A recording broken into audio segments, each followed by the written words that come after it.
Hello guys, welcome to Proxima What If. So in this video, we will see, what if Harry found the Founder's Vault at age 6 and became the true sovereign of Hogwarts. If you enjoy these kinds of stories, don't forget to show us some love by hitting the like button and subscribing to the channel. Your support means the world to us. Now, let's start the story. Chapter 1, The Boy Beneath the Stairs. The lock clicked shut at 7:30, and the dark swallowed him whole. Harry pressed his back against the wall of the cupboard, drew his knees to his chest, and listened to the Dursleys move through their evening. The television blared something about football. Dudley whined for more pudding.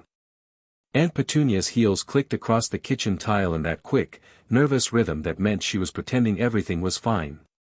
His cheek throbbed where Uncle Vernon's hand had caught him.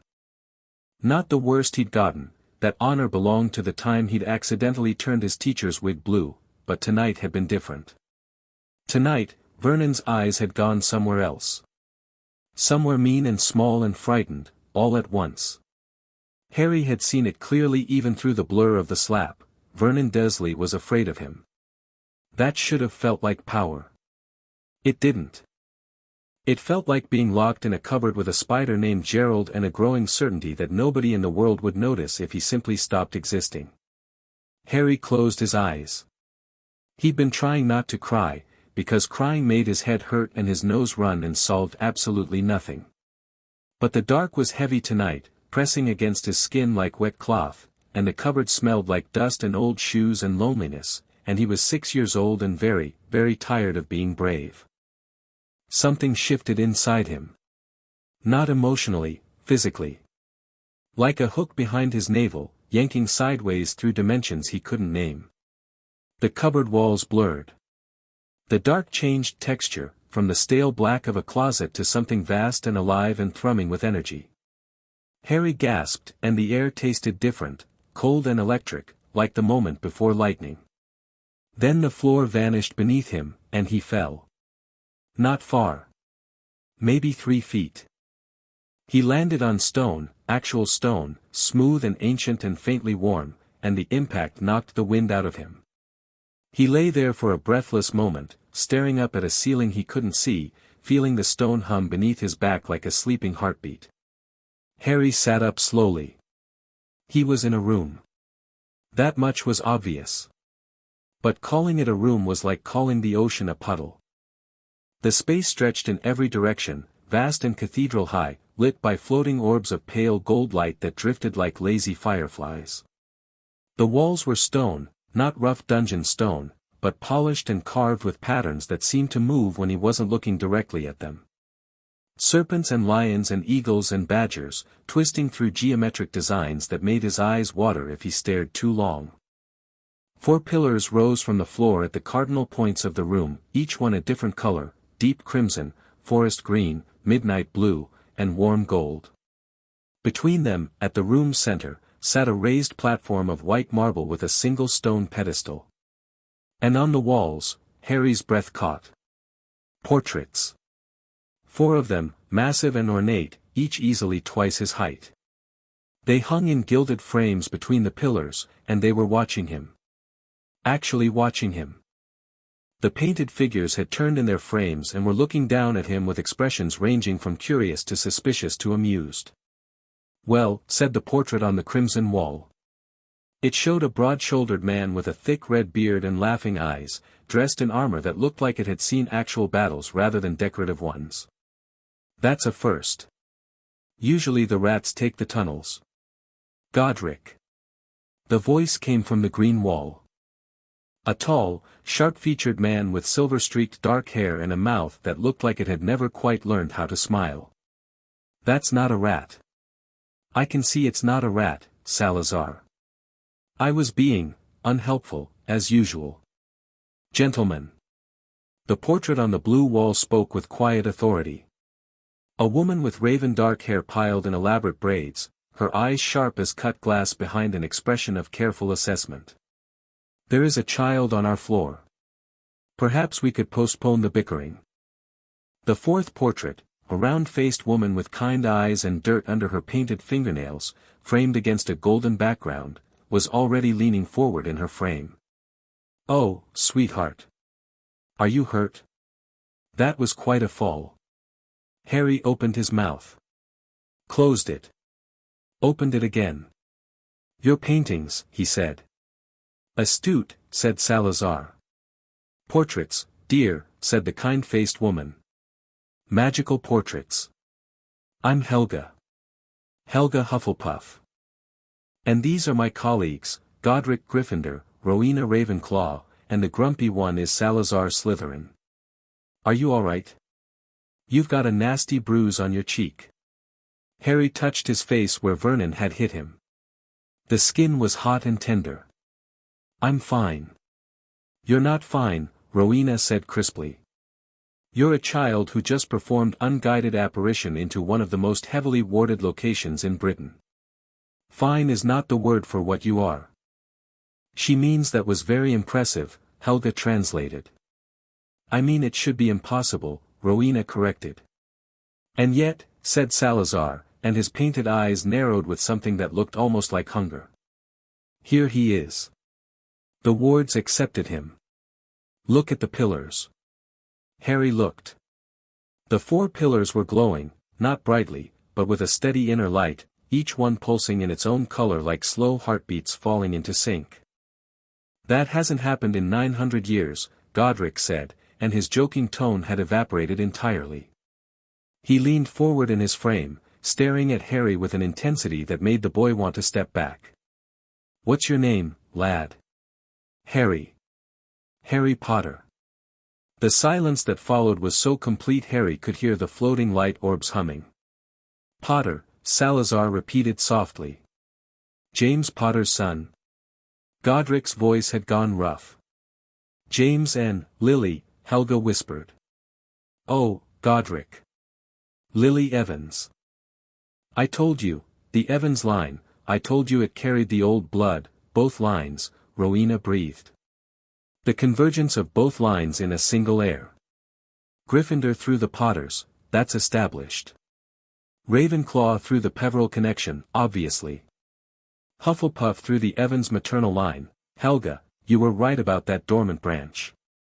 And Slytherin. The Evans family, Salazar said quietly. Muggle-born, they called her. As if magic that strong could spring from nothing. He paused. My bloodline scattered further than history remembers. Squib branches, hidden lines, families that forgot what they carried. But the blood remembers. It always remembers. Harry stood in the middle of 4 glowing pillars and 4 ancient portraits and understood absolutely none of what they were talking about. I'm sorry, he said, because Aunt Petunia always said to be polite even when confused. But where am I? And could I please go back? Only I'll get in trouble if my uncle finds the cupboard empty. Cupboard? Helga's voice sharpened in a way that didn't match her kind face at all. Where I sleep. It's under the stairs. It's not bad, Harry added quickly, because the portraits were exchanging looks that felt dangerous. There's enough room if I curl up, and I named one of the spiders Gerald, a child of all 4 bloodlines, Salazar said, and his voice was colder than Harry had heard it yet, sleeping in a cupboard. Albus Dumbledore placed him there. Rowena's expression could have frozen fire. With the Muggles. We felt the blood wards activate 11 years ago, I assumed he was being cared for. You assumed, Salazar said. We all assumed, Godric cut in, and the guilt in his voice was heavy. We felt the wards. We felt a child enter the bloodline matrix. We assumed Dumbledore had it handled. Because Dumbledore always handles things, Salazar said. Right up until he doesn't. Please, Harry said, louder this time. They looked at him. I don't know who Dumbledore is. I don't know what bloodlines are. I don't know why your paintings can talk. And I really want to know where I am, because nothing makes sense and my face hurts and I think I might be dreaming, but in my dreams I can usually fly. Helga smiled at him, and it was the warmest thing Harry had ever seen directed at him. Warmer than sunlight. Warmer than the blanket he'd stolen from the laundry bin last winter. You're in our vault, Harry, she said gently. Beneath a school called Hogwarts. A school for people like you, people with magic. And you're not dreaming. You're exactly where you're supposed to be. I don't have magic, Harry said automatically, because Uncle Vernon had made that very clear on numerous occasions, usually while shouting. Boy, Godric said, grinning through his beard, you just teleported through 6 layers of ancient protection that would kill a grown wizard, landed on your backside in the most secret room in Britain, and made 4 dead people pay attention to you. If that's not magic, I'll eat my sword. Harry looked at the glowing pillars. At the carved walls that shifted and breathed. At the 4 impossible, talking portraits of people who'd been dead for 1,000 years. Oh, he said quietly. And then, because he was 6 and the world had just cracked open like an egg, cool. Godric laughed, a full, booming laugh that made the floating lights dance. Even Salazar's mouth twitched. I like this one, Godric declared. You like everyone, Salazar muttered. I don't like you. That's because you have taste occasionally. Enough. Rowena's voice cut through them like a blade. She was studying Harry with those sharp, assessing eyes, and Harry had the uncomfortable feeling she was reading something written on the inside of his skull. The child needs to understand what's happening. And we need to determine if the bond will hold. Bond? Harry asked. Rowena looked at him with something that might have been compassion, carefully measured and precisely delivered. Harry, this vault is the heart of Hogwarts. The school above us is alive, truly alive, not just enchanted. It thinks. It feels. It protects. And it has been waiting, for a very long time, for someone who carries the blood of all 4 of us. Someone it can bond with completely. A sovereign, Helga said softly. The castle's master, Godric added. Not a headmaster, those come and go, and we let them, because a school needs teachers. But a sovereign, that's different. That's the castle choosing its heart. And if the pillars are right, Salazar said, watching Harry with an expression that was equal parts calculation and something deeper, it's choosing you. Harry looked around the vast chamber. The warm stone beneath his feet.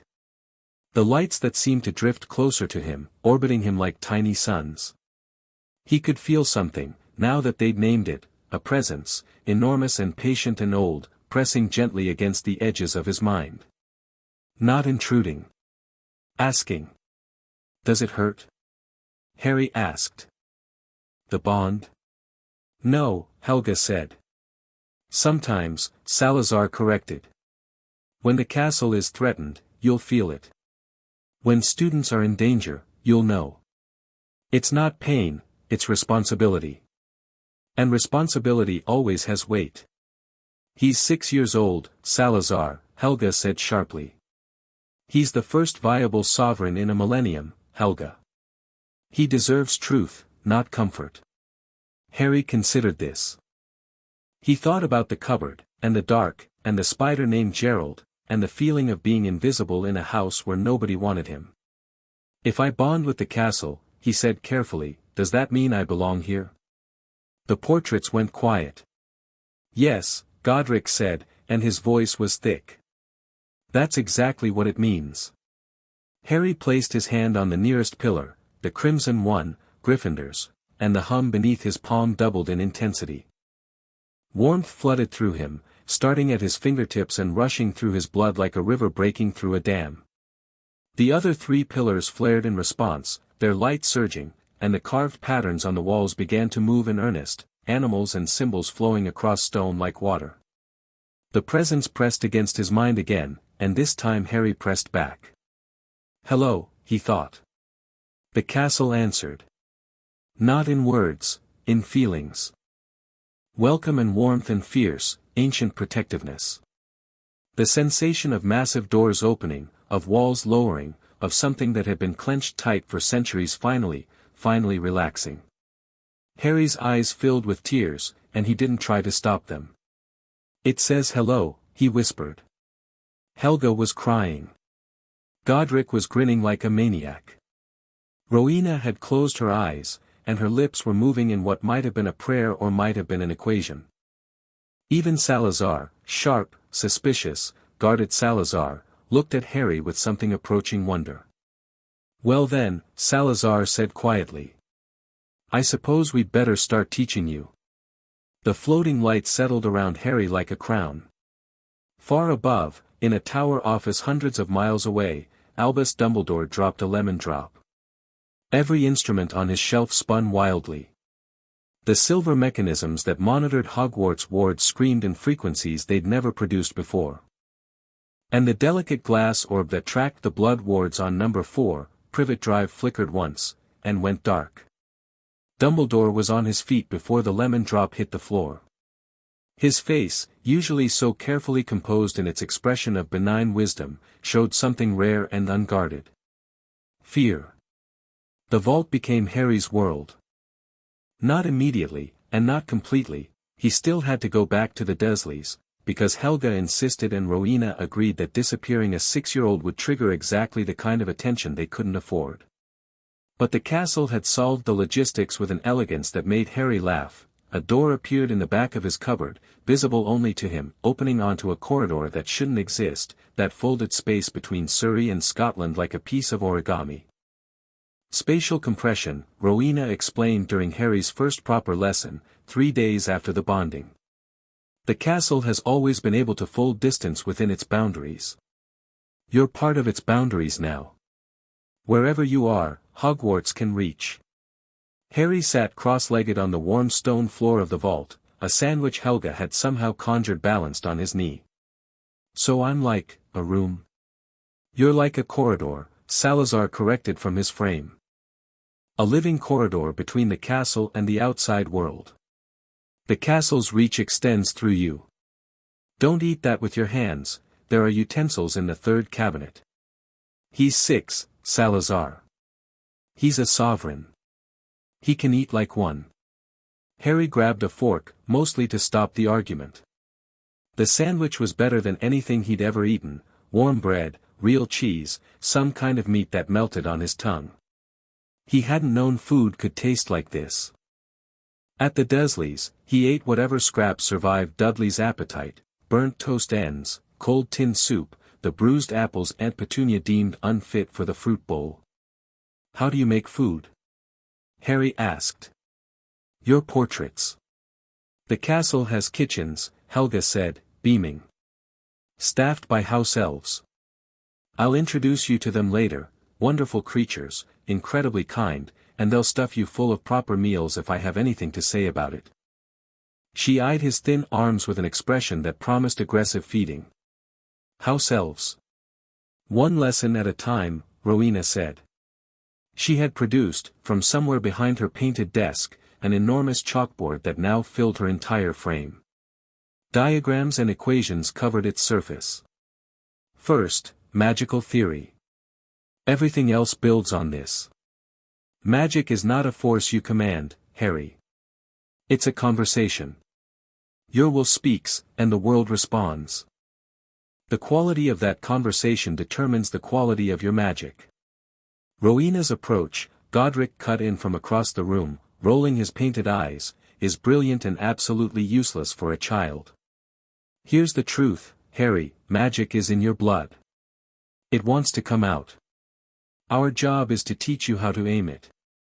Our job, Rowena said icily, is to teach him how to understand it. Aim without understanding is how you get Dark Lords.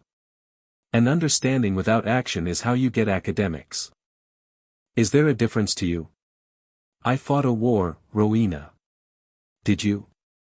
I designed the wards that kept your soldiers alive, you ungrateful, they're always like this, Helga told Harry conspiratorially. You get used to it. Harry took another bite of his sandwich. He didn't mind the arguing. It reminded him of the telly shows he'd watched through the crack in his cupboard door, people who annoyed each other but couldn't imagine being apart. It sounded like family, or what he imagined family sounded like. Can I learn both? He asked. The theory and the doing. The 4 founders paused. Looked at each other. And Harry saw, for the first time, the ghost of something that had driven them apart 1,000 years ago flicker and settle. Yes, Rowena said, and the word was an agreement between all four of them. You can learn both. That was the beginning. Harry turned 7 in the vault, 8 in the vault, 9 in the vault. The years folded together like the corridor between his cupboard and the castle, compressed, intense, rich with a density of experience that should have been impossible. He spent his days at the Dursleys doing the minimum required to avoid suspicion, school, chores, the careful performance of being a small, unremarkable boy. Then every evening, and every stolen hour, he stepped through the hidden door and into a world that was teaching him to be extraordinary. Godric taught him combat.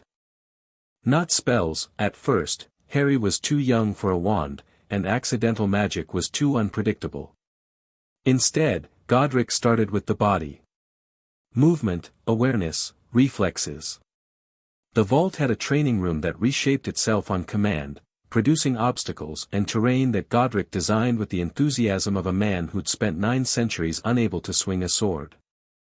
Faster, Godric barked as 8-year-old Harry sprinted through a shifting maze of stone pillars, each one swinging on invisible hinges to block his path. A wizard who can't move his feet is a dead wizard.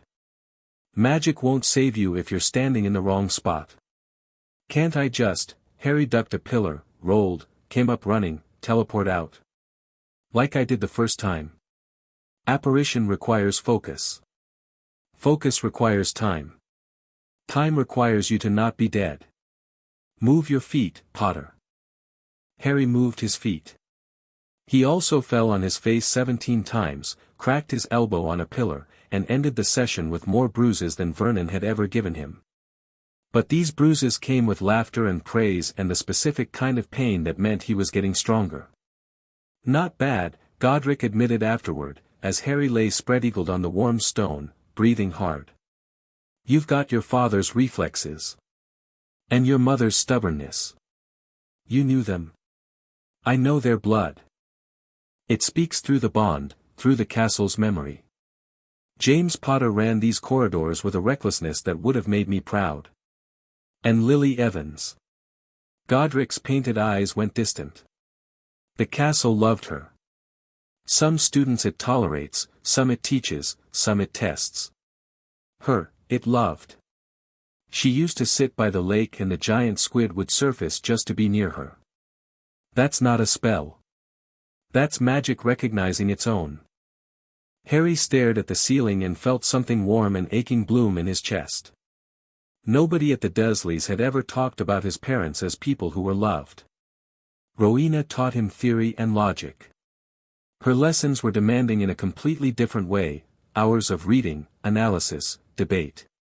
She'd present magical concepts and demand that Harry find the flaws in them, then the flaws in his own arguments, then the synthesis between competing ideas. Magic operates on 7 fundamental principles, she told him during his first theoretical lesson, her chalkboard covered in dense notation. Intention, transformation, equivalence, resonance, entropy, sovereignty, and paradox. Most wizards learn 3. Competent wizards learn 5. The founders mastered all 7. You will too. What's paradox? The most dangerous principle and the most powerful. Magic can hold 2 contradictory truths simultaneously. A curse can heal. A shield can attack. A sacrifice can create. The ability to think in paradox separates extraordinary wizards from merely powerful ones. Harry was 8 years old when she said this. He understood maybe 60%. But Rowena didn't simplify, she repeated, reframed, built scaffolding around difficult ideas until Harry could climb to them on his own. By 9, he understood 90%. By 10, he was arguing with her about the remaining 10, and she was arguing back with the fierce delight of someone who'd been starving for intellectual company. The principle of equivalence doesn't account for emotional magic, Harry said one evening, cross-legged on the floor with parchment notes scattered around him. Love protection, sacrificial magic, grief-powered curses, they all break the energy balance because emotion generates magical force that doesn't have a measurable input. Rowena stared at him for a long moment. It took Salazar 40 years to reach that conclusion, she said. He'll be furious you got there at 10. Don't tell him I'm furious, Salazar called from across the vault. I have a reputation. Salazar taught him cunning, and, reluctantly, kindness. His lessons were the hardest to categorize because they rarely announced themselves as lessons.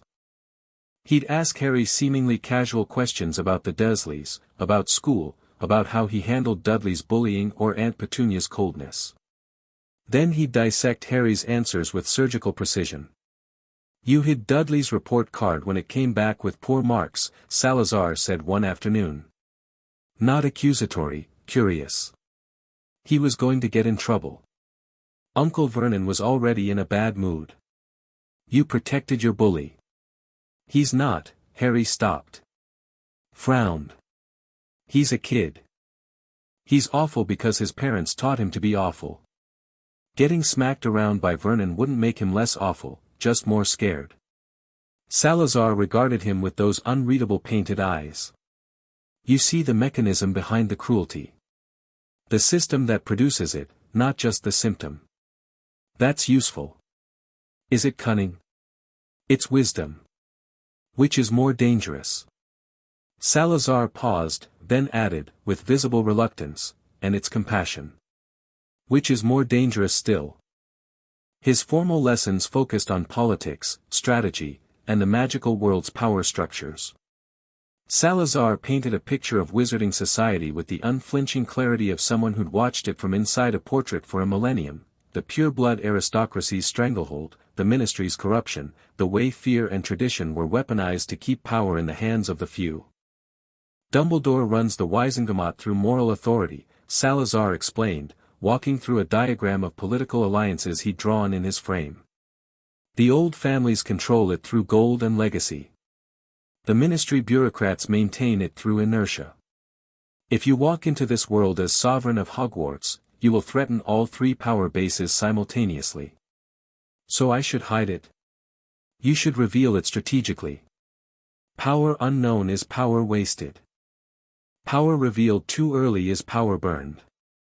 You need to enter the board at the right moment, in the right way, and make them react to you instead of the other way around. And if they try to take it from me? Salazar smiled, the first genuine smile Harry had ever seen on his sharp face. The castle answers to you, boy. Not to them. Let them try. And Helga taught him everything else. She taught him to cook, because a wizard who can't feed himself is at the mercy of anyone who can. She taught him basic healing magic, gentle charms that knit cuts and soothed bruises, and she noticed every time he arrived with new marks from the Dursleys, and her quiet fury burned hotter than Godric's bluster. She taught him about magical creatures, the house elves who adored him on sight and brought him treacle tart at every opportunity, the ghosts who whispered through the castle's corridors carrying centuries of gossip, the thestrals in the forest that Harry couldn't see yet and Helga made him promise never to rush toward seeing. Mostly, she taught him about people. Magic is wonderful, Helga told him one evening, as they sat together in comfortable silence, or as close to sitting together as a living boy and a painted woman could manage. But it's not the most powerful force in this world. People are. The connections between them, the loyalty, the love, that's what actually changes things. Godric will teach you to fight, Rowena will teach you to think, Salazar will teach you to plan. I'm teaching you to care. And caring, Harry, is the hardest magic there is. Harder than paradox. Much harder. Paradox only requires your mind. Caring requires your heart. And hearts break. Harry thought about his parents, whom he'd never known. About the Dursleys, who wished he didn't exist. About the cupboard, and Gerald the spider, and the door in the back wall that opened onto a world that wanted him. I think mine already did, he said quietly. Break, I mean. A while ago. Helga looked at him with eyes that held 1,000 years of accumulated tenderness.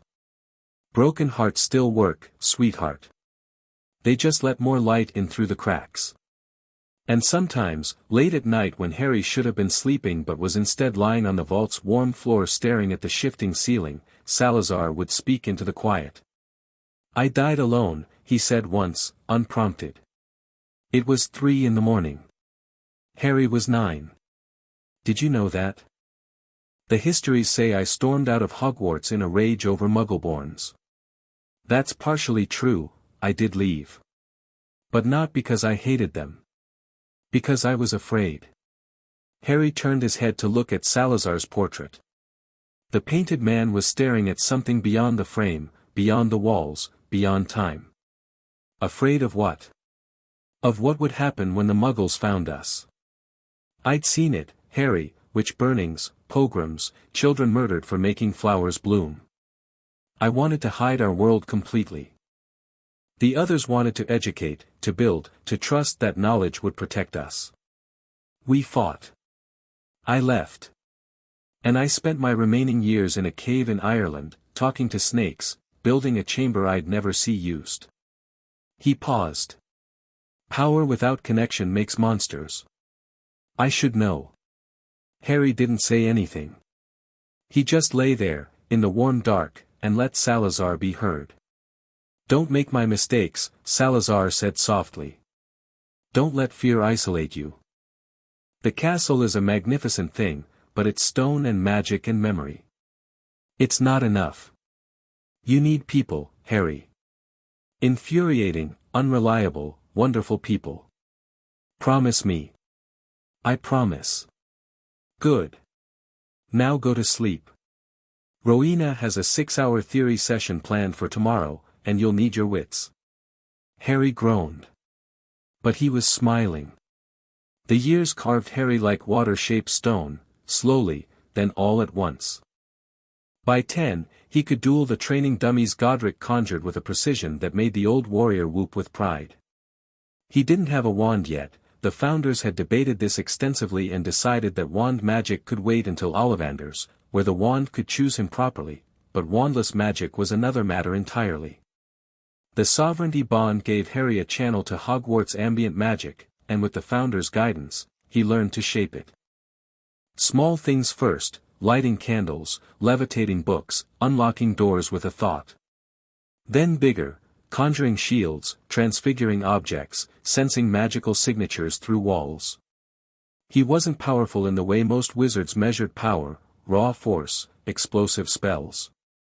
He was precise. Controlled. His magic moved like a knife, not a hammer, and it moved fast. You fight like Rowena, Godric observed after a sparring session where Harry had dismantled a 7th-year level obstacle course using nothing but redirection and timing. Efficient. Economical. No wasted movement. Is that bad? It's terrifying. Rowena was the only one of us the other 3 never wanted to fight. I heard that, Rowena called from her frame, sounding thoroughly pleased. His sovereignty deepened too. At 7, he could feel the castle's moods, contentment when students were happy, unease when dark magic was practiced, fury when someone harmed a child within its walls. At 8, he could see through the castle's eyes, every portrait, every suit of armor, every gargoyle was a potential viewpoint. At 9, he could adjust the wards, strengthening protections here, opening passages there, reading the castle's vast magical architecture like a book written in light and stone. At 10, the castle started talking to him. Not in words, Hogwarts wasn't that kind of sentient. More in impressions, urgencies, nudges. A corridor would open when Harry needed a shortcut. A room would reshape itself to match his training needs. Once, when he'd been practicing late and fell asleep on the vault floor, he woke up on a conjured mattress with a conjured blanket and a cup of hot chocolate that definitely hadn't been there before. The castle likes you, Helga said, and she said it the way a proud mother says a shy child made a friend. The castle also showed him things. Memories, pressed into its stones over centuries, flashes of students long dead, fragments of conversations, emotional imprints left by moments of great joy or terrible sorrow. Harry learned to read them like a language. He saw a red-haired woman laughing by the lake and knew it was his mother. He saw a black-haired boy with glasses making a suit of armor dance, and knew it was his father. He saw them together, walking through a corridor on the 7th floor, holding hands, and the image was so vivid he could almost feel the warmth between their palms. He cried that night. Helga sang to him from her portrait, an old song, medieval, in a language he didn't know, and the castle hummed along. But the castle also showed him darker things. 3 months into his training, the wards shuddered. Harry felt it like a headache, sharp, sudden, wrong. He was in the middle of a theory lesson with Rowena and had to stop, pressing his hand to his temple as the castle's unease flooded through the bond. "Something's testing the wards," he said. From outside. Something. Old, Salazar finished. His portrait was rigid with attention. "I felt it too. Through the bond, your bond, reflected through our connection to you. That's happened before," Godric said slowly. "Over the centuries. Something probing the outer defenses. We assumed it was natural magical fluctuation." "You assumed," Salazar said. "I never did." "What is it?" Harry asked. The 4 founders exchanged a look, a long, complicated, 1,000-year look that carried the weight of shared history and shared secrets. "Nothing you need to worry about yet," Rowena said carefully. "You're lying," Harry said. Not accusatory, just observational, the way Salazar had taught him to read people. "I'm deferring," Rowena corrected. "There's a difference." "The difference is timing," Salazar said, looking at Harry with those sharp eyes. "And the timing isn't right. Not yet. You're not ready for this particular truth." "When will I be ready?" "When you can ask the right question. You'll know it when it comes to you." Harry filed that away. He filed everything away. Rowena had taught him memory techniques that would make a pensive jealous. There was a secret beneath the castle, beneath even the vault, and the founders didn't want to talk about it. Which meant it was dangerous. Which meant he'd need to understand it eventually. But Salazar was right about one thing: timing mattered. Harry could wait. He had other things to learn first. Harry turned 11 on July 31st, and the morning arrived with a peculiar sense of ceremony. He'd known this day was coming, had been preparing for it with the methodical intensity Rowena had drilled into him. Today was the day the letter arrived. Today was the day the performance began. At the Dursleys, he ate his meager breakfast in silence while Dudley demolished a plate of bacon and eggs. Vernon read the newspaper with aggressive disinterest. Petunia cleaned things that were already clean, her eyes skating over Harry like he was a stain she couldn't quite remove. Harry had spent 5 years learning to see them clearly, without anger, without self-pity. Vernon was a frightened man who used volume and violence to fill the spaces where his understanding failed. Petunia was a jealous woman who'd chosen the safety of cruelty over the risk of love. Dudley was a product of both, spoiled, stunted, already hardening into something that would be difficult to undo. Harry didn't hate them.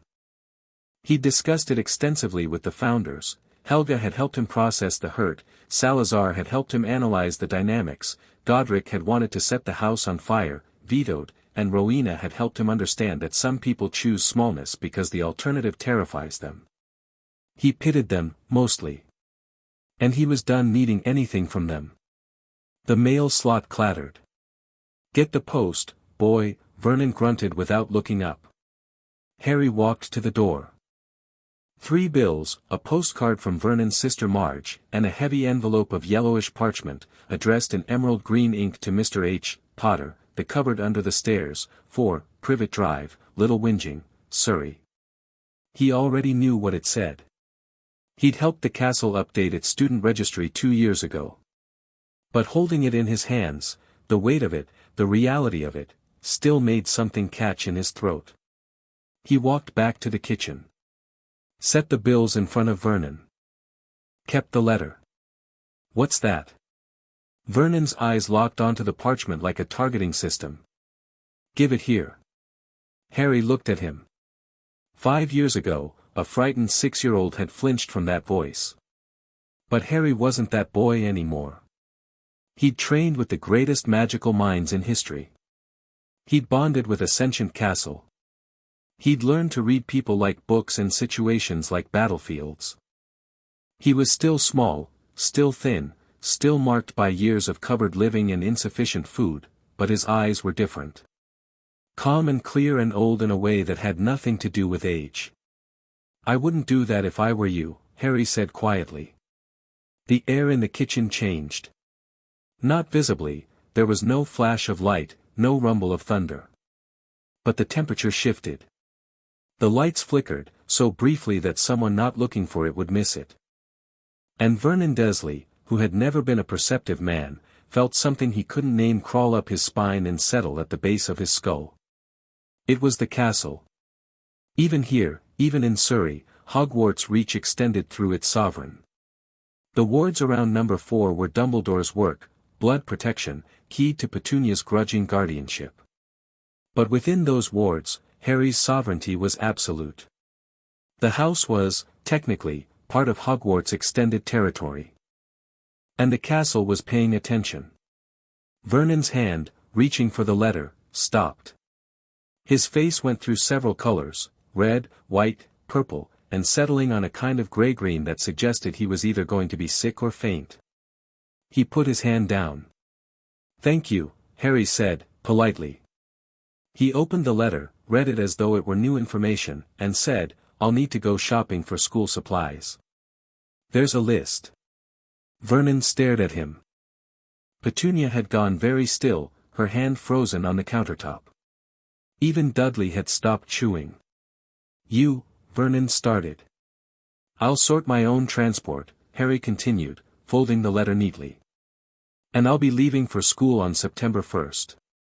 I won't be back until next summer, and honestly, we'll all be happier for it."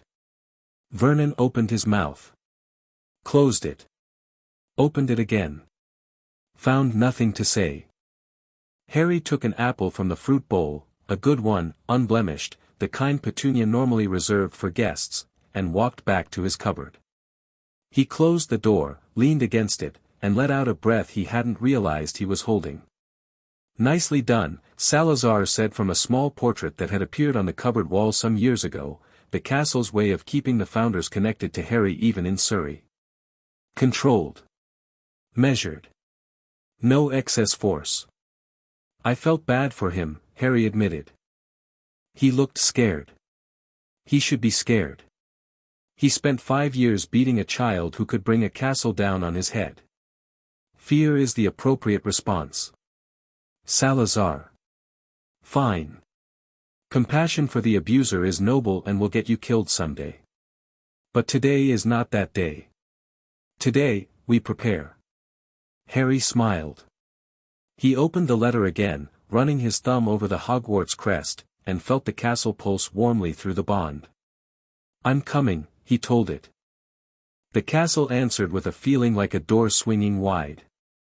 Diagon Alley was overwhelming in a way the vault never was. The vault was vast but controlled, Harry's space, shaped to his needs, populated by 4 voices he knew as well as his own thoughts.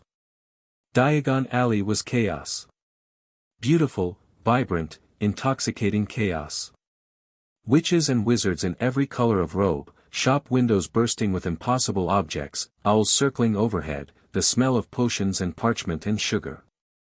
Harry walked through it with wide eyes and the careful awareness Godric had beaten into him. Every exit marked. Every crowd cluster assessed. Every face catalogued. Not from paranoia, from habit. 5 years of training had rewired his instincts, and busy environments lit up his tactical mind like a Christmas tree. Hagrid was supposed to collect him. Dumbledore had sent the half-giant to introduce Harry to the magical world, and Harry let him, because refusing would have raised questions he wasn't ready to answer. Hagrid was kind, genuinely, uncomplicatedly kind, and Harry liked him immediately. "You're a wizard, Harry." Hagrid had declared with such beaming enthusiasm that Harry didn't have the heart to reveal he'd known for 5 years. "Brilliant," Harry said instead, and meant it differently than Hagrid thought. "Gringotts first." Harry's vault was modest, his parents had left him enough to live comfortably, not lavishly, but the sovereignty bond meant more. Deep beneath the bank, in tunnels the goblins didn't discuss, lay accounts tied to the founders themselves. Harry felt them through the bond, dormant resources, magical artifacts, investments accrued over a millennium. He didn't access them. Not yet. Salazar had advised patience. Know what you have before you spend it. Let them think you're an orphan with a trust fund, not a sovereign with a treasury. Then Ollivander's. The wand shop was narrow and dusty and hummed with potential energy, thousands of wands stacked floor to ceiling, each one vibrating at its own frequency. Harry could feel them through the bond, a symphony of magical signatures, and his sovereignty reached out instinctively to sort and catalog them. Ollivander himself was exactly as the founders had described, brilliant, unsettling, and far too observant. "Ah, Mr. Potter. I've been expecting you." Those pale, moon-wide eyes studied Harry with an intensity that made Salazar's scrutiny feel casual. "I remember every wand I've ever sold. Your mother, Willow, 10¼ inches, nice for charm work. Your father, Mahogany, 11 inches, pliable, excellent for transfiguration." He began pulling boxes from shelves, and Harry dutifully tried wand after wand, each one responding with varying degrees of enthusiasm, none quite right. Sparks, small fires, one unfortunate incident with a shelf that collapsed sideways. "Tricky customer," Ollivander murmured, but he didn't look frustrated. He looked thrilled. "I wonder." He disappeared into the back of the shop and returned with a single dusty box. "Holly and phoenix feather. 11 inches. Nice and supple." Harry took the wand, and the world shifted. Warmth erupted through his hand, different from the sovereignty bond but complementary, like a harmony line joining an existing melody. Gold and red sparks fountained from the wand tip, but beneath them, barely visible, threads of blue and green and gold wove through the display. The 4 colors of the founders, expressed through a single instrument. Ollivander's eyes went very wide. "Curious," he whispered. "Very curious." "What's curious?" Harry asked, already knowing the answer but playing his role. "The phoenix whose tail feather resides in your wand gave another feather. Just one other. It is curious that you should be destined for this wand, when its brother gave you that scar." Harry felt the scar pulse, faintly, distantly, like hearing a sound from another room. The Horcrux. He'd known about it for years now. The founders had helped him understand the dark signature nestled against his own magical core, though they didn't know its full nature. A fragment of something parasitic. Something that would need to be dealt with eventually. But not today. Today was about beginnings. "The wand chooses the wizard," Ollivander said, wrapping the holly wand with reverent hands. "That much has always been clear to those of us who study wand lore." Harry paid 7 galleons and walked back into the sunlight with a wand that felt like a missing finger restored. The rest of the shopping was mundane by comparison: robes, books, cauldron, telescope. Harry bought everything on the list and nothing extra, because Salazar had drilled into him the importance of not standing out before you're ready to stand out. The one indulgence he allowed himself was an owl, a snowy owl with fierce amber eyes who landed on his arm in Elops with an air of choosing him rather than the other way around. Hedwig, Harry said, and didn't know where the name came from, but the owl hooted once, decisively, and that was that. He spent the rest of the summer in the vault, training with renewed intensity. The founders knew what was coming, not the details, but the shape of it. Harry would enter Hogwarts as a student, and the castle would respond. There was no hiding the sovereignty bond from the school itself, and anyone paying attention would notice the signs. "Dumbledore will know within minutes," Rowena said during their final strategy session, a week before September 1st. "The castle's behavior changes when its sovereign is in residence. Portraits will defer to you. Staircases will cooperate. The wards will sharpen. He'll feel all of it." "Let him feel it," Godric said. "The boy's ready." The boy is 11, Salazar countered. And Dumbledore has been playing politics since before most current wizards were born. Ready is relative. I'll be careful, Harry said. Be more than careful, Salazar said. Be strategic. Let them see enough to be curious. Not enough to be threatened. And be kind, Helga added firmly. Be kind first, always. Strategy without kindness is just manipulation. Harry looked at each of them in turn, these four impossible, argumentative, brilliant, flawed people who'd raised him. Who'd taught him to fight and think and plan and care. Who'd given him, for the first time in his life, a home. Thank you, he said. For everything. Don't get sentimental on us, Potter, Godric said gruffly, but his painted eyes were suspiciously bright. Come back and visit, Helga said. The vault will always be here. Learn everything, Rowena said. Question everything. Trust your mind. Salazar was quiet for a moment. Then, make them remember your name. And not because of a scar. Harry nodded. He placed his hand on the central pedestal, the heart of the bond, and felt Hogwarts pulse through him like a second heartbeat. Ancient, powerful, patient, alive. He was ready. September 1st dawned grey and drizzly, and Harry stood on platform 9 3/4 with his trunk, his owl, and a calm that felt like armor. The platform was packed with families, parents fussing, children bouncing, owls hooting, cats yowling. The Hogwarts Express gleamed scarlet through the steam, enormous and somehow alive in its own right, a lesser satellite of the castle it served. Harry moved through the crowd with quiet efficiency. He'd practiced this, the art of being present without being conspicuous. Salazar's lesson, in a room full of people trying to be noticed, the one who isn't trying is the one they remember. He found a compartment near the middle of the train. Stowed his trunk. Let Hedwig perch on the luggage rack, where she surveyed passing students with aristocratic disdain. Then he settled by the window and watched the platform, cataloguing faces against the founders' descriptions of old families. The compartment door slid open about 10 minutes before departure. Excuse me, is this, sorry, everywhere else is full, or people are being, well, could I sit here?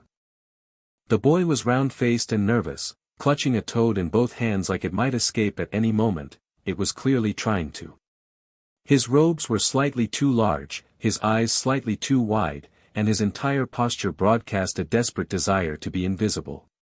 Course, Harry said, gesturing to the opposite seat. I'm Harry. Neville. Neville Longbottom. The boy sat down, and his toad immediately leapt from his hands toward the door. Neville lunged, missed, and Harry flicked his fingers without thinking, the door slid shut, gently, just before the toad reached it. Neville stared at the closed door, then at Harry. Did you just? Quick reflexes, Harry said easily. What's your toad's name? Trevor. He's always escaping. Gran says it's because he can sense I'm a... Neville stopped. Swallowed. She says toads sense weak magic. Your Gran sounds like she doesn't know much about toads, Harry said. Or magic. Neville blinked. She was friends with Dumbledore. Doesn't mean she's right about you. Harry leaned forward. Can I see Trevor? Neville handed the toad over, bewildered. Harry held Trevor gently and felt the small pulse of magical connection between the animal and the boy. It wasn't weak at all, it was different. Neville's magic didn't blaze outward like most young wizards. It grew inward, deep-rooted, like the plants Helga had described in her herbology lessons. Slow magic. Strong magic. The kind that didn't show off because it didn't need to. Trevor doesn't run because your magic's weak, Harry said, handing the toad back. He runs because your magic's in everything around you, the plants, the soil, the air. He can feel it everywhere, so he doesn't see the point of staying in one spot. Neville stared at him. How do you know that? I read a lot. Harry smiled. What's your favorite plant? The question opened Neville like a key in a lock. By the time the train pulled out of the station, Neville was deep into a passionate explanation of the cultivation requirements of Mimbulus Mimbletonia, his stutter forgotten, his eyes bright with the specific intensity of someone sharing something they love. Harry listened with genuine interest. Helga would adore this kid. The train rattled through the countryside, and Harry felt the sovereignty bond strengthen with every mile. The Hogwarts Express was part of the castle's domain, an extension of its reach, and as they drew closer to Scotland, the bond deepened from a background hum to a steady pulse. Harry could feel the castle stirring, aware of its sovereign's approach, readying itself. "Easy," Harry told it. "Don't make a fuss." The castle sent back a feeling that was unmistakably sulky. Harry bit back a laugh. Neville had fallen into comfortable silence, feeding Trevor bits of a pumpkin pasty, when the door opened again. A bushy-haired girl with large front teeth and an expression of barely contained intensity stuck her head in. "Has anyone seen a toad?" "A boy named Neville's lost one, oh." She spotted Neville. "You're Neville." Yes. "And Trevor's here." "He's fine." "Oh, good." She sat down without being invited, which Harry respected. "I'm Hermione Granger. I've read all our textbooks already and I'm wondering if either of you know which house you'll be in." "I've done research and Gryffindor sounds best, though Ravenclaw wouldn't be bad. I'll be in Hufflepuff," Neville said quietly. "Everyone in my family says so." "There's nothing wrong with Hufflepuff," Harry said, and the certainty in his voice made both Neville and Hermione look at him. "Of course not," Hermione said quickly. "I just meant, Hufflepuff produced more successful leaders than any other house in the first 3 centuries of Hogwarts," Harry said conversationally. "They just don't brag about it. Which, if you think about it, is the most Hufflepuff thing possible." Neville sat up slightly straighter. "Where did you read that?" Hermione demanded, her eyes lighting up with academic hunger.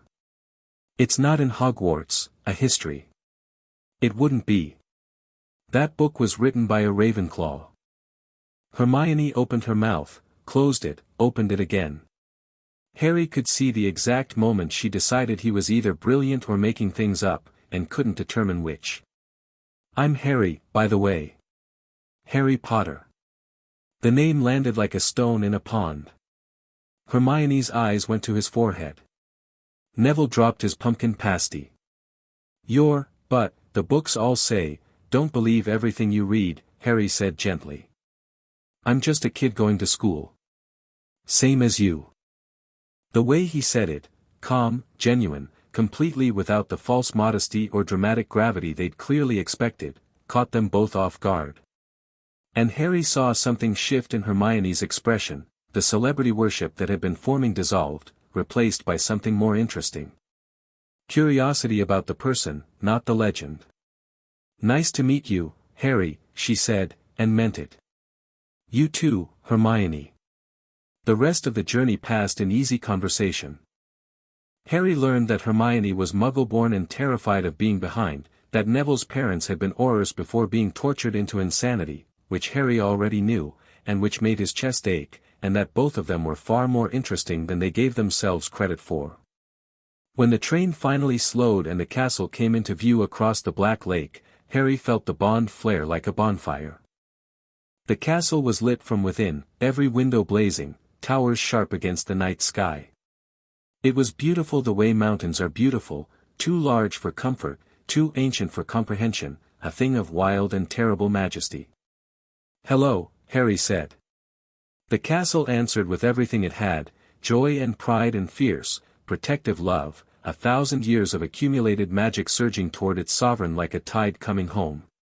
Neville, standing beside Harry at the rail of the boat, shivered. "Did you feel that?" "Feel what?" "I dunno." Like the castle just, took a big breath. Harry smiled and said nothing. They crossed the lake under starlight, and the castle grew until it filled the sky, and Harry Potter came home for the second time in his life. But this time, he walked through the front door. The Great Hall was exactly as the founders had described it, and nothing like it at all. Descriptions couldn't capture the ceiling, which wasn't just enchanted to show the sky but was the sky, or at least a place where the boundary between inside and outside dissolved into irrelevance. Stars hung so close Harry felt he could reach up and pocket them. The candles floated at varying heights, creating a field of warm light that shifted with invisible currents. And the 4 long tables stretched the length of the hall, packed with students whose faces flickered between candlelit gold and shadow. At the head table, the teachers sat in a row. Harry catalogued them automatically: McGonagall, sharp and Scottish and radiating competence. Flitwick, tiny and vibrant. Sprout, earthy and warm, Helga would approve. Snape, a wound in black robes, his eyes already tracking Harry with an intensity that bordered on hostility. Quirrell, nervous, turbaned, and Harry's scar twitched. Not painfully. Not yet. But the Horcrux fragment stirred like a sleeping thing disturbed, and Harry felt a resonance he'd never felt before, something dark and parasitic, not inside the castle but inside the room. Attached to a living person. He locked the sensation down. Examined it later. Salazar's training: never react to new information in public. And at the center of the head table, presiding over the hall with the benign authority of a man who controlled everything by appearing to control nothing, Albus Dumbledore. White-bearded, half-moon spectacles, blue eyes twinkling with a warmth that Harry had learned, through years of Salazar's tutelage, could function as either genuine kindness or a highly effective mask. Sometimes both simultaneously. Their eyes met. Harry felt Dumbledore's legilimency probe, gentle, subtle, barely more than a thought brushing against his mind. Most people would never notice it. Harry noticed, filed it, and didn't react. His occlumency shields were excellent. Salazar had been a borderline obsessive teacher on the subject, but using them visibly would tell Dumbledore more than letting the probe find nothing. Just an eager 11-year-old, nervous about the sorting. Dumbledore's twinkle didn't falter. But his fingers tightened, fractionally, on his goblet. McGonagall brought out the sorting hat, placed it on the stool, and the rip near the brim opened wide for its annual song. Harry listened to the hat describe the 4 houses with the polite attention of someone watching a play he'd already read the script for, and felt the hat's awareness brush against his own. The sorting hat was a lesser artifact of the founders, a piece of each of them, woven together. It was connected to the same magical network as the sovereignty bond, which meant it knew exactly what Harry was the moment it sensed him. "Oh my," the hat's voice whispered in Harry's mind, audible only to him. "Oh my, oh my." "You're not yet," Harry thought back firmly. "Sort the others first. We'll talk when it's my turn." The hat paused. "Then, as you wish, your sovereignty." "Just Harry." "As you wish, just Harry." The sorting proceeded. Hermione went to Gryffindor, beaming with relief. Neville went to Gryffindor too. The hat took a long time with him, nearly 4 minutes, and Harry could feel through the bond the hat weighing Hufflepuff against Gryffindor and finally choosing the house where Neville would be pushed to grow. Draco Malfoy swaggered to Slytherin before the hat touched his hair.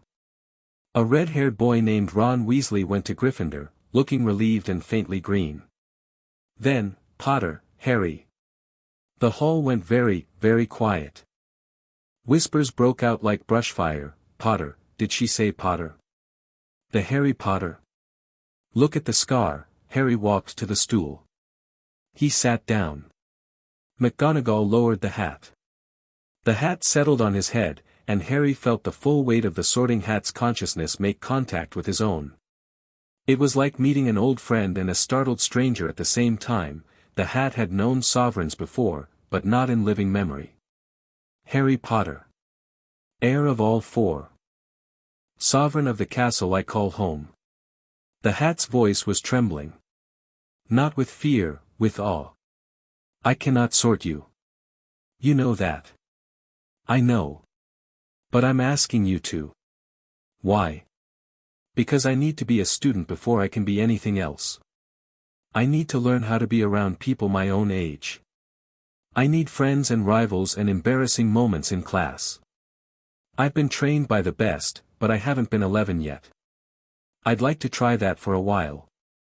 The hat was quiet for a long moment. Godric's courage, it said. Rowena's wisdom. Helga's heart. Salazar's cunning. And something else, something none of them had. You actually mean it, don't you? You want to be normal. I want to be Harry. The rest can come later. Then where shall I put you? Gryffindor. That's where my friends are. The hat started to open its brim to announce the sorting, and the castle intervened. Harry hadn't planned it. He didn't even think the castle planned it consciously. But as the hat opened its mouth, Hogwarts surged through the bond with a burst of recognition that couldn't be contained. The candles in the great hall flared, every single one, simultaneously, burning twice as bright.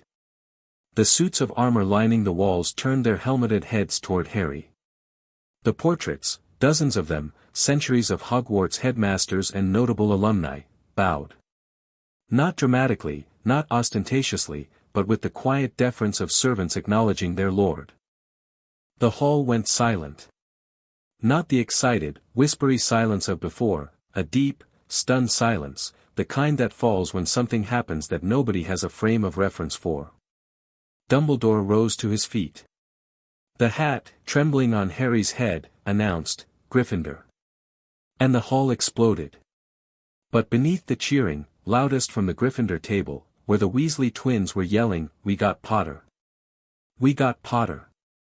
Beneath the excitement and the noise and the spectacle, Harry met Dumbledore's eyes again. The twinkle was gone. In its place was something complex and layered, surprise, calculation, concern, and underneath it all, a deep and genuine fear that Albus Dumbledore had not felt since the night he'd placed a baby on a doorstep and prayed he was making the right choice. Harry held his gaze for exactly 2 seconds, long enough to be acknowledged, short enough to be deniable, and then smiled, and stood, and walked to the Gryffindor table like an 11-year-old who'd just gotten good news. He sat down next to Neville. That was mental, Neville breathed. The candles, the armor, what happened? No idea, Harry said cheerfully. Pass the potatoes. Beneath the table, his hand rested on his knee, and through his palm he felt the stone floor of the great hall, which was the body of the castle, which was his to protect and serve and grow into.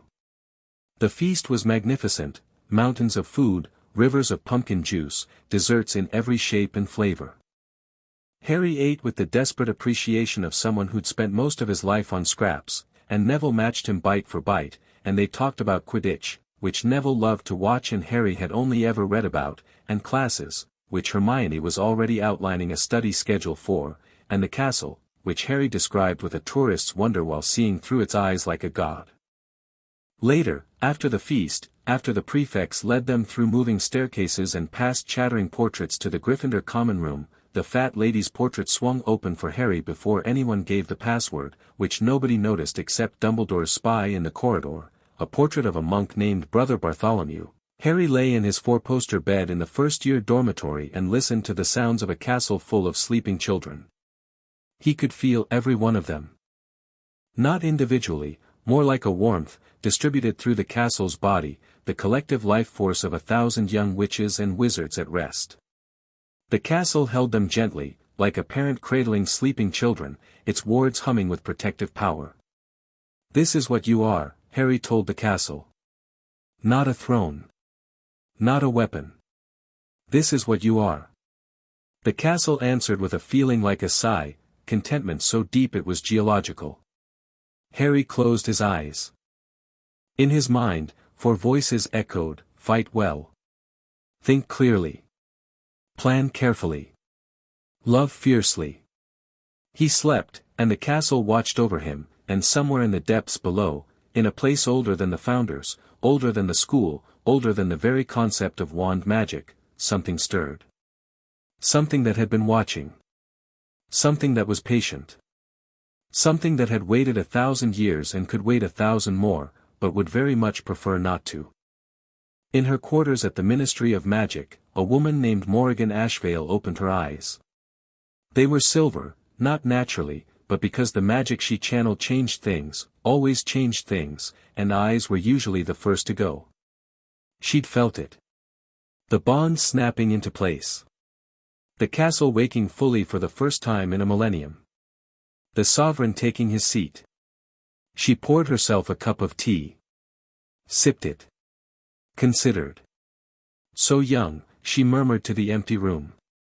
They chose a child. The shadows in the corners of her office moved, not with the flickering of candlelight, but deliberately, like living things stretching after sleep. Symbols older than Latin glowed faintly on her walls, then faded. A child who sleeps in the heart of our stolen fire. She set the cup down. Smiled. It wasn't a cruel smile, it was the smile of a chess player who's just realized the game is more interesting than she thought. Well then. Let's see what kind of king you grow into, Harry Potter. The shadows settled. The symbols dimmed. And across Britain, in a castle that dreamed in stone and starlight, the true sovereign of Hogwarts slept on, unaware that the board was set, the pieces were moving, and the game had already begun. Chapter 1 End. Chapter 2, The Sovereign Walks. Harry's first morning at Hogwarts began with the castle trying to help. He woke at dawn. 5 years of Godric's training schedule had made early rising automatic, and found that the dormitory stairs had rearranged themselves to give him a direct path to the bathroom. The shower ran at precisely the temperature he preferred. A fresh set of robes had been pressed and laid out on the bench, though nobody had been there to press them. And when he stepped into the common room, the fire was already crackling at the exact warmth he liked. The castle was fussing over him like a proud grandmother, and it needed to stop. "You're going to give me away," Harry told it through the bond. "Dial it back. Way back. I'm just a student." The castle sent back a feeling of reluctant compliance, like a dog told to stop wagging its tail. The fire dimmed to normal levels. The stairs shuffled back to their regular configuration. But Harry could still feel it, the low, constant thrum of Hogwarts paying attention, tracking him through its walls like a heartbeat tracking blood. He'd have to live with that. The alternative was explaining to a sentient building why it needed to pretend its sovereign wasn't there, and that was a conversation nobody could win. The common room was empty except for Hermione Granger, who was already curled up in an armchair with 3 textbooks open simultaneously. She looked up when Harry appeared, and her expression carried the specific guilt of someone caught doing something they loved but thought they shouldn't. "Morning," Harry said. "Which one's winning?" "Charms," she admitted. "Though Transfiguration keeps pulling ahead on theory depth. I've cross-referenced the first 3 chapters of each and there's a fascinating contradiction about wand movement, between Wickham's theory and the standard book. The clockwise-counterclockwise debate." Hermione stared at him. "You've read ahead." "A bit. A bit." He says a bit. She closed one book and opened another. "Sit down. Tell me everything you think about Wickham's critique of standardized wand movements." Harry sat, and they talked magical theory for 40 minutes while the common room slowly filled with bleary-eyed Gryffindors stumbling toward consciousness. It was the most natural conversation Harry had ever had with someone his own age. Hermione's mind moved fast, her questions were sharp, and she didn't care about his fame at all once there was an intellectual problem to dissect. "You're odd," Hermione told him eventually, with the bluntness of someone who'd never learned to soften her observations. "You know things that aren't in the books." "Aren't in those books," Harry corrected gently. "There are older ones." "Which ones?" "Where?" "The library here has, I'll show you sometime." "Promise." Neville appeared at the foot of the stairs looking like he'd lost a fight with his bedsheets. His tie was backward, his hair defied physics, and Trevor was perched on his shoulder with the air of a toad who'd given up on escape and settled for condescension. "Morning," Neville mumbled, then spotted Harry and Hermione's spread of books. "Oh no. We don't have homework already, do we?" "Not yet," Harry laughed. "Come on. Breakfast." The 3 of them walked to the great hall together, and Harry felt something unfamiliar and warm settle in his chest, the simple pleasure of belonging to a group. The founders had given him knowledge, power, purpose. But they couldn't give him this, the easy companionship of people who chose to walk beside him because they wanted to, not because of blood or bonds or destiny. He was going to protect this. Whatever it cost. The first week of classes confirmed what Harry already knew and revealed what he didn't. He knew the material. Every charm, every potion, every transfiguration concept, the founders had covered it all, in greater depth and with more rigor than the Hogwarts curriculum demanded. His challenge wasn't learning, it was calibrating. How much to show. How well to perform. How to be impressive without being suspicious. Salazar's advice rang in his ears, second or third in every class. Never first. Let the Granger girl take the top marks, she needs the validation more than you need the attention. Be good.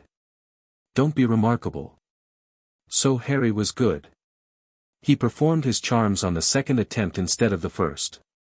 He answered questions correctly but not exhaustively. He let Hermione's hand shoot up first and supported her answers with well-timed additions. In Transfiguration, he turned his match into a needle with deliberate imperfection, slightly blunted tip, not quite silver enough, and McGonagall gave him an approving nod while awarding Hermione the first points of the lesson. What he couldn't control was the castle's behavior. In his second charms class, the classroom rearranged itself subtly to give Harry a better sightline to the board. In herbology, the plants in Greenhouse 1 leaned toward him like flowers tracking the sun.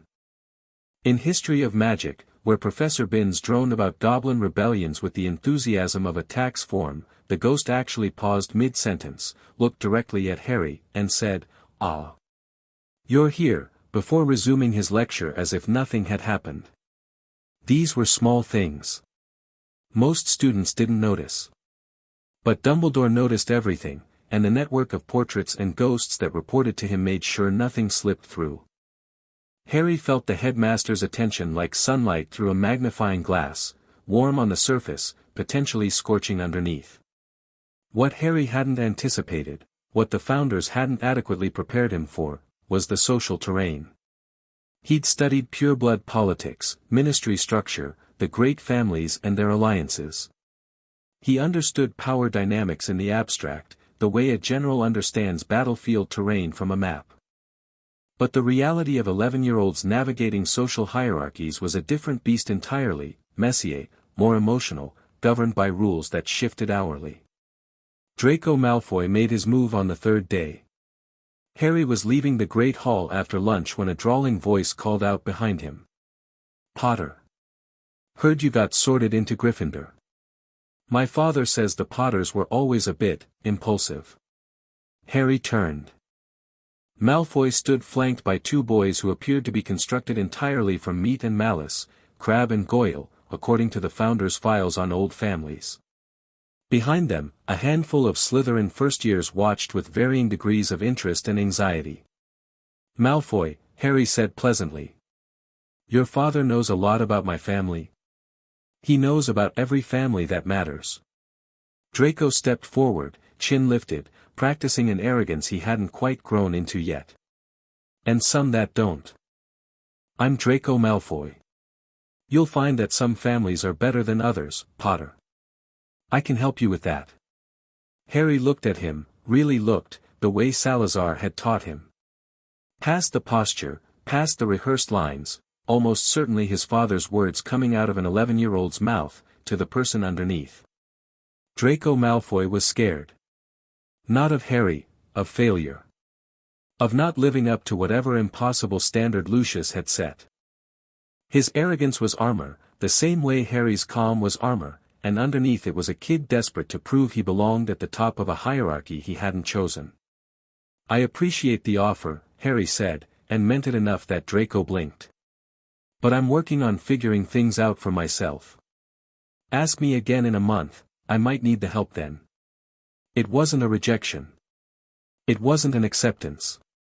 It was a door left open, which Salazar would have approved of and Godric would have hated.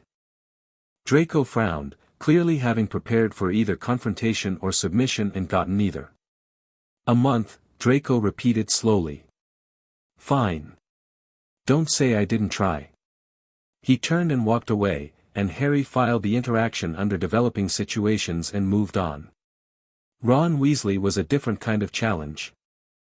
They shared a dormitory, which meant proximity was unavoidable, and Ron's relationship with Harry was a complicated brew of genuine friendliness, simmering jealousy, and the specific insecurity of a boy with 5 older brothers and not enough of anything to go around. Ron was funny. Harry liked that about him. His humor was quick and self-deprecating and honest. But there was a current beneath it, a resentment that surfaced in small ways, the extra beat of silence when Harry answered a question correctly, the way Ron's ears went red when someone mentioned the sorting ceremony and the candles and the armor. "Must be nice," Ron said one evening in the common room, apropos of nothing. "Having the whole castle show off for you." "I didn't ask it to," Harry said. "Yeah, but it did though, didn't it? The boy who lived gets a light show, and the rest of us just walk to the table."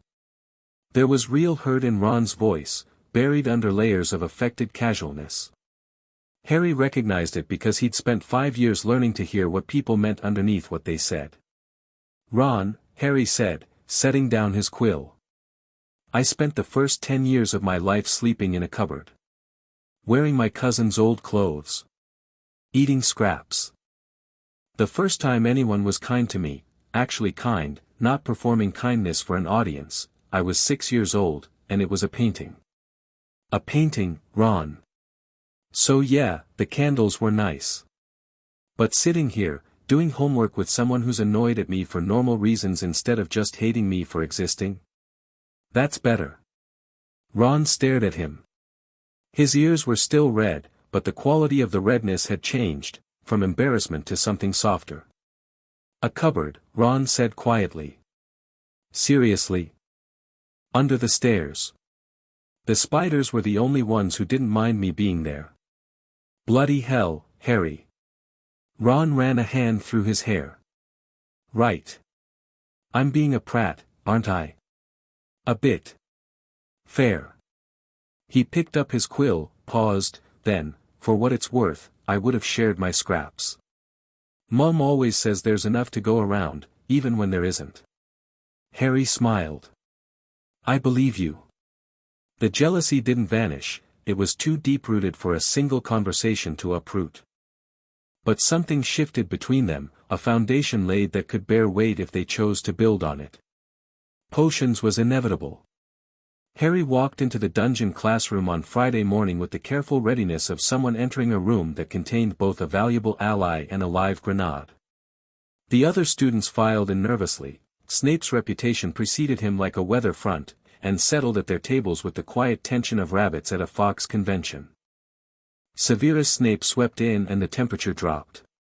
Not literally, though Harry suspected the castle had considered it, but the man's presence sucked warmth from a room the way certain potions absorbed light. Tall, thin, dressed in black that seemed to absorb rather than reflect the dungeon's dim lighting, with lank hair and a hooked nose and eyes that could strip paint at 50 paces. "There will be no foolish wand-waving or silly incantations in this class," Snape began, his voice barely above a whisper and somehow louder than a shout. "As such, I don't expect many of you to appreciate the subtle science and exact art that is potion-making. However, for those select few who possess the predisposition, I can teach you how to bewitch the mind and ensnare the senses." His eyes found Harry. "Ah. Mr. Potter. Our new celebrity." The pause before celebrity was loaded with enough contempt to fill a pensive. Harry met Snape's gaze calmly and felt the man's legitimacy probe, sharper than Dumbledore's, less subtle, more like a battering ram than a lockpick.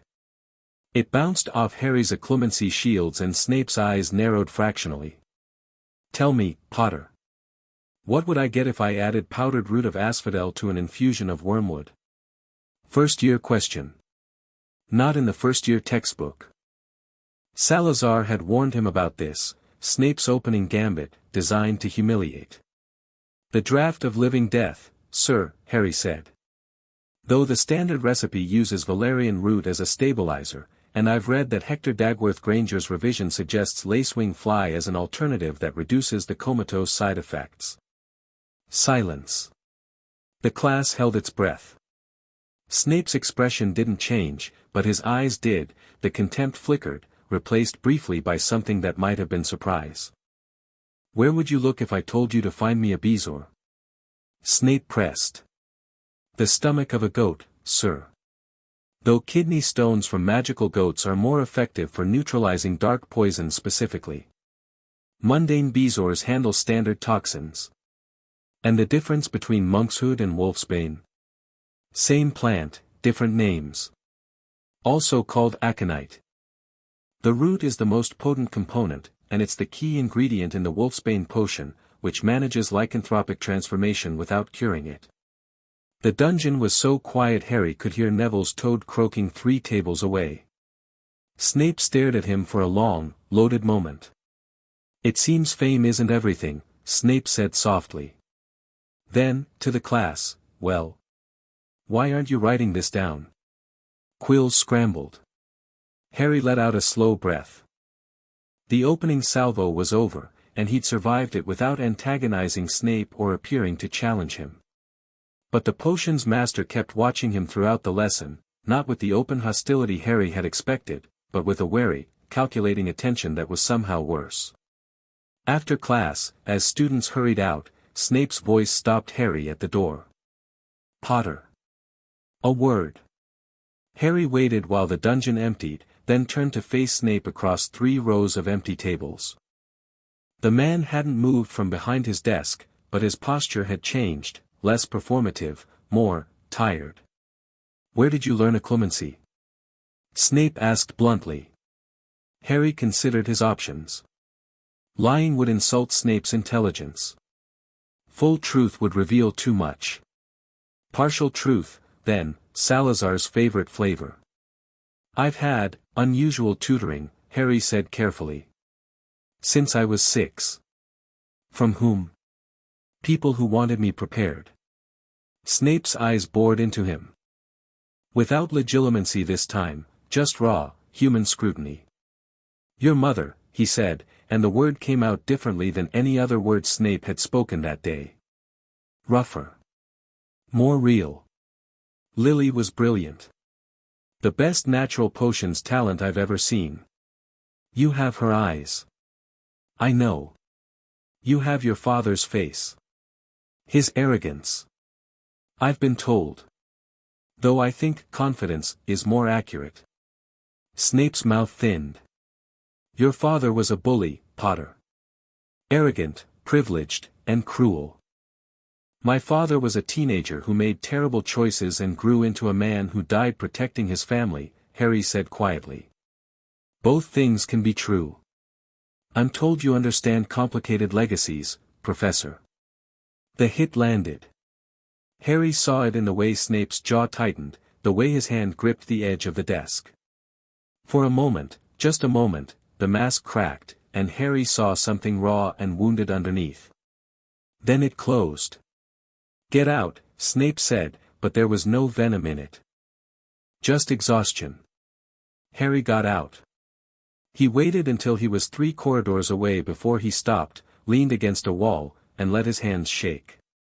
That had been harder than any training session Godric had ever designed, not because Snape was scary, but because he was sad. Desperately, corrosively sad, in a way that had calcified into cruelty. And Harry, who had spent 5 years with a portrait of a man who died alone and regretted it for a millennium, recognized the shape of that sadness like a language he'd been forced to learn. He loved her, Harry thought. He loved my mother, and he's been drowning in it ever since she died. Through the bond, the castle sent a pulse of concern. Harry pressed his palm to the stone wall and drew steadiness from it. I'm fine, he murmured. Just, people are complicated. The castle didn't argue. Complicated was its native language. The political bomb dropped 2 weeks into term. Harry was at breakfast when the great hall doors opened and a procession entered that had no business being in a school, 3 wizards in expensive robes, a clerk with a scroll, and at their head, Lucius Malfoy, blonde and polished and radiating the specific kind of authority that came from generations of wealth deployed strategically. The hall went quiet. Students stared. At the head table, Dumbledore set down his tea with precise calm, and McGonagall's lips compressed into a line so thin they nearly disappeared. "Headmaster Dumbledore," Lucius said, his voice carrying effortlessly. "I apologize for the disruption. But the Board of Governors has concerns." Lucius. Dumbledore's tone was pleasant in the way a velvet glove is soft. "What an unexpected visit. Though I believe board business is typically conducted through correspondence. Typical circumstances warrant typical procedures. These circumstances are anything but." Lucius produced a scroll from his robes with a flourish. "The board has received reports of unusual magical phenomena during the sorting ceremony. Unprecedented reactions from the castle itself, responsive enchantments, structural deference, ward fluctuations. Several board members have received owls from concerned parents. Children have vivid imaginations. The portraits corroborate the accounts. As does Professor Flitwick's own incident report regarding anomalous charm behavior in the first-year corridor." Lucius paused for effect. "The board is exercising its right to a formal inquiry into the magical stability of Hogwarts.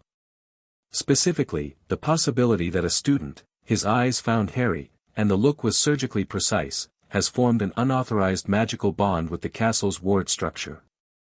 The hall erupted in whispers. Harry sat perfectly still, his fork halfway to his mouth, and felt the castle bristle around him like an enormous cat whose territory had been threatened.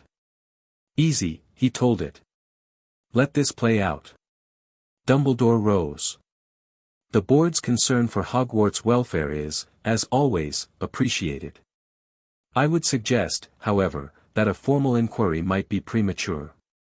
The sorting ceremony often produces unusual magical displays, not like this, headmaster. Not in 1,000 years. The records are quite clear." Lucius's smile was thin and sharp. "The inquiry will take place this Saturday. The board expects full cooperation from the staff and," another glance at Harry, "relevant students." He turned and left with his entourage, robes swirling, and the hall remained in stunned silence for 3 full seconds before conversation erupted like a dam breaking. At the Gryffindor table, Neville leaned toward Harry. "What was that about?" "Politics," Harry said, and took a bite of toast that he didn't taste. "Harry." Hermione's voice was tight. "He was looking at you. What bond is he talking about?" Harry chewed. Swallowed. Made a decision. "After breakfast," he said. "I need to talk to some people first." He finished his toast, excused himself, and walked out of the great hall with every eye in the room tracking him. In the corridor, he let the castle guide him, a staircase that appeared where it shouldn't, a door that opened onto a passage that cut through 3 floors, until he reached the entrance to the vault. The founders were waiting. "We saw," Rowena said. Her chalkboard was already covered in political diagrams. "Malfoy's gambit. He's moving faster than I predicted." "He's testing the waters," Salazar said. "This isn't about removing Harry.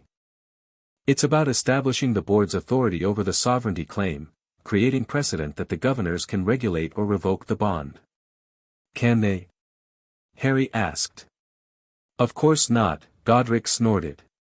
"The sovereignty bond predates the board by 700 years. They have as much authority over it as a mouse has over a mountain. But if people believe they do, it doesn't matter what's true," Harry said, and Salazar smiled approvingly. "So what do we do?" Helga asked. Harry had been thinking about this since Lucius's first sentence. Not the specific scenario, he hadn't predicted the timing, but the general shape of it. A challenge to his authority, framed in institutional language, designed to put him on the defensive. "We don't fight it," Harry said. "We welcome it." The founders exchanged glances. "Explain," Rowena said. Malfoy wants an inquiry because he thinks it'll make me look illegitimate, a kid with an unexplained connection to the castle, no political backing, no family name in the power structure. He expects me to either deny the bond and look weak, or defend it and look dangerous. Either way, he wins.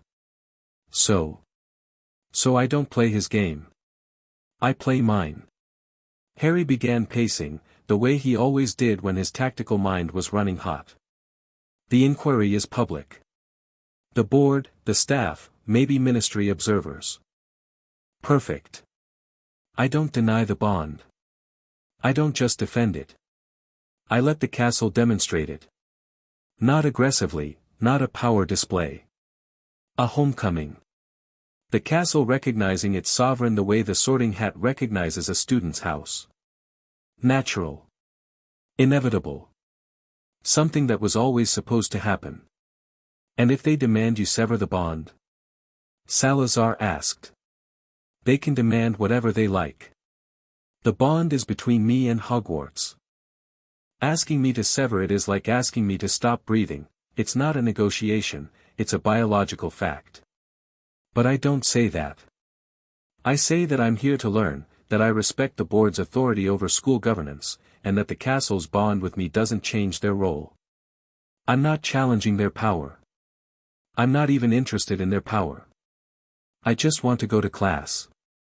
Humble, Salazar said. Genuine sounding. Non-threatening while being fundamentally non-negotiable. Well done. You're teaching an 11-year-old to be a politician, Helga said disapprovingly. I'm teaching an 11-year-old to survive politicians, Salazar corrected. There's a difference. Harry spent the rest of the day preparing. Not rehearsing. Salazar had taught him that rehearsed speech sounded rehearsed, and the inquiry needed to feel spontaneous. Instead, he reviewed everything the founders had taught him about magical law, sovereignty precedent, and the Board of Governors' actual legal mandate, which was surprisingly narrow, mostly limited to budget and staffing. He practiced projecting calm authority, Godric's trick of filling a room with presence without filling it with volume. And he let the castle feel his intentions, so that when the moment came, its response would be genuine rather than staged. That evening, he found Daphne Greengrass. He'd been aware of her since the sorting, a pale, dark-haired girl with sharp blue eyes and an expression of calculated neutrality who'd gone to Slytherin without fuss. She'd watched the Candlean armor display with neither the awe most students showed nor the hostility the Slytherin table had cultivated. She'd simply watched, and filed it away, and Harry had recognized a fellow observer. He found her in the library, which surprised him. Not that she was reading, that she was reading Theoretical Foundations of Ward Architecture, which was a sixth-year text and not on any first-year's curriculum. Light reading? Harry said, sitting down across from her. Daphne looked up. Her expression didn't change. She had the best poker face of any 11-year-old Harry had ever seen, which admittedly was a limited sample. Research, she said. Given recent developments, I thought understanding how castle wards function might be relevant. Recent developments. You mean the inquiry? I mean the fact that the castle bowed to you during your sorting, and now Lucius Malfoy is trying to turn it into a political weapon. She closed the book. Everyone in Slytherin is talking about it. Half of them think you're the next Dark Lord. The other half think you're a fraud. Nobody's asking the interesting question. Which is? What do you actually want? She held his gaze with an intensity that was completely different from Snape's hostility or Dumbledore's assessment. This was pure curiosity, unafraid, unimpressed, and genuinely interested. Everyone's falling over themselves to worship you or hate you. I'd rather just know what you want. Harry studied her. Through the bond, the castle offered impressions, the Greengrass family's magical signature, old and neutral, carefully balanced between factions. Daphne's own magic was cool and precise, like a winter stream, nothing wasted, nothing hidden, everything flowing in exactly the direction she chose. I want to go to class, Harry said. Learn things. Make friends who don't care about my scar. Maybe play some Quidditch. Eventually, deal with some very complicated problems that I didn't ask for but can't avoid. In that order. That's a very ordinary list for someone the castle chose as its master. I'm not its master. I'm its person. He frowned. That sounds ridiculous. It sounds honest. Which is almost as rare. Daphne tilted her head. The inquiry will be a disaster for you if you go in alone. Malfoy's been playing the governors for years. He'll have 3 members in his pocket, 2 more sympathetic, and Dumbledore will support you only as far as it serves his own interests. Which, in this case, might not be very far. Harry raised an eyebrow. You know a lot about the board's politics. My father is a neutral party who does business with all of them. I've been listening to political analysis at the dinner table since I could hold a fork. She paused. I'm not offering to help because I like you, Potter. I'm offering because watching Lucius Malfoy lose is one of my few genuine pleasures, and I have information that could be useful. Such as? Governor Alderton owes my father a favor. Governor Marchbanks despises Malfoy but won't act without political cover. And the board's charter, Section 14, requires unanimous consent to compel testimony from a minor. Malfoy doesn't have unanimity. He has a majority, which means he can hold the inquiry but can't force you to answer questions under oath. Harry blinked. Then he laughed, a genuine, surprised laugh that made Daphne's carefully neutral expression twitch toward something that might have been a smile. You're brilliant, Harry said. I'm informed. There's a difference. But the not-quite smile remained. Do you want my help or not? Yes. I absolutely want your help. But, he hesitated. I should warn you. If you help me publicly, the Malfoys will notice. Your family's neutrality is my family's concern, not yours. And neutrality that can't withstand a single decision isn't neutrality, it's cowardice. She reopened her book. I'll have a summary of the board members' positions by Thursday. Meet me here after dinner. Deal. Harry stood to leave, and Daphne said, without looking up, Potter. Yeah. The castle didn't just bow to you at the sorting. The wards shifted across the entire school. I felt them. Every sensitive student in Slytherin felt them. Whatever you are, you're not just a kid who wants to go to class. She turned a page. But I suppose that's a conversation for another day. Harry left the library with the distinct feeling that he'd just been outmaneuvered by someone his own age, and that he'd enjoyed every second of it. Saturday arrived with the weight of a courtroom and the tension of a battlefield. The inquiry was held in the Great Hall, cleared of its usual long tables and reconfigured into a formal hearing space. The Board of Governors sat in a raised semicircle at the head of the room, 12 witches and wizards of varying age and temperament, with Lucius Malfoy at the center like a spider in a very expensive web. The teaching staff occupied a row of chairs to the left. Students had been cleared from the hall, though Harry knew, through the portraits, through the castle, that most of them were clustered in corridors and common rooms, listening through every available magical channel.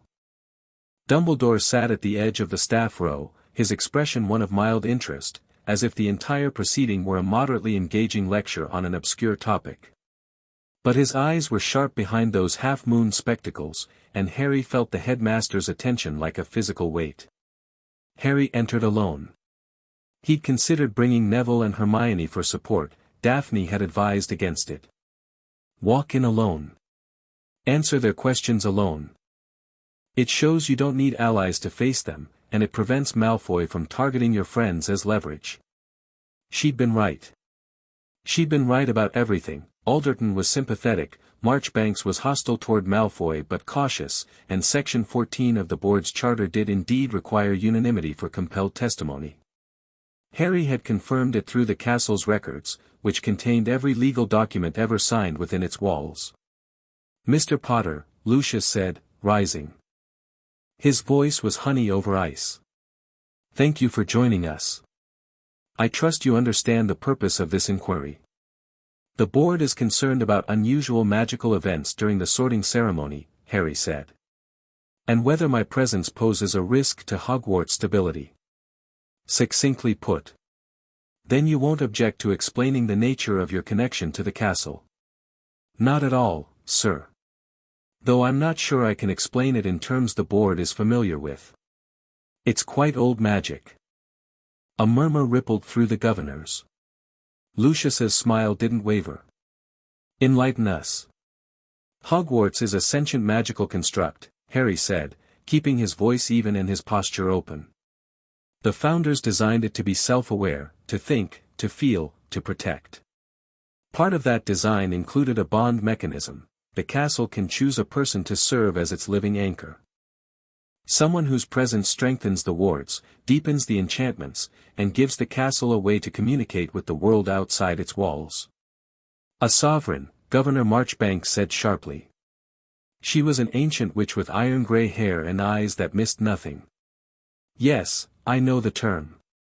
It's in the pre-ministry historical records. No one's claimed it in 1,000 years. No one's been chosen in 1,000 years, Harry corrected gently. The claim isn't mine, ma'am. It's the castle's. Preposterous, said Governor Fawley, a thin man who sat at Lucius's right and hadn't taken his eyes off Harry since he'd entered. A building doesn't choose things. Hogwarts does. Harry let the calm certainty in his voice do the work. The sorting hat chooses houses for students. The staircases choose their own paths. The room of requirement appears for those who need it. The castle has been making choices since the day it was built. This is just a bigger one. And why you? Lucius asked, and now his voice had an edge. Why should a castle with a millennium of history choose an 11-year-old boy with no family name of consequence and no demonstrated magical ability beyond survival? The insult was designed to provoke. Harry let it pass through him like wine through a window. I don't know why the castle chose me, Harry said. I only know that it did. And I know that since the bond was formed, the wards have strengthened by 40%, I can provide the specific measurements, the castle's structural enchantments have stabilized, and the protective magic around the student body has deepened. Whatever the board's concerns about my presence, the castle itself seems to think I'm helping. You claim to be able to measure ward strength? Governor Alderton asked, leaning forward with genuine curiosity rather than hostility. The bond gives me awareness of the castle's magical state. Like feeling your own pulse, you don't choose to feel it, you just do. Harry paused, then made a decision. He'd planned for this moment. I can demonstrate, if the board would like. Lucius's eyes narrowed. This wasn't in his script. Demonstrate how? The castle's wards respond to my awareness the way any magical construct responds to its anchor. If I ask the castle to verify my claim, it will. Ask a building to, please, Harry said. Not to Lucius. To the hall. To the stone beneath his feet, the walls around him, the ceiling above, the ancient, living, watchful presence that had been his home and teacher and family for 5 years. Show them, he thought. Not everything. Just enough. Show them who you are. Hogwarts answered. It started with the floor. The stone beneath Harry's feet pulsed with soft golden light, spreading outward in concentric ripples that reached the walls and climbed them. The carved crests of the 4 houses, positioned at the cardinal points of the great hall, began to glow, each in its own color, crimson, green, blue, gold. The light wasn't harsh or aggressive, it was warm, steady, the way candlelight fills a room without demanding attention. The suits of armor lining the walls turned their helmed heads toward Harry. Not in a snap of military attention, slowly, gently, the way sunflowers track the sun. One by one, they placed their gauntlet hands over their chest plates, above where a heart would be. The portraits moved. Dozens of them, headmasters and headmistresses, notable alumni, historical figures captured in oil and enchantment, turned in their frames and inclined their heads. Not bowing. Acknowledging. The way old friends greet each other after a long absence.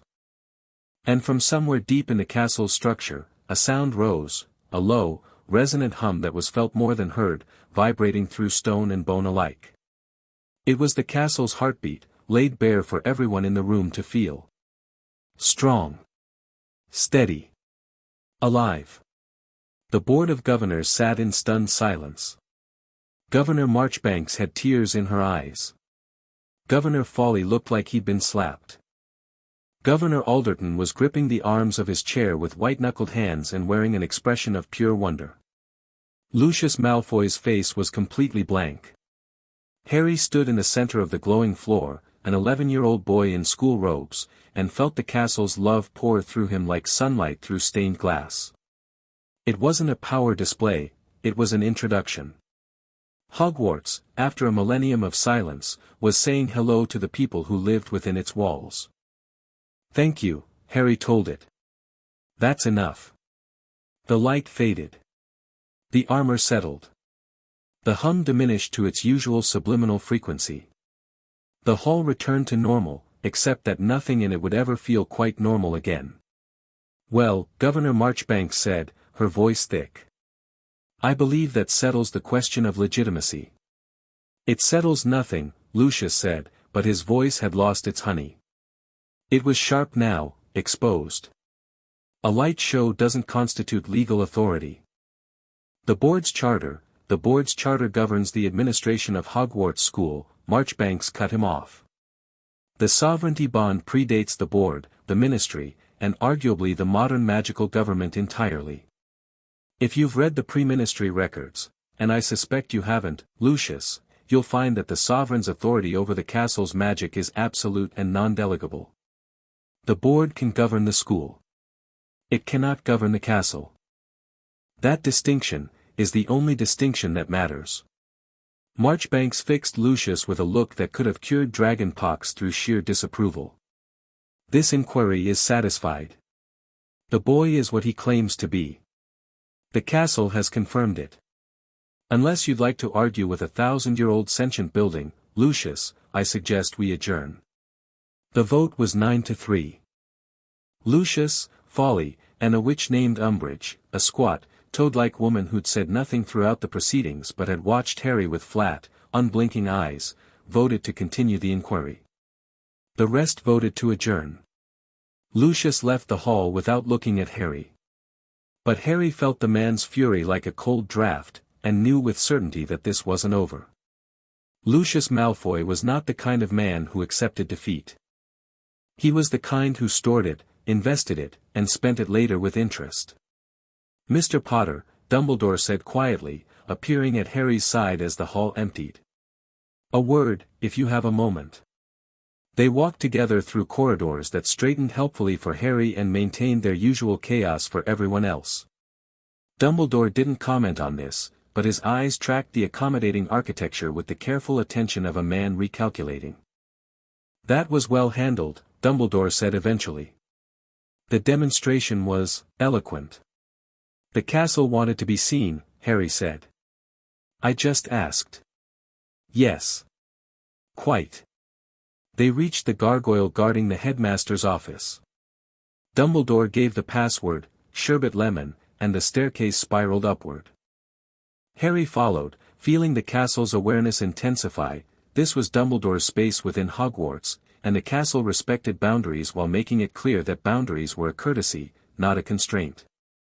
The office was exactly as the founders had described, circular, cluttered with silver instruments and whirring devices, the walls lined with portraits of former headmasters, all of whom were watching Harry with undisguised fascination.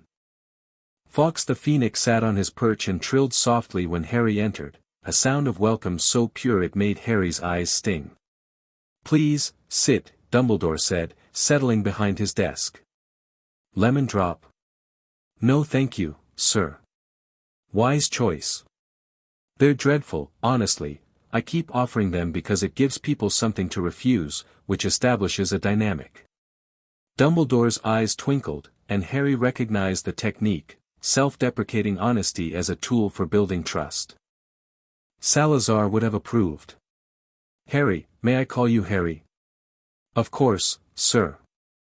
Harry, I must confess some surprise. When I placed you with your aunt and uncle 11 years ago, I believed, hoped, that you would grow up away from the pressures of the magical world. That you would arrive at Hogwarts as a normal child, unencumbered by legacy and expectation. With respect, sir, you placed me in a cupboard. The words landed softly, but Dumbledore flinched as if they'd been shouted. The twinkle dimmed.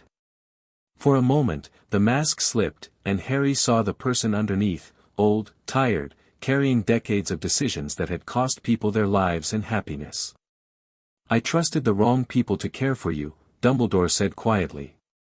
That failure is mine, and I will carry it. I believe you. Harry meant it. The remorse was genuine. The Founders had taught him to spot the difference between performed guilt and actual anguish, and Dumbledore's was real. But it means I can't trust you to make decisions about my life, Professor. Not without my input. Not anymore. Dumbledore was quiet for a long time. The silver instruments whirred and clicked in the silence. The sovereignty bond, Dumbledore said finally. When did it form? When I was 6. Dumbledore's hand, reaching for a lemon drop, froze. 6. I accidentally operated into the Founder's vault. The castle was, waiting. You've had access to the Founder's teachings for 5 years. It wasn't a question. Dumbledore's mind was visibly recalculating. Harry could almost see the equations shifting behind those blue eyes. Their portraits? All 4. They taught me everything they could. Including a clemency, evidently. Harry said nothing. His silence was answer enough. Dumbledore leaned back in his chair. He looked, suddenly, every one of his considerable years. Harry, I had plans. Careful plans, built over decades, designed to protect you and prepare you for what's coming. Plans that assumed certain things about your knowledge, your abilities, your readiness. Plans that assumed I'd be a normal boy walking into this world blind. Yes. Those plans are gone, sir. I'm sorry if that's inconvenient. It's not inconvenient. It's terrifying. Dumbledore looked at him over his half-moon spectacles, and for the first time, the look wasn't assessment or calculation. It was something raw. You are 11 years old, Harry. No matter what the Founders taught you, no matter what the castle recognizes in you, you are a child. And the forces that will come for you will not care about your age. I know about Voldemort, Harry said, and Dumbledore's flinch at the name was barely perceptible. I know about the prophecy, at least, I know one exists. The Founders couldn't tell me its contents, but they told me enough to understand why he came for my parents. You know more than I intended you to know at this age. And less than I need to. Harry leaned forward. Professor, I'm not asking you to trust me with everything right now. I'm asking you to stop making plans about me without me. Include me. I might surprise you. You already have. Dumbledore smiled, and it was a real smile, weary, sad, but real.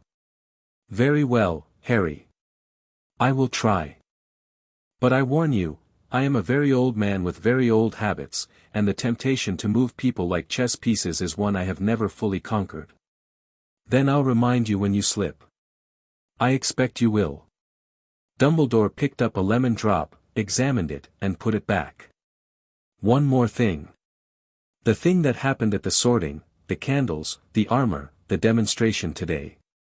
It will not go unnoticed. There are people beyond Lucius Malfoy who will take interest. People who have been watching Hogwarts for a very long time.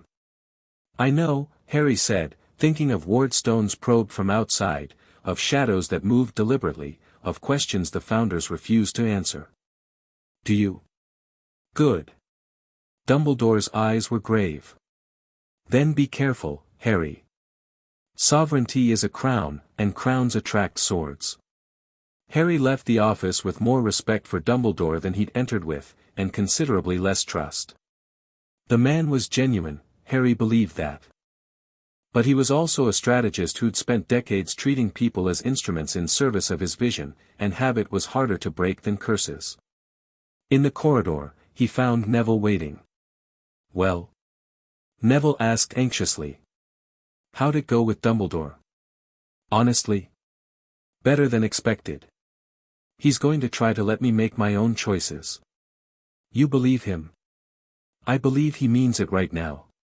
Whether he can follow through is a different question." Harry clapped Neville on the shoulder. "Come on. I'm starving, and I want to not think about politics for at least an hour."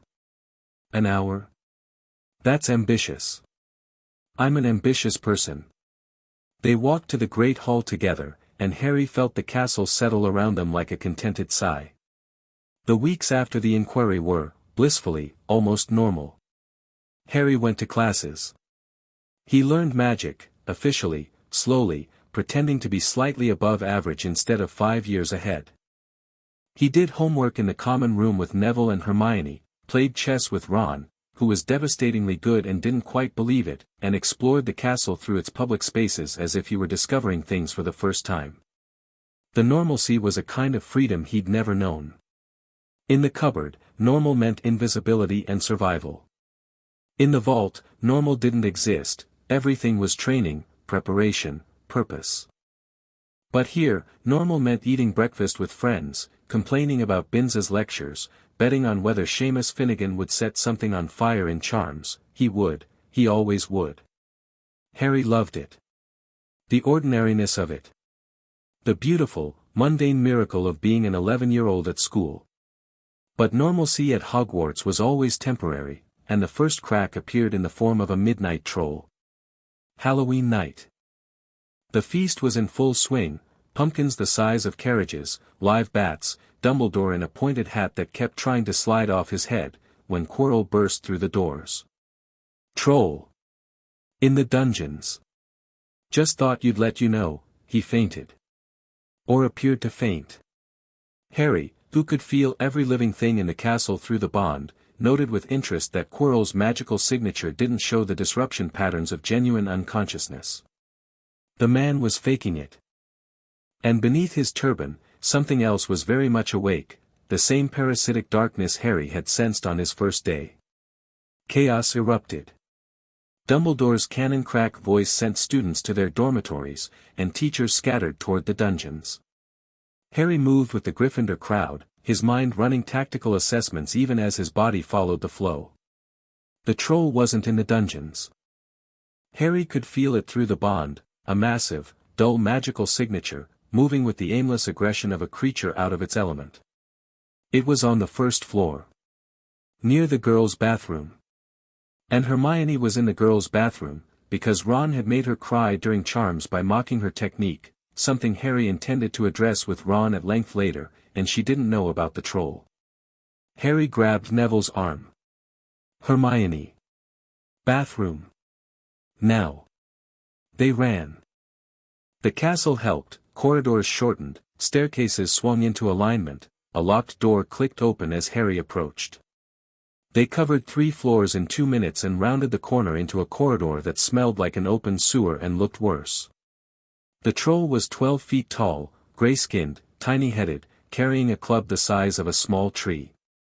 It had already demolished 2 walls and was lurching toward the bathroom door with the focused intent of something too stupid to be distracted. "Oh no," Neville whispered. "Neville, get behind me. When it swings, I'll redirect. You get to the bathroom and get Hermione out." "Redirect? How do you redirect a?" Harry didn't answer. He was already moving forward, and the castle was moving with him. The sovereignty bond gave Harry awareness and limited control of the castle's physical structure. He couldn't reshape rooms at will, that kind of power required time and preparation. But he could do small things, shift a flagstone, swing a door, activate a suit of armor.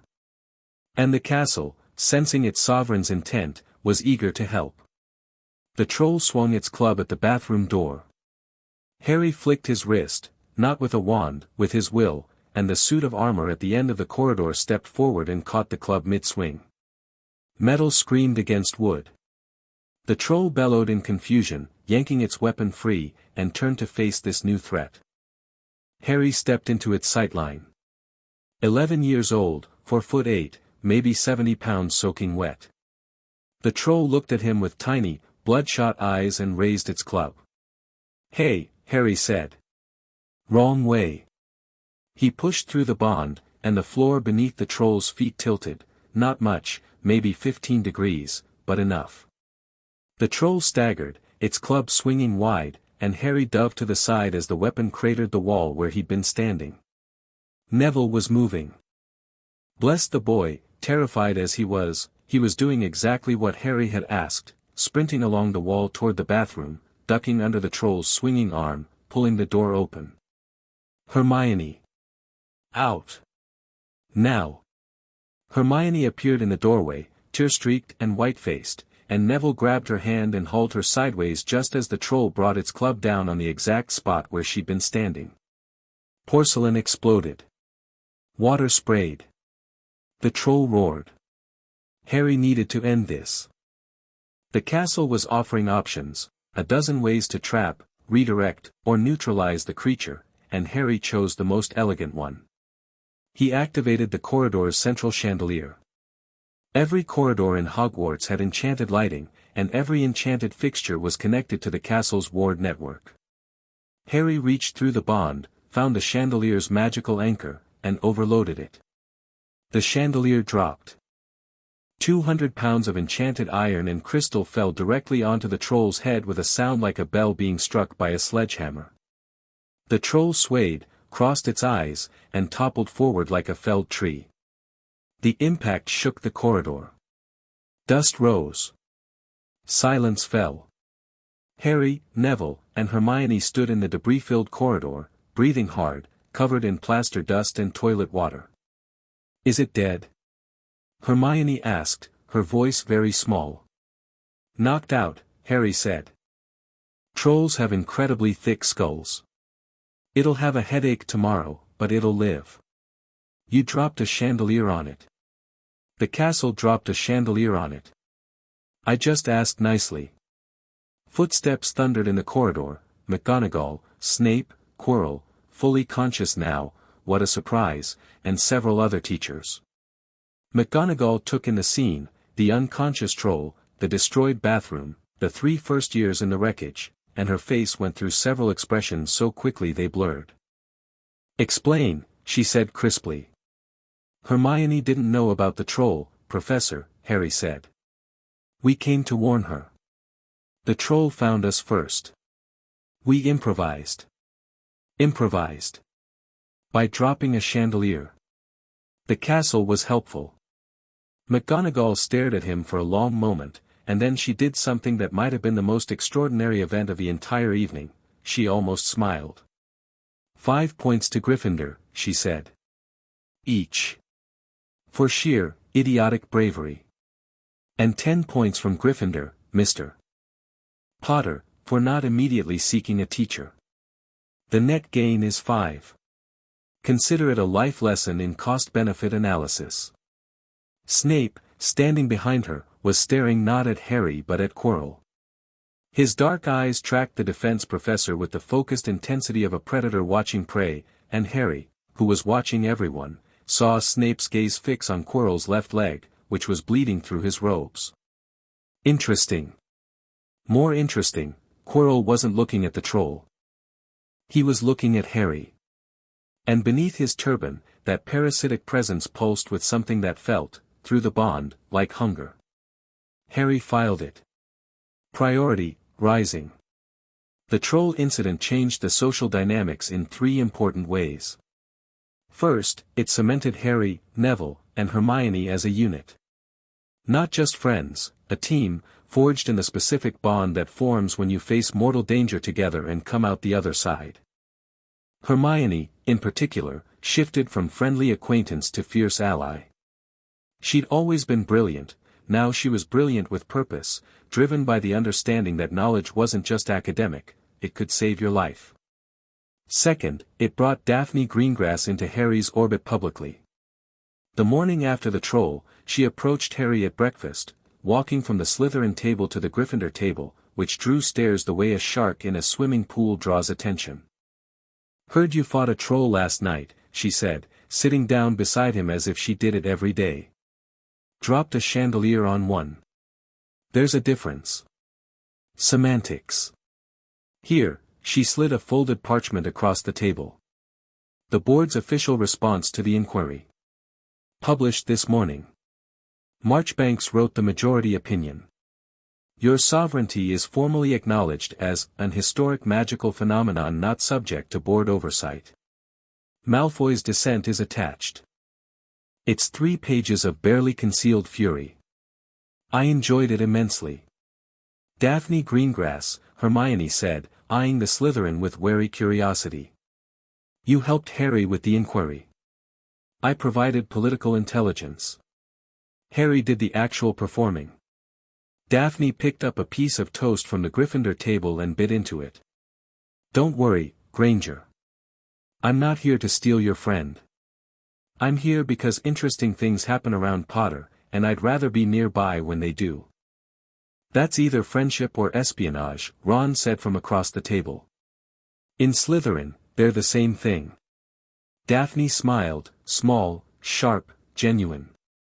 "Pass the marmalade?" Third, and most consequentially, it drew Dumbledore's and Snape's attention to Quirrell. Harry didn't know exactly what Dumbledore suspected. The headmaster played his cards with a closeness that made Salazar's portrait look indiscreet. But after the troll, Snape's hostility toward Quirrell became barely concealed, and Harry noticed Dumbledore's attention shifting from Harry himself to the defense against the dark arts corridor and the 3rd floor. The 3rd floor. Where Fluffy the 3-headed dog guarded the trapdoor. Where the Philosopher's Stone sat at the end of a gauntlet of protections. Where something was being laid as bait. Harry knew about the stone. The founders had told him about Nicholas Flamel's decades worth of partnership with Dumbledore, the stone's properties, and its probable location. They'd discussed whether Harry should intervene. "Leave it," Salazar had advised during a late-night strategy session in the vault. "Dumbledore placed the stone here deliberately. It's bait for whoever is possessing Quirrell. The protections are designed to be solvable, a test, not a true barrier." "He's using the school as a trap," Harry said. "Of course he is. Dumbledore has been using institutions as instruments his entire career. The school, the Order, the Wisengamot, everything is a tool in service of the greater good. That's..." Harry struggled for the word. "Effective," Salazar said. "And dangerous. And exactly the kind of thinking that gets people killed when the tools have feelings." Harry let it simmer. He watched Quirrell from a distance, tracked the parasitic presence through the bond, and waited for the right moment to act. The right moment came in a Snape-related way Harry didn't expect. 2 weeks after the troll, Harry received a message through Snape's Slytherin prefect, a terse note summoning him to the potions office after classes. Harry went, curious and cautious, and found Snape at his desk with a bottle of wine and the expression of a man about to do something he'd rather eat glass than attempt. "Sit, Potter." Harry sat. "The troll," Snape said, pouring himself wine without offering Harry anything. "Your performance was competent." "Thank you, sir." "It was also revealing. You accessed the castle's enchantments without a wand, without incantation, and with a precision that suggests years of practice. You are not a first-year student, Potter, whatever your enrollment records say. Don't insult my intelligence with a cover story. I've been watching you for 2 months. You hold back in every class. You answer questions correctly but never impressively. You perform magic at exactly the level expected of a talented first year, which would be convincing if you hadn't dropped a chandelier with wandless enchantment manipulation that most 7th years couldn't manage." Snape took a long sip of wine. His eyes never left Harry's. "The founders taught you." "I deduced that much from your acclimacy and your comment about Slytherin." His voice tightened on the name. "What message could Salazar Slytherin possibly have for me?" Harry weighed his options. Snape was asking directly, which meant deflection would damage what little trust existed between them. And Salazar had actually given Harry a message, had said, with the weary certainty of someone who'd watched a pattern repeat for 1,000 years, when the potions master asks, and he will ask, tell him the truth. Salazar says you'd make a terrible Slytherin, Harry said. Because you wear your grudges on your sleeve. Snape's hand tightened on his glass. The wine trembled but didn't spill. He also said, Harry continued quietly, that he recognizes himself in you. That your loyalty runs so deep it's become self-destructive. That the man you hate yourself for serving was everything Slytherin's house was supposed to prevent, a wizard who let fear and ambition consume every human connection he ever had. The silence that followed was not comfortable. It was not meant to be. Salazar Slytherin, Snape said finally, is a portrait. Who has had 1,000 years to think about his mistakes. He says the hardest part wasn't leaving Hogwarts. It was realizing he'd been wrong about why he left. Snape stared at him. Harry could see the war happening behind those black eyes, pride against curiosity, anger against something dangerously close to hope. The man had built his entire identity on a foundation of bitterness and loyalty to a dead woman, and Harry was suggesting the foundations went deeper than he'd thought. Why are you telling me this? Snape asked, and his voice was rougher than Harry had ever heard it. Because you asked. And because I think you're going to be important, Professor. Not to Dumbledore's plans or Voldemort's, Snape flinched, but to what comes after. The Founders didn't just teach me magic. They taught me to see people. And I see you. What do you see? Someone who chose the wrong side, switched to the right side for the wrong reasons, and has been punishing himself ever since. Someone who's brilliant and bitter and loyal to a fault. Someone who could be extraordinary if he'd stop trying to atone and start trying to live. Snape set down his glass with exaggerated care. His face was blank, deliberately, forcefully blank, the way a dam looks calm before it breaks. Get out, Potter. Yes, sir. Harry stood. At the door, he paused. The troll wasn't random, by the way. Someone let it in to create a distraction. I think you already know who. Snape said nothing. But his eyes flickered to a point above Harry's head, toward the third floor, and the calculation in his expression confirmed everything Harry suspected. Good night, Professor. Harry left. Behind him, Snape poured another glass of wine and stared at nothing for a very long time. November bled into December, and the castle wrapped itself in winter like a sleeping giant pulling up blankets. Snow fell thick over the grounds, and the enchanted ceiling in the great hall reproduced it with such fidelity that first-years occasionally held out their hands to catch flakes that dissolved into nothing at table height. The corridors were warm despite the cold. Harry's sovereignty bond ensured that the castle's heating enchantments ran at optimal levels, a service he performed unconsciously, the way his heart beat without his permission. Quidditch began, and Harry flew. It was the one area where he couldn't hide his ability. 5 years of Godric's physical training had given him reflexes that no amount of deliberate mediocrity could disguise, and the moment he mounted a broom during Madame Hooch's flying lesson, the game was up. He flew the way birds fly, naturally, instinctively, as if gravity were a suggestion he'd politely declined. McGonagall watched from her office window as Harry Dove rolled, and caught Neville's Remembrall from a 50-foot drop, and summoned him before his feet touched the ground. I'm putting you on the Gryffindor team, she said, and her voice carried the finality of a woman who would not be argued with. Youngest seeker in a century. Practice is Tuesday and Thursday. Harry considered objecting. Salazar would have advised against standing out, but the pull of the sky was too strong. He'd spent 5 years underground, in a vault, learning to be powerful and careful and strategic. He wanted something that was just for him. Something that was joy and speed and wind. Yes, Professor, he said, and couldn't keep the grin off his face. Quidditch gave him something else, too, a context where his abilities were admired instead of feared. The Gryffindor team accepted him immediately, not because of his name, but because he could fly, and in Quidditch, that was the only currency that mattered. Oliver Wood, the captain, looked at Harry's first practice flight and burst into tears of happiness. The first match was Gryffindor versus Slytherin, and it was the closest thing to pure happiness Harry had ever experienced on a broomstick. The game was fierce and fast and chaotic. Slytherin played dirty, shoulder checks, bludger targeting, a beater named Flint who had the subtlety of a freight train. Gryffindor played with heart, the chasers moving in formations that would have drilled into them like a military tactician. And Harry soared above it all, eyes scanning for the snitch, the world reduced to wind and speed and the golden glint he was hunting.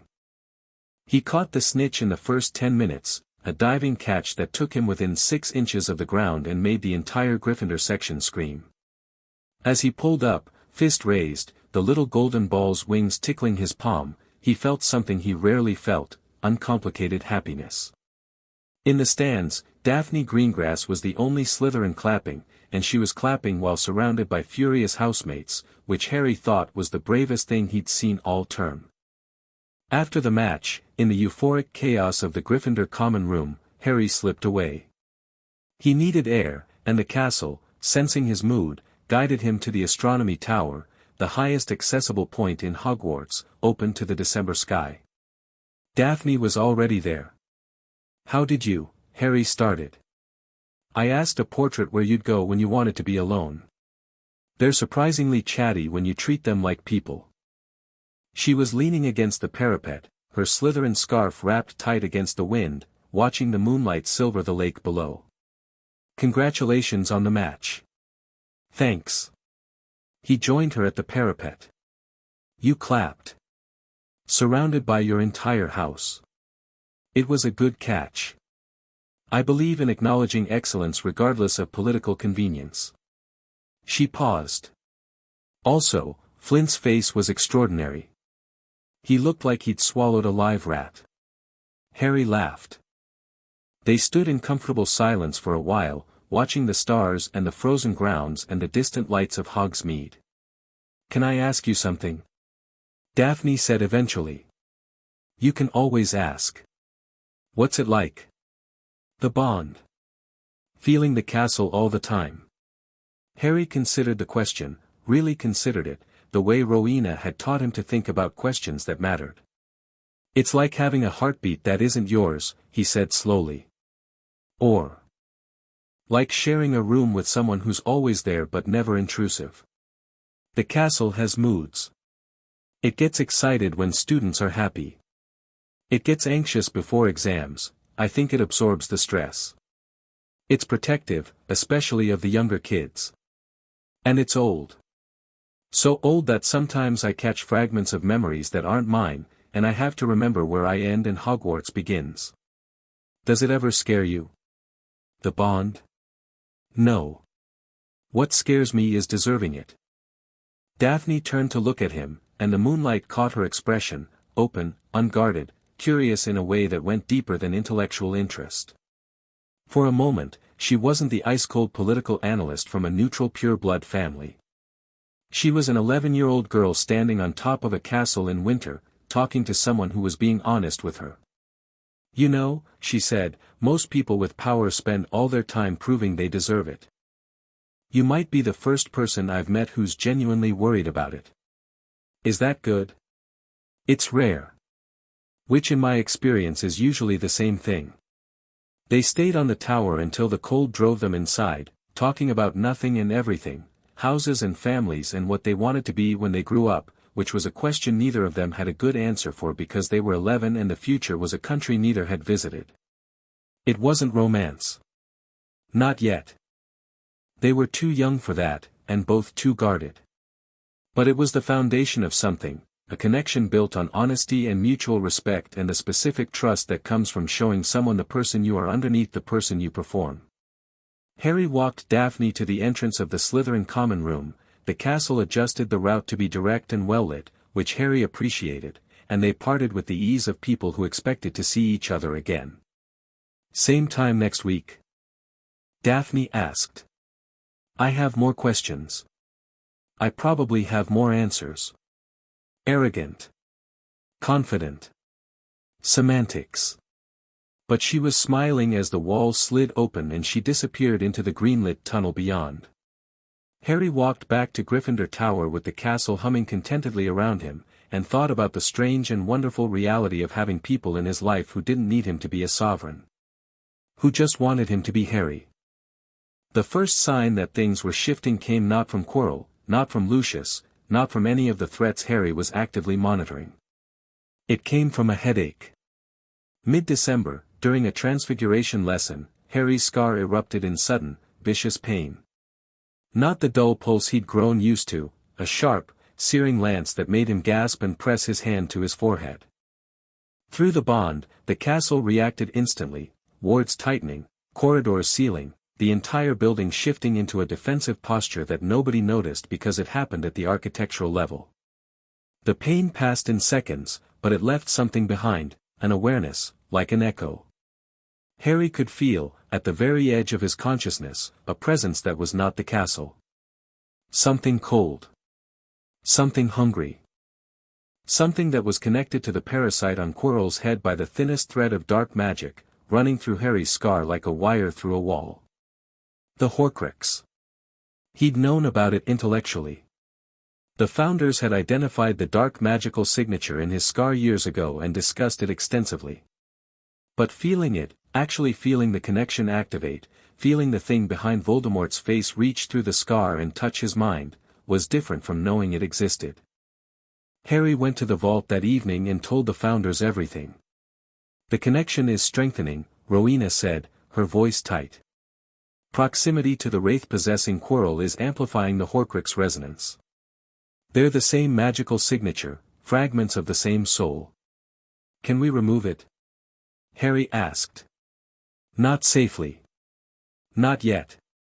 Salazar's expression was as grave as Harry had ever seen it. The Horcrux is entangled with your own magical core.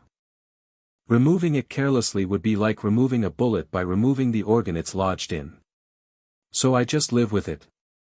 For now. We research. We plan. And we keep you as far from Quirrell as possible. Salazar paused. There is something else. The resonance through your scar, it wasn't random. The wraith is actively seeking the stone. The protections are being tested. Whatever Dumbledore's timeline was, it's accelerating. Quirrell is going for the stone, Harry said. Soon. Within weeks, perhaps. Then I need to get there first. Absolutely not, Helga said firmly. You're 11, I'm the sovereign of the castle the stone is hidden in. The protections were designed by people I know personally. And if Voldemort gets the stone, he gets a body, and everything changes. Harry looked at each of them. I'm not asking permission. I'm asking for help. The founders exchanged a long look, the kind that carried 1,000 years of shared history and shared loss. He's right, Godric said quietly. Helga, I love you, but he's right. The boy is more prepared than any first year in history, and the castle itself will fight for him. The castle fighting isn't what worries me, Helga said. It's what happens to his heart if things go wrong. Things going wrong is inevitable, Salazar said. Preparing for it is what we've been doing for 5 years. Harry, he fixed the boy with those sharp, painted eyes. We'll prepare you. Every protection, every contingency, every advantage we can provide. But you go in with allies. Not alone. I know. Harry thought of Neville's quiet courage, of Hermione's fierce intelligence, of Daphne's sharp mind and steady nerve. I know exactly who to ask. The founders began their preparations. Harry began his. And deep beneath the castle, deeper than the vault, deeper than the foundations, deeper than anything built by human hands, the lay convergence pulsed once, a slow, deep rhythm like the heartbeat of the earth itself, and was still. Something had noticed the stirring above. Something patient and ancient, and very, very interested in the boy who'd woken the castle from its 1,000-year sleep. And in a ministry office in London, Morrigan Ashvale set down a cup of tea that had gone cold 2 hours ago. She'd been reading reports, ward fluctuation data from the Department of Mysteries, smuggled to her by people whose names appeared on no official roster. Hogwarts wards had strengthened 40% since September. The magical signature was unmistakable, sovereignty-class enchantment, the kind that hadn't been seen since the Founders' era. And beneath it, threaded through the ward data like a heartbeat beneath music, she could feel the convergence responding. It was waking up. Not fully, not yet. A stirring, like a sleeper shifting in a dream. But after 1,000 years of silence, even a stirring was seismic. The convergence recognized the sovereign. The sovereign was strengthening the castle. And the castle's roots ran all the way down to the stolen fire that Morrigan's order had sworn, across 100 generations, to reclaim. She pulled a map from her desk. It showed Britain's ley lines, the deep channels of raw magical energy that crisscrossed the landscape like blood vessels. Most were dim, dormant, their power drained and redirected through Hogwarts foundations. But 3 of them, 3 which hadn't shown activity in centuries, were glowing. Faintly. Almost imperceptibly. But glowing. Morrigan traced the lines with her finger. They converged, as they always converged, on a single point in the Scottish Highlands. The point where 4 mad wizards had built a school on top of the world's largest concentration of raw magical energy and told themselves they were protecting it. "You're waking it up, boy," she murmured. "You don't even know you're doing it, do you?" She opened a drawer and removed a small, ancient coin, iron, stamped with a symbol that predated every magical government on the planet. The symbol of the Covenant of Ashes. She pressed her thumb to it and felt the network activate, 17 minds, scattered across Britain and beyond, all connected by the same oath, the same mission, the same burning patience. "He's real," she sent through the coin. "The sovereign is real. And the convergence is responding. Begin Phase 2.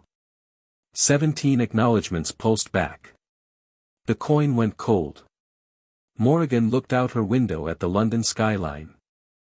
Somewhere beyond the buildings, beyond the clouds, beyond the carefully maintained barrier between magical and mundane Britain, a castle was dreaming. And inside that castle, a boy with a scar and a crown he didn't fully understand was changing the shape of the world without knowing it. "Let's see what happens next," she said to no one, and smiled. The shadows in the corners of her office shifted. The ancient symbols on her walls pulsed once, warm, golden, alive, and faded into the dark. The game was changing. And everyone, whether they knew it or not, was already playing. Chapter 2 End. Chapter 3, What Ghosts Remember. Harry spent 2 weeks preparing, and he did it the way Salazar had taught him, quietly, methodically, with the kind of patient precision that looked like inaction until it suddenly didn't. The first step was reconnaissance. The third-floor corridor was off-limits to students. Dumbledore's announcement at the start of term had been uncharacteristically blunt about the possibility of painful death, but nothing in Hogwarts was truly off-limits to its sovereign. Through the bond, Harry could feel the protections layered behind the locked door like geological strata, distinct magical signatures, each one a professor's contribution to the gauntlet. He mapped them over the course of a week, sitting in the common room with a textbook open on his knee while his awareness moved through the castle's walls like water through stone. The 3-headed dog, Hagrid's contribution, the creature's name was Fluffy, which Harry found tragically endearing. The Devil's Snare, Sprout. The Flying Keys, Flitwick. The chess set, McGonagall. The troll, already dealt with, replaced by a lingering enchantment. The potions puzzle, Snape. And at the end, the Mirror of Eriste, Dumbledore's personal contribution, and the most dangerous by far. Each protection was solvable. That was the point. Dumbledore had designed the gauntlet not as an impenetrable barrier but as a filter. Something challenging enough to slow down a casual intruder but ultimately navigable by someone determined and skilled enough. Which meant it was a trap. Dumbledore was baiting the hook and waiting for Quirrell to bite. "He's using students as collateral," Harry told the Founders during a late-night planning session. "If Quirrell goes for the stone and something goes wrong, there are children sleeping 50 yards away. Dumbledore has calculated the risk, Rowena said, though her voice carried disapproval. The protections are layered to contain, not to kill. Even if Quirrell reaches the mirror, he can't extract the stone without wanting to find it but not use it, Harry finished. I know. Dumbledore's hidden it in the mirror's enchantment. The only person who can retrieve it is someone who wants the stone for its own sake, not for immortality or gold. Clever, Salazar admitted. Frustratingly clever. It's also a gamble. If Voldemort figures out the mirror's trick, or if he forces Quirrell to try harder than Dumbledore anticipated, the containment fails. And I don't think Dumbledore fully understands what's riding on Quirrell's head. The Wraith, Godric said grimly. Not just a wraith. A fragment of Voldemort's soul, parasitically attached to a living host. It's the same magic as the thing in my scar, the same resonance. I've been feeling Quirrell's movements through the bond for weeks. The wraith is getting stronger. Feeding off Quirrell's life force. Whatever timeline Dumbledore's working with, the wraith is moving faster. When? Salazar asked. Soon. The wraith's signature spikes every time Quirrell passes the third-floor corridor. He's testing the wards, looking for weaknesses. I give it a week, maybe less. And your plan? Harry laid it out. Not a frontal assault, he wasn't arrogant enough to think he could overpower a Dark Lord, even a diminished one. Instead, controlled engagement. He would navigate the protections ahead of Quirrell, reach the mirror first, and remove the stone from the equation entirely. If Quirrell followed, the protections would slow him. If the Wraith confronted Harry directly, the sovereignty bond would give him home field advantage in every room of the castle. The Founders listened. Critiqued. Refined. By the end of the session, the plan was as solid as it could be, which, as Godric reminded him, was never as solid as you wanted it to be. War plans, Godric said, survive until first contact with the enemy. After that, it's all instinct and improvisation. That's comforting. It's not meant to be. It's meant to make you ready for everything to go sideways. I'm bringing Neville and Daphne, Harry said. The Founders paused. Helga opened her mouth. Closed it. Explain, Salazar said. I need people I trust. Neville's herbology knowledge will handle the devil's snare faster than I can. Daphne's logic and analytical mind will cut through Snape's potions puzzle like a scalpel. And both of them have proven they'll keep their heads when things go wrong. They're 11 years old, Helga said. So am I. You've had 5 years of training, and they've had 11 years of being brave in ways that matter more. Neville has been told his whole life that he's not enough, and he keeps showing up anyway. Daphne walks between Slytherin politics and genuine decency every single day without flinching. Those aren't small things. Helga looked at him for a long moment, and her expression was complicated, proud and sad and frightened all at once. You sound like Godric. He sounds like all of us, Rowena said quietly. Which is rather the point, isn't it? Harry left the vault with a plan, a timeline, and the heavy awareness that he was about to ask 2 of his friends to walk into danger with him. The castle hummed around him with restless energy, it could feel his intent, his preparation, and it was already adjusting. Corridors near the 3rd floor subtly widened. The ambient lighting in those areas brightened fractionally. Small things. Helpful things. The castle was getting ready too. He told Neville first. They were in the Gryffindor common room, late on a Wednesday, the fire dying in the grate. Most students had gone to bed. Hermione had retreated upstairs an hour ago, buried in revision notes. Ron was asleep in an armchair, snoring gently, a half-eaten chocolate frog melting on his chest. Neville, Harry said quietly. I need to tell you something, and I need you to listen before you respond. Neville set down his herbology textbook. His round face was open, attentive, he'd grown more confident over the term, the shy stammer fading as competence replaced self-doubt. Harry had watched the transformation with quiet pride and the specific guilt of someone who knew he was about to put that new confidence to the test. "There's something hidden on the third floor," Harry said. "The Philosopher's Stone. Nicholas Flamel's creation, it produces the elixir of life and turns base metals into gold. Dumbledore moved it to Hogwarts for safekeeping because someone's trying to steal it." Neville's eyes widened, but he stayed quiet. Listening. "Good. The someone is Professor Quirrell. Or rather, the thing possessing Professor Quirrell." Harry paused. "Voldemort survived the night he attacked my parents." "Not fully, he's a wraith, a soul fragment, barely alive. He's attached himself to Quirrell like a parasite. He wants the stone to get a body back." "You know who?" Neville whispered. "He's here. In the school. On the back of Quirrell's head, under the turban. I've been tracking him through the castle's wards all term." Neville's face went through a rapid sequence: fear, shock, anger, and then something harder. Something that looked like his grandmother's iron stubbornness, tempered by something that was entirely his own. "My parents," Neville said. "His followers did that to my parents. I know. And he's been here. Walking the corridors. Teaching us." Neville's hands were shaking, but his voice was steady. "What do you need?" The simplicity of it hit Harry like a fist. No hesitation. No hedging. No carefully calculated assessment of risk and reward. Just, "What do you need?" "I'm going through the protections to reach the stone before Quirrell does," Harry said. "I need someone who can handle the herbology defenses and watch my back. I need someone I trust completely. I need you." Neville swallowed hard.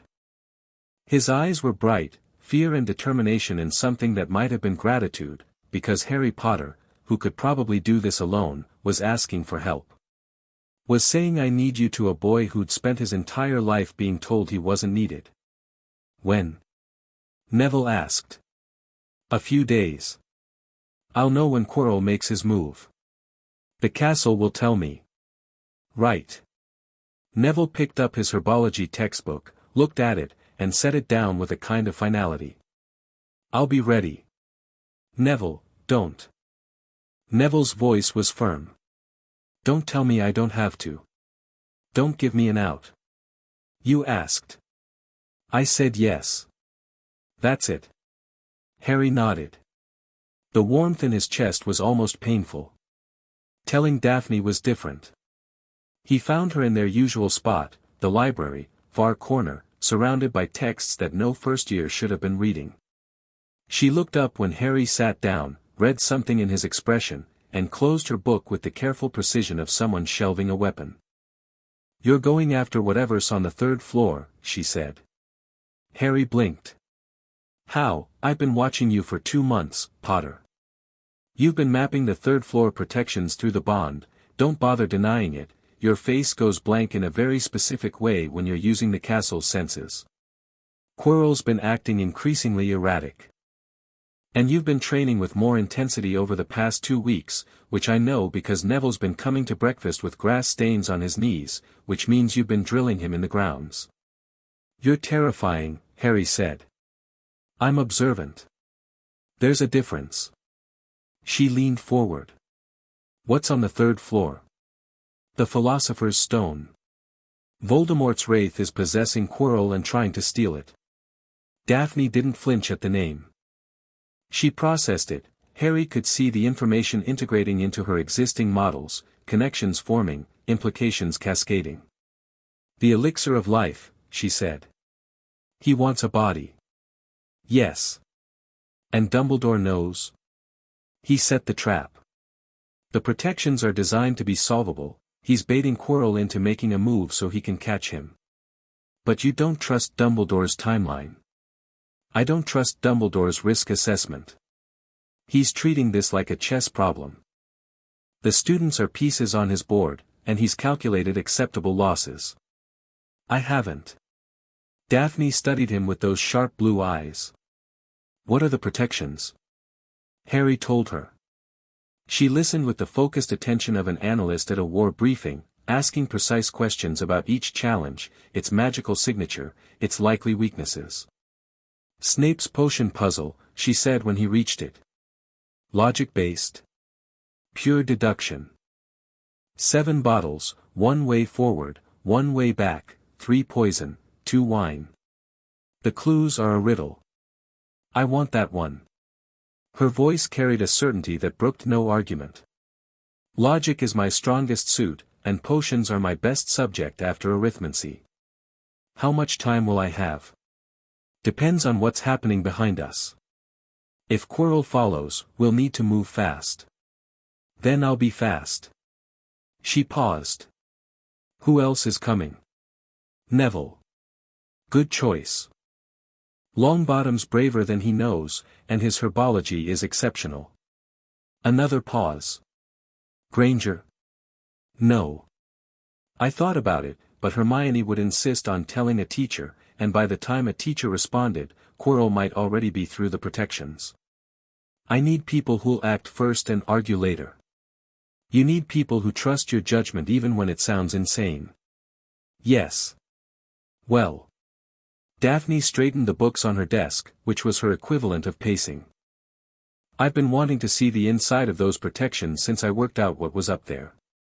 And watching you try to do this without me would be unbearable. Is that a yes? It's an observation that I'm apparently the kind of person who follows a Gryffindor into danger. My house would be appalled. But her eyes were bright, and the ghost of a smile played at the corners of her mouth. Yes, Harry. I'm in. Harry felt the knot of tension in his chest loosen slightly. Not because the plan was safer, 3 11-year-olds against a Dark Lord Wraith was objectively insane regardless of numbers, but because he wasn't alone. The Founders had taught him everything, given him everything, prepared him for everything. But they were portraits in a vault. These were living people choosing to stand beside him. Thank you, he said. Thank me after we survive. Gratitude before the fact is bad luck. Is that a Greengrass family saying? It's a Daphne Greengrass saying. I just invented it. Harry laughed, and the sound surprised them both. They sat in the library as the evening darkened around them, going over the plan in detail, and for a few minutes, the weight of what was coming felt almost manageable. The castle woke Harry 3 days later. Not gently, the bond flared like an alarm, sharp and urgent, dragging him from sleep at 11:47 p.m. with the unmistakable signature of hostile magic moving through the third-floor corridor. Quirrell. The Wraith's magical signature was spiking, darker and more concentrated than Harry had ever felt it, and the castle's wards were responding with the automated defenses of a fortress sensing an intruder. Harry was dressed and moving in 90 seconds. He'd slept in clothes for the past 3 nights, wand on his bedside table, shoes at the foot of the bed. The castle opened a direct path from Gryffindor Tower to Neville's bed, a door in the dormitory wall that hadn't been there before and wouldn't be there after. Neville. It's time. Neville was on his feet before Harry finished speaking. He'd been sleeping prepared too, Harry hadn't asked him to, but the boy had his shoes on and his wand in his hand within a minute. His face was pale but his jaw was set. They moved through the castle in silence, the corridors reshaping around them. Harry sent a message through the bond to the Slytherin dungeons, a pulse of urgency directed at a specific location.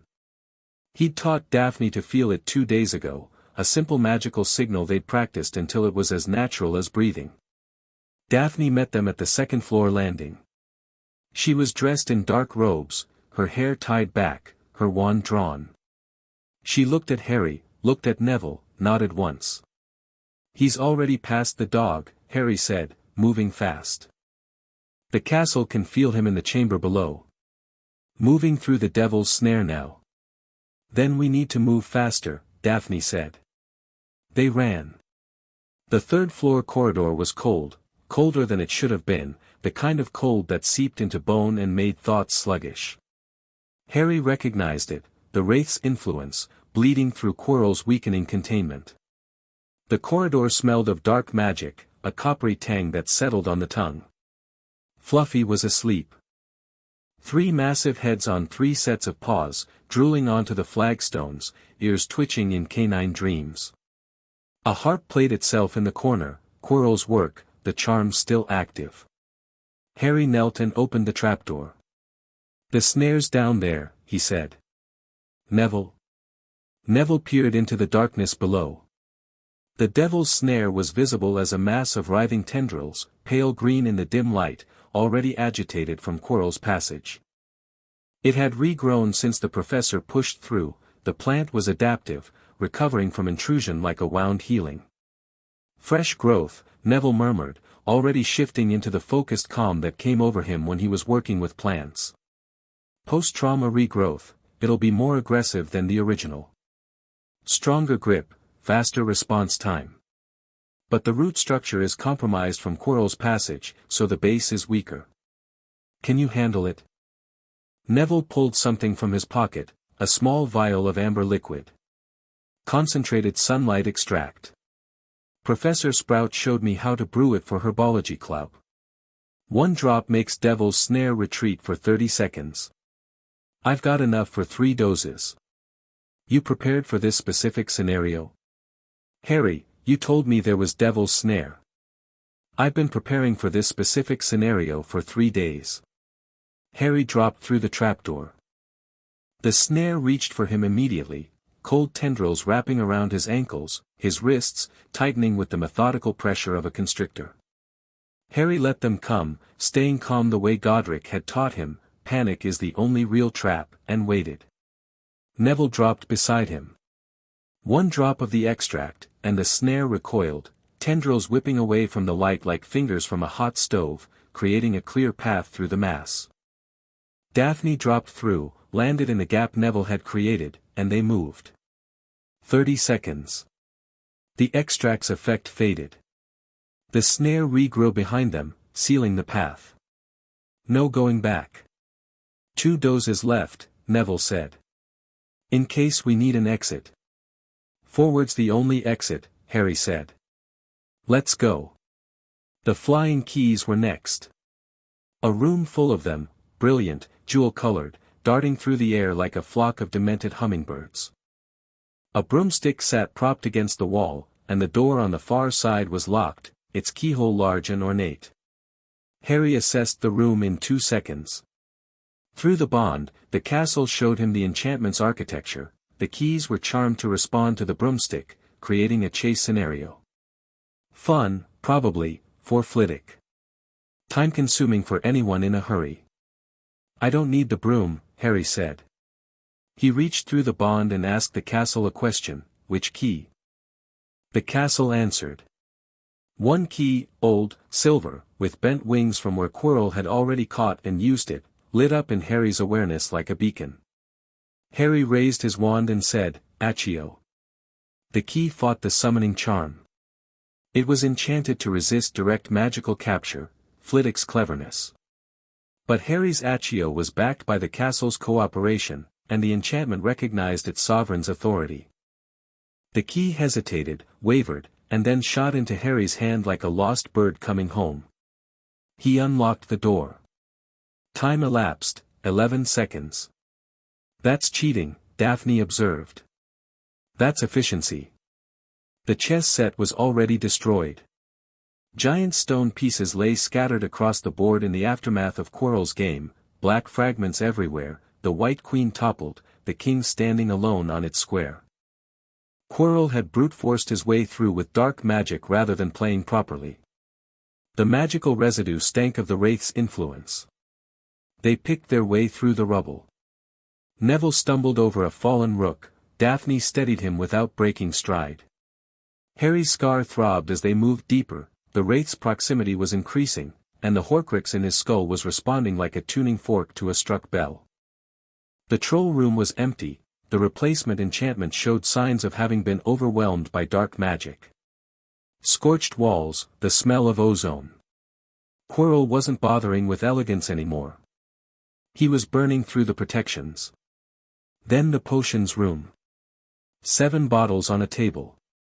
A wall of black fire blocking the door forward. A wall of purple fire sealing the door back. And on the table, a scroll with a riddle that Snape had crafted with the precision of a surgical instrument. Daphne stepped forward. She read the riddle once, her eyes moving fast. Read it again, slower. Then she began examining the bottles, not touching, just looking. Size, color, the way the light played through the liquid. Third from the left goes forward, she said. First from the right goes back. You're sure? Harry asked. The riddle establishes a logical chain. Poison flanks the nettle wine. The largest bottle isn't poison. The dwarf and the giant are on opposite sides. Working backward from the constraints, she stopped herself. Yes, I'm sure. The smallest bottle goes forward. She picked it up. Examined the quantity. Enough for one person. Maybe two if you sip carefully. Harry looked at the bottle, then at his friends. This was the decision point he'd planned for and hoped wouldn't come. One goes forward, he said. Two go back. No, Neville said immediately. Neville, you said you needed us. You didn't say you needed us for part of it. I'm not going back. There's only enough potion for one person to pass through the fire, and Quirrell is on the other side with Voldemort riding his skull. This isn't about bravery, it's about what's physically possible. Daphne was quiet. Her eyes moved between Harry and the bottle, calculating, and Harry could see the moment she reached the same conclusion he had. He's right, Neville, she said. Her voice was steady, but her hand, still holding the bottle, trembled almost imperceptibly. The forward potion is barely a mouthful. And whatever's waiting beyond that fire is beyond what we can help with. Then why are we here? Neville's voice cracked, frustration and fear bleeding through his composure. If you were always going to do this alone, you got me through the snare. Daphne solved the puzzle in 30 seconds. I'd still be in the key room without the castle's help, and I wouldn't have had time to brute force the chess set. You got me here, Neville. Both of you. That's not nothing, that's everything. Neville's jaw worked. His eyes were bright. But he didn't argue again, because he was a Gryffindor who'd chosen to follow his friend into a dungeon, and he understood, at a bone-deep level, that some doors only open for one. Come back, Neville said roughly. That's all. Just come back. I will. Daphne held out the bottle. Harry took it, and their fingers touched, briefly, deliberately, and she held his gaze with an intensity that said everything neither of them was old enough to fully articulate. Don't be stupid in there, she said. Don't be noble. Be smart. I'll be all three, probably. Impossible. But the corner of her mouth twitched. Go. Harry drank the potion.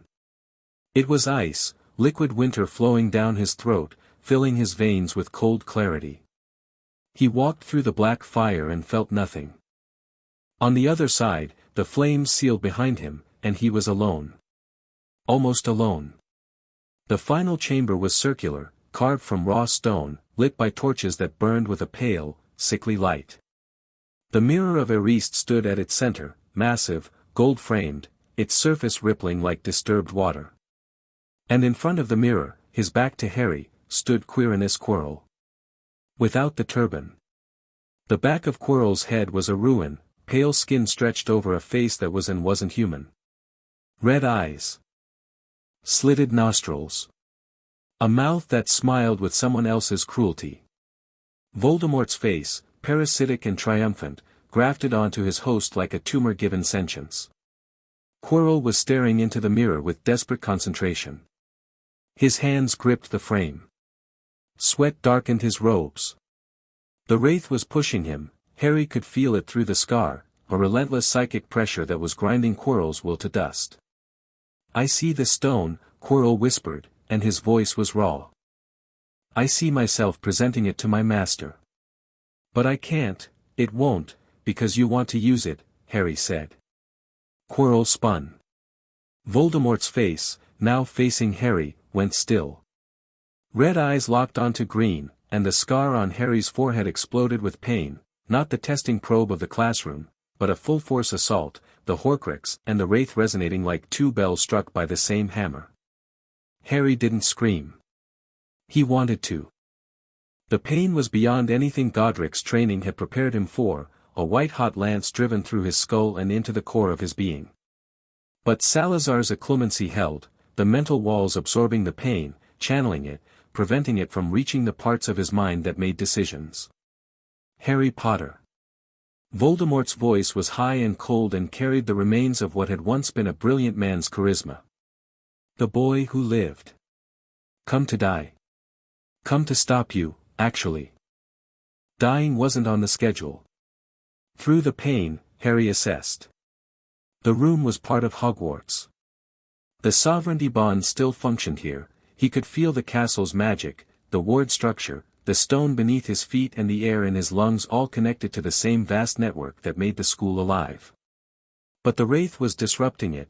Voldemort's presence was like a wound in the magical fabric, dark energy bleeding into the room's enchantments. The Horcrux made it worse. Harry's connection to the castle was running through the same channels as his connection to the fragment in his scar, and the Wraith was using that overlap to push interference into the bond. Not enough to sever it, nowhere close, but enough to make the castle's responses sluggish, uncertain. Fascinating, Voldemort said, and the word was clinical, almost appreciative. The sovereignty bond. I can feel it through you, boy, through our connection. The castle's magic, channeled through a child. Crude. Effective. The founders were always better builders than they were fighters. You'd know. You lived in their house long enough. Voldemort's lipless mouth curved. So the portraits talk. I wondered. They certainly never talked to me. Red eyes studied Harry with unsettling interest. Tell me, Harry, do they know what you carry? Do they know that a piece of me lives inside your skull, whispering to your magic, shaping you in ways you can't perceive? They know about the Horcrux. If Voldemort was surprised that Harry used the word, he didn't show it. Then they know that we are connected. Permanently. Intimately. Your magic and mine, intertwined since the night I killed your parents. He paused. I can teach you things they can't, Harry. Things about that connection. Things about yourself. Harry felt the temptation like a physical pull, not toward Voldemort's ideology, not toward his power, but toward knowledge. The Horcrux was the great unknown in Harry's life, the one thing the founders couldn't fully explain. They knew it existed. They knew it was dark magic of the most extreme variety. But they didn't know how it worked, how it interacted with the sovereignty bond, or how to remove it without killing Harry. Voldemort knew. Or claimed to. And the thing about temptation was that it didn't need to be trustworthy, it just needed to be possible. What kind of things? Harry asked, and hated himself for asking. Voldemort smiled. It was a teacher's smile, the smile Quirrell might have worn before the Wraith consumed him, encouraging a student who'd asked the right question. The Horcrux binds your soul to mine, Voldemort said. Not metaphorically, literally.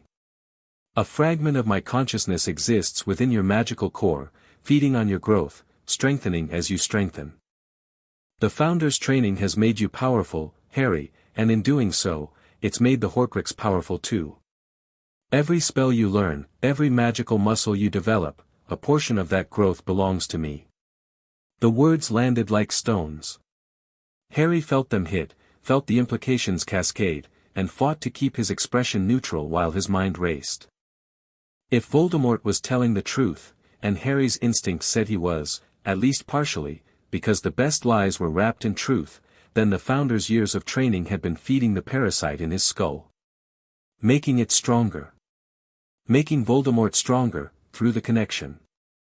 Every time Harry grew in power, a fraction of that power flowed through the Horcrux and into the dark. You're lying, Harry said, but it was a test, not a conviction. I'm offering you understanding. The Founders gave you power and purpose. I'm offering you self-knowledge, the most dangerous gift there is. Voldemort's eyes burned. Help me get the stone, Harry. Not for me, for both of us. The elixir of life can sustain a body, yes. But it can also purify one. With the stone's power, I could extract the Horcrux from your scar without killing you. You'd be free. The silence that followed was immense. Harry stood in a stone chamber beneath a castle that loved him, facing the ruined face of the man who'd killed his parents, and felt the weight of choice settle on his shoulders like a crown made of iron. The offer was almost certainly a lie. Voldemort didn't care about Harry's freedom, he cared about his own resurrection. The stone was a path to a body, to power, to the war he intended to restart. Giving it to him would condemn thousands, maybe millions, to the suffering his first war had caused. But the part about the Horcrux, the feeding, the growth, the parasitic strengthening, that might be true. And if it was true, then Harry's entire existence was a contradiction. Every step he took toward power was a step toward empowering the thing that killed his parents. He thought about Salazar, who died alone because fear made him choose isolation over trust. About Helga, who'd said that caring was the hardest magic. About Godric, who'd never met a problem he couldn't punch, and Rowena, who'd never met a problem she couldn't think through. He thought about Neville, waiting on the other side of the black fire.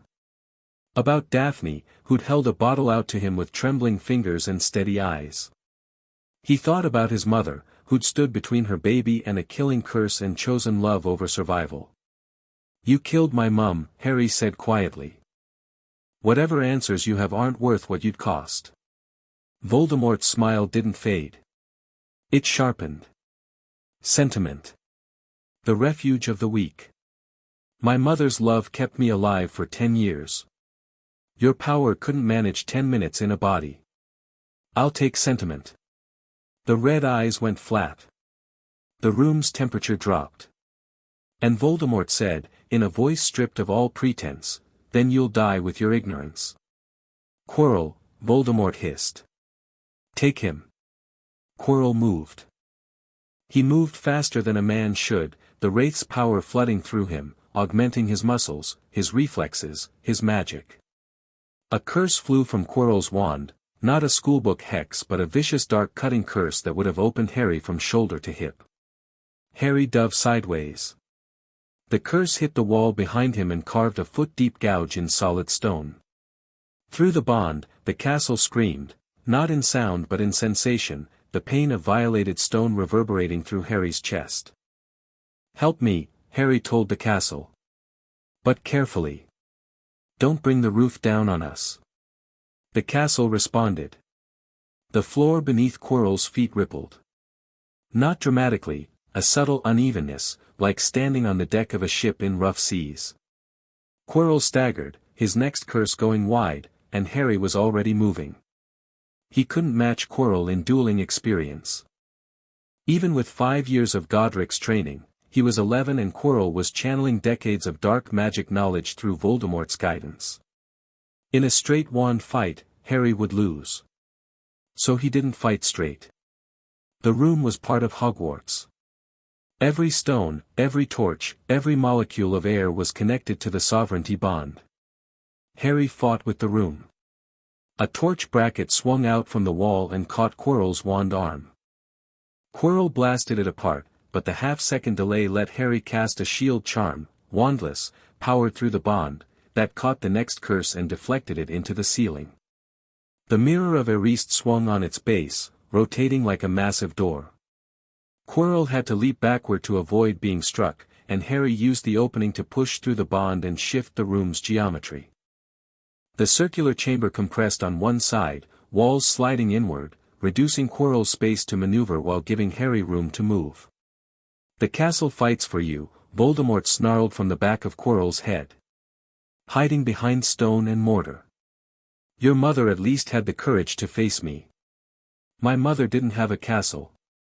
I do. Quirrell pressed the attack. Curse after curse after curse, dark magic that smelled of rot and tasted of copper, spells that Harry had only read about in the Founder's restricted texts. The Cruciatus narrowly missed his shoulder. A body-bind curse shattered against a stone pillar Harry pulled from the floor. Something dark and serpentine, a conjured snake made of shadow, lunged at Harry and dissolved when it hit the sovereignty ward he erected like a wall of light. Harry fought back. Not with dark magic, the founders had taught him 1,000 ways to fight without crossing that line, but with creativity and the castle's cooperation. He turned the floor to liquid beneath Quirrell's feet, solidifying it again the moment the man sank to his ankles. He made the air pressure in the room spike, popping Quirrell's ears and disrupting his concentration. He pulled the torches from the walls and sent them spinning around Quirrell like a cage of fire. But Voldemort was adapting. The Wraith was intelligent, terrifyingly, brilliantly intelligent, and it was learning Harry's patterns in real time. Quirrell began countering the castle's interventions before they materialized, predicting the sovereignty bond's responses and disrupting them with targeted dark magic that poisoned the local enchantments. "You can't sustain this," Voldemort said, and his voice was calm again, the calm of a predator who's realized his prey is tiring. "The bond is powerful, but it runs through you, boy.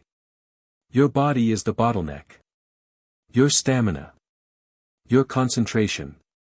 You're 11 years old, and you're channeling magic that was meant for a fully grown wizard. How long before you break?" He wasn't wrong. Harry could feel it, the strain of channeling the castle's power through a body that was still growing, still developing. His muscles ached. His vision blurred at the edges. The sovereignty bond was a river, and he was a narrow channel trying to contain it. Something would give. Harry let it. Not his body, his strategy. He stopped fighting defensively and did the thing Godric had taught him never to do in a controlled exercise but always to do in a real fight. He committed. The mirror of Eriste was still standing at the room's center, massive and untouched. Harry had been avoiding it. It was Dumbledore's trap, designed to contain the stone, and interfering with it might trigger protections he couldn't predict. But he wasn't going to win this fight by attrition. And the mirror was the most powerful magical artifact in the room. Harry sprinted toward it. Quirrell reacted instantly, a blasting curse that cratered the floor 2 feet behind Harry, a conjured wall of thorns that Harry vaulted with Godric's trained reflexes, but Harry was faster because the castle was carrying him. The floor smoothed beneath his feet. The air resistance dropped.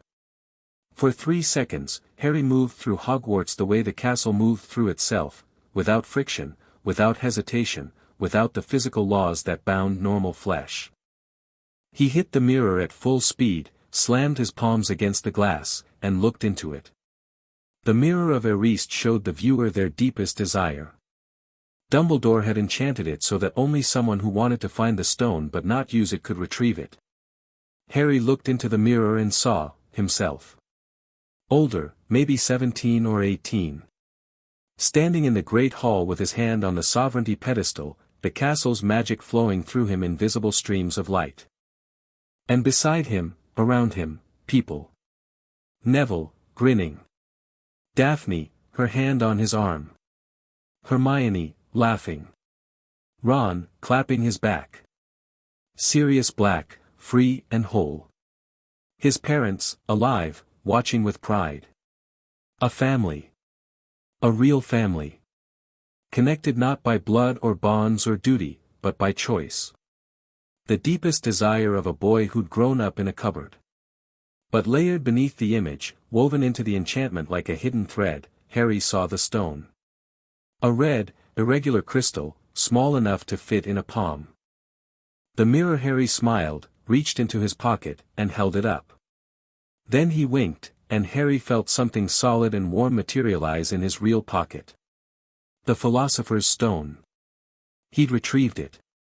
Not because he wanted immortality or gold, but because he wanted to protect the people he loved. Dumbledore's enchantment recognized the distinction with the precision of a well-crafted spell. "Seize him!" Voldemort screamed, and Quirrell lunged. But Quirrell's hands were his own, human hands, not the Wraith's. And when those hands closed around Harry's throat, the sovereignty bond reacted with the fury of a castle defending its heart. Hogwarts' protective magic wasn't subtle about it. The same power that had formed the blood wards on Privet Drive, Lily's sacrifice, woven into the castle's foundations through the sovereignty bond, erupted through Harry's skin. Quirrell's hands blistered. Burned. The man screamed and jerked back, staring at his own fingers as they cracked and blackened. "What?" Quirrell gasped. "Love," Harry said, breathing hard. "My mother's love. It's in my blood, in my bond, in every stone of this castle. You can't touch me, Professor. Not the real me." Quirrell stumbled backward, his burned hands held before him. Through the bond, Harry felt the Wraith's fury, a hurricane of dark emotion, impotent and enraged. Voldemort couldn't touch Harry through Quirrell, and without physical contact, the Wraith couldn't maintain its grip on its host. "Kill him!" Voldemort shrieked. "Use the curse, the killing curse." Quirrell raised his ruined hand. His wand trembled. And for one terrible, crystalline moment, Harry looked into Quirrell's eyes, not Voldemort's, Quirrell's, and saw the man underneath. Terrified. Exhausted. Dying. "I was a teacher," Quirrell whispered. The words came out broken, pushed through a throat that Voldemort was still trying to control. "Before he found me. In Albania. I was curious. I wanted to learn." "I know," Harry said. "I can't stop him. He's in my head, he's been in my head for months, and I can't think anymore, I can't." Tears streaked Quirrell's burned face. "Please." Harry's stomach clenched. The stone was heavy in his pocket. Voldemort was screaming through the connection, demanding Quirrell attack, demanding obedience, and the Wraith was tearing Quirrell apart from the inside to enforce it. Harry reached through the bond and did something the Founders hadn't taught him, because no one had ever needed to teach it before. He asked the castle to protect Quirrell. Not from Voldemort, the castle couldn't sever a soul parasite. But from pain. The castle's healing enchantments, ancient, powered by Helga's original designs, wrapped around Quirrell like a blanket. The burns didn't heal, but the pain eased. Quirrell's labored breathing steadied. For a moment, just a moment, the Wraith's control weakened. "Let go," Harry told Quirrell. "Whatever he's holding you with, promises, threats, compulsion, let go. The castle will catch you." Quirrell's eyes met Harry's. Human eyes, brown and bloodshot and filled with the specific anguish of a man who'd lost himself and found nothing. "I can't," Quirrell said. "He's part of me now. If I let go, we both die." "I know," Harry said.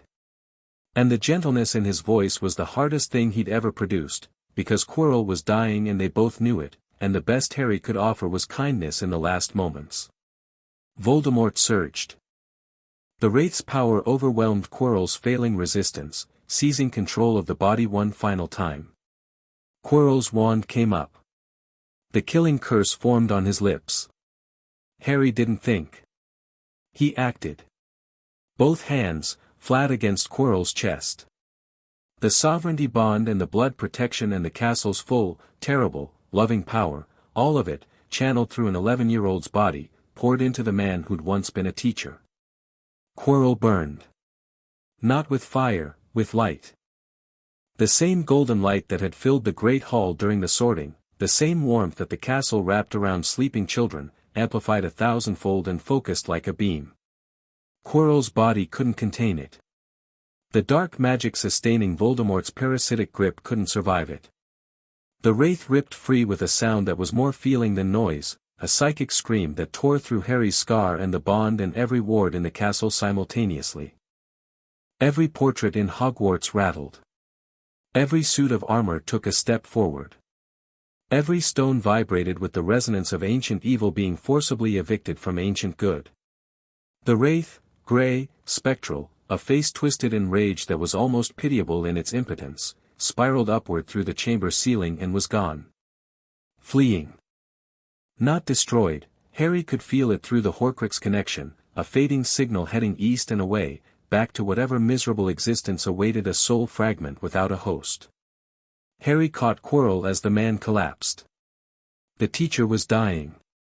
Harry could feel it through the castle's awareness, the life force draining, the dark magic withdrawal shutting down organs that had been sustained by the Wraith's power for too long. There was nothing to be done. Helga's healing enchantments could ease pain but couldn't rebuild what Voldemort had destroyed over months of possession. "Professor," Harry said, and his voice cracked. Quirrell's eyes fluttered open. They were clear, clearer than Harry had ever seen them. The stammer was gone. The nervousness was gone. Everything that had been performance was stripped away, and what remained was a dying man looking at the last face he'd see. "I was a teacher," Quirrell said again. Softer now. A statement of identity, reclaimed at the end. "I was good at it. Before. I believe you. Tell them," a breath. Labored. Failing. "Tell them I'm sorry. For all of it. I'll tell them." Quirrell smiled. It was the first genuine smile Harry had seen on the man's face, uncomplicated, peaceful, the expression of someone who'd finally stopped running. He died in Harry's arms. Harry held him. The castle held them both, its magic dimming the torches, warming the stone, wrapping the chamber in the closest thing to silence a living building could produce. In the distance, through the bond, Harry could feel Dumbledore moving. The headmaster had been alerted by the ward disruption and was coming, fast, but he wouldn't arrive in time. Nobody arrived in time. That was the lesson. Harry laid Quirrell down gently. Closed his eyes with fingers that wouldn't stop trembling. Sat on the cold stone floor next to a dead man and a magic mirror and a small red stone that had caused all of this. He didn't cry. He wanted to. The tears were there, pressing behind his eyes, hot and insistent. But something in him had locked shut, the same mechanism that had kept him functional in the cupboard, that had kept him training when he was exhausted, that kept him performing competence when he was drowning in inadequacy. He'd killed someone. Not deliberately, not with malice, but his hands had burned the life out of a man who'd been a teacher, who'd been curious, who'd made one terrible choice and paid for it with everything. "I'm sorry," Harry whispered to the empty room. The castle answered with a grief that matched his own. Dumbledore found him there. The headmaster appeared through a passage Harry hadn't known existed, one of the castle's emergency routes, reserved for the most dire circumstances. He stopped in the doorway and took in the scene with eyes that had seen more death than most people could imagine, Quirrell's body, Harry's blank expression, the philosopher's stone visible in Harry's limp hand. "Harry. He's dead, sir. I see that." Dumbledore crossed the chamber and knelt beside Quirrell. His wand moved in a diagnostic pattern, confirming what Harry already knew. Then the headmaster's hand rested on Quirrell's chest, briefly, and his lips moved in what might have been a prayer or might have been a farewell. "The Wraith escaped," Harry said. He sounded distant to his own ears. Detached. Like hearing someone else speak through his mouth. "Voldemort's soul fragment, it fled. Heading east. I could feel it through the scar. Through the Horcrux." Harry looked at Dumbledore sharply. The headmaster met his gaze without flinching, and in those blue eyes, Harry saw it, knowledge. Old knowledge, long held, carefully guarded. "You knew," Harry said. "About the Horcrux. The thing in my scar. I suspected. For 10 years, I suspected. And you didn't tell me. You were a child, Harry. I was a child living with a fragment of the darkest wizard in history embedded in my skull, and you left me in a cupboard."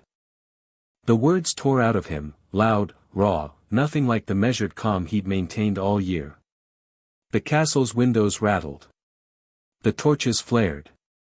"You knew what I was carrying, and you put me in a house with people who hated me, and you let me grow up alone, the blood wards, protected me from external threats. They did nothing about the threat inside my head. You gambled on a 6-year-old's resilience and never once checked to see if you were right." Dumbledore was silent. His face was very old in the torchlight, very lined, and the pain in his expression was genuine. Harry could see that, even through the anger. This wasn't performance guilt.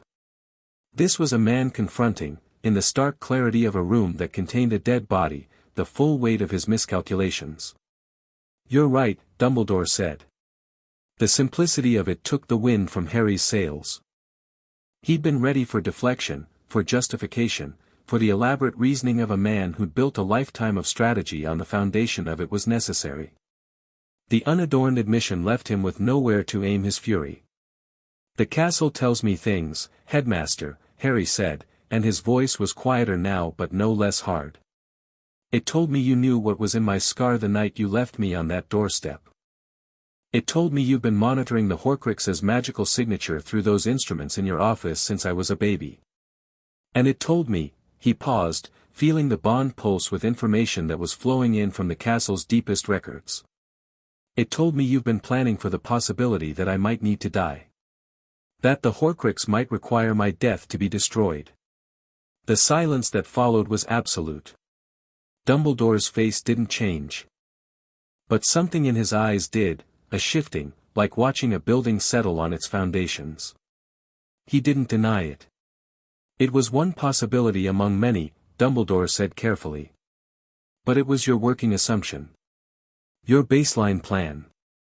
Harry's voice was steady now. Terrifyingly steady, the way the sea is steady just before a wave.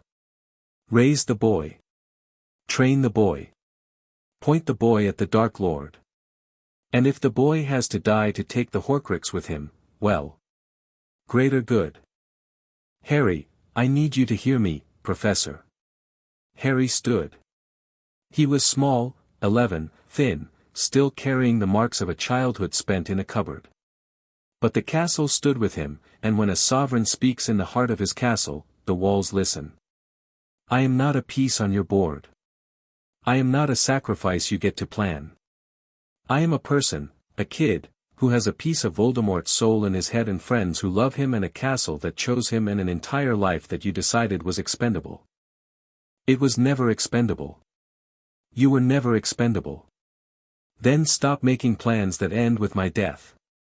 Harry's voice broke on the last word, and the anger crumbled, and underneath it was the thing he'd been fighting all night, the grief and the fear and the terrible knowledge that the most powerful wizard in Britain had looked at a baby with a scar and seen a weapon.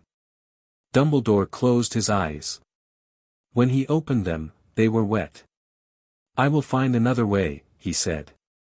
"I swear it, Harry. On my magic, on my life, on whatever remains of my reputation. I will find another way to remove the Horcrux that doesn't cost you your life. Swearing isn't enough. Show me. I will. Starting tonight."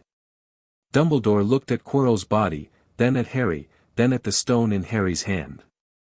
"May I have the stone? Nicholas and I will need to discuss its future." Harry held the stone for a moment. It was warm against his palm, warm the way living things are warm, pulsing with an energy that felt like concentrated possibility. "Destroy it," Harry said. "I beg your pardon. Destroy it. The stone's existence is what drew Voldemort here. It's what got Quirrell killed.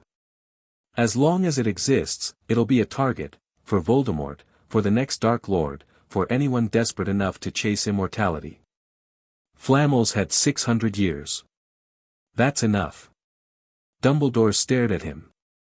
Then, slowly, a smile crossed his weathered face, not the twinkle, not the performance, but something genuine and surprised and almost reverent.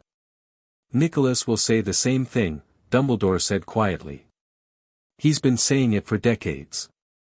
I was the one who kept arguing for preservation. Then stop arguing and let it go." Dumbledore took the stone. He held it up to the torchlight, watching red reflections dance across the chamber walls. Then he pocketed it with the careful deliberation of a man saying goodbye. "I will destroy it," he said. "And I will find another way for the Horcrux. You have my word, and this time, I will show you the work." Harry nodded. The anger wasn't gone. It would take more than one conversation to undo a decade of betrayal and manipulation, but it had changed shape. Hardened from molten fury into something cooler and more durable. Not forgiveness. Not trust. But a willingness to watch, and wait, and give Dumbledore the chance to prove he meant what he said. Neville and Daphne are waiting on the other side of the fire, Harry said. They'll need reassuring. I'll see to them. And Harry, Dumbledore paused at the chamber entrance.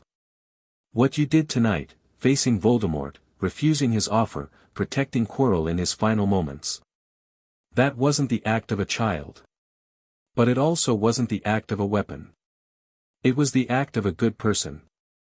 Your mother would be very proud.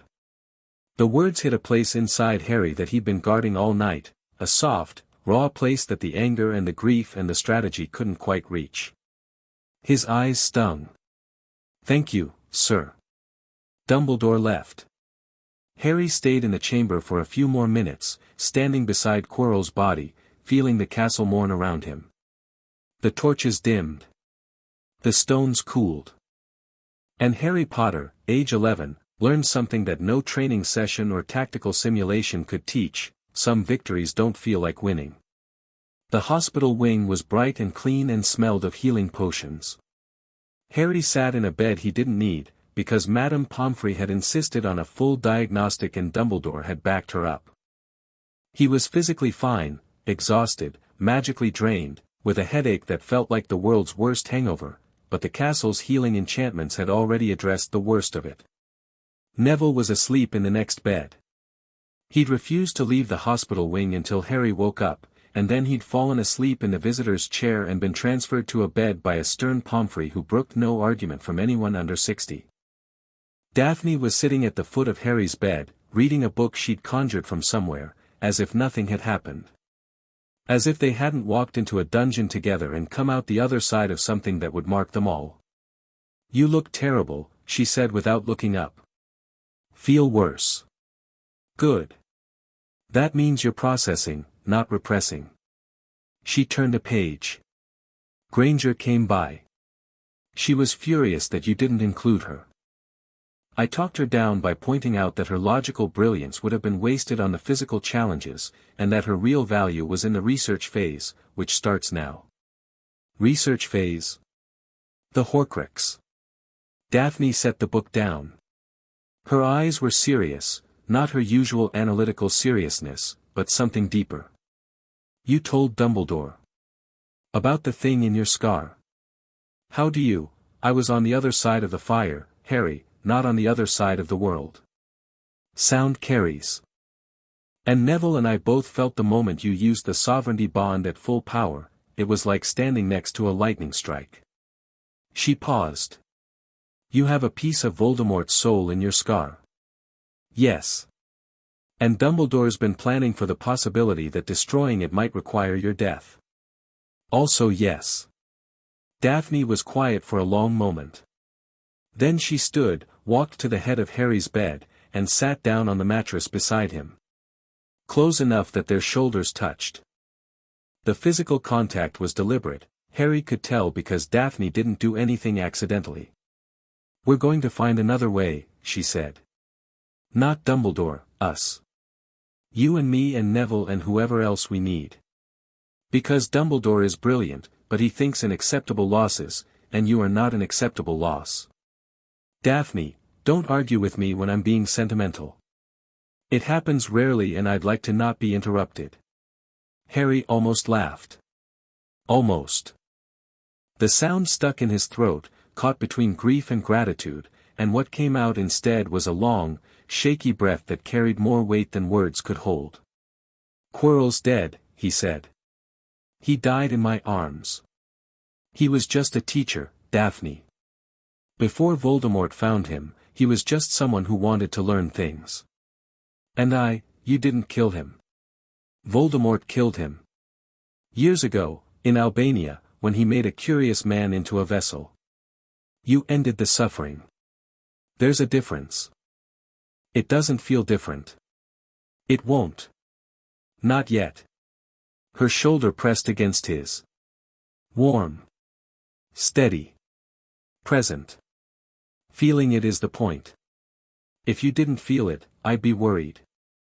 They sat in silence as the hospital wing's enchanted windows showed a dawn that was still hours away, accelerated time, Pomfrey's comfort magic, making the night feel shorter than it was. Harry felt the castle settle around them both, gentle and watchful, and he thought about the mirror of Eriste and what it had shown him. A family. Not blood, choice. People who stood beside him because they wanted to, not because prophecy or politics or power demanded it. He was building it. Imperfectly, dangerously, one crisis at a time. But he was building it.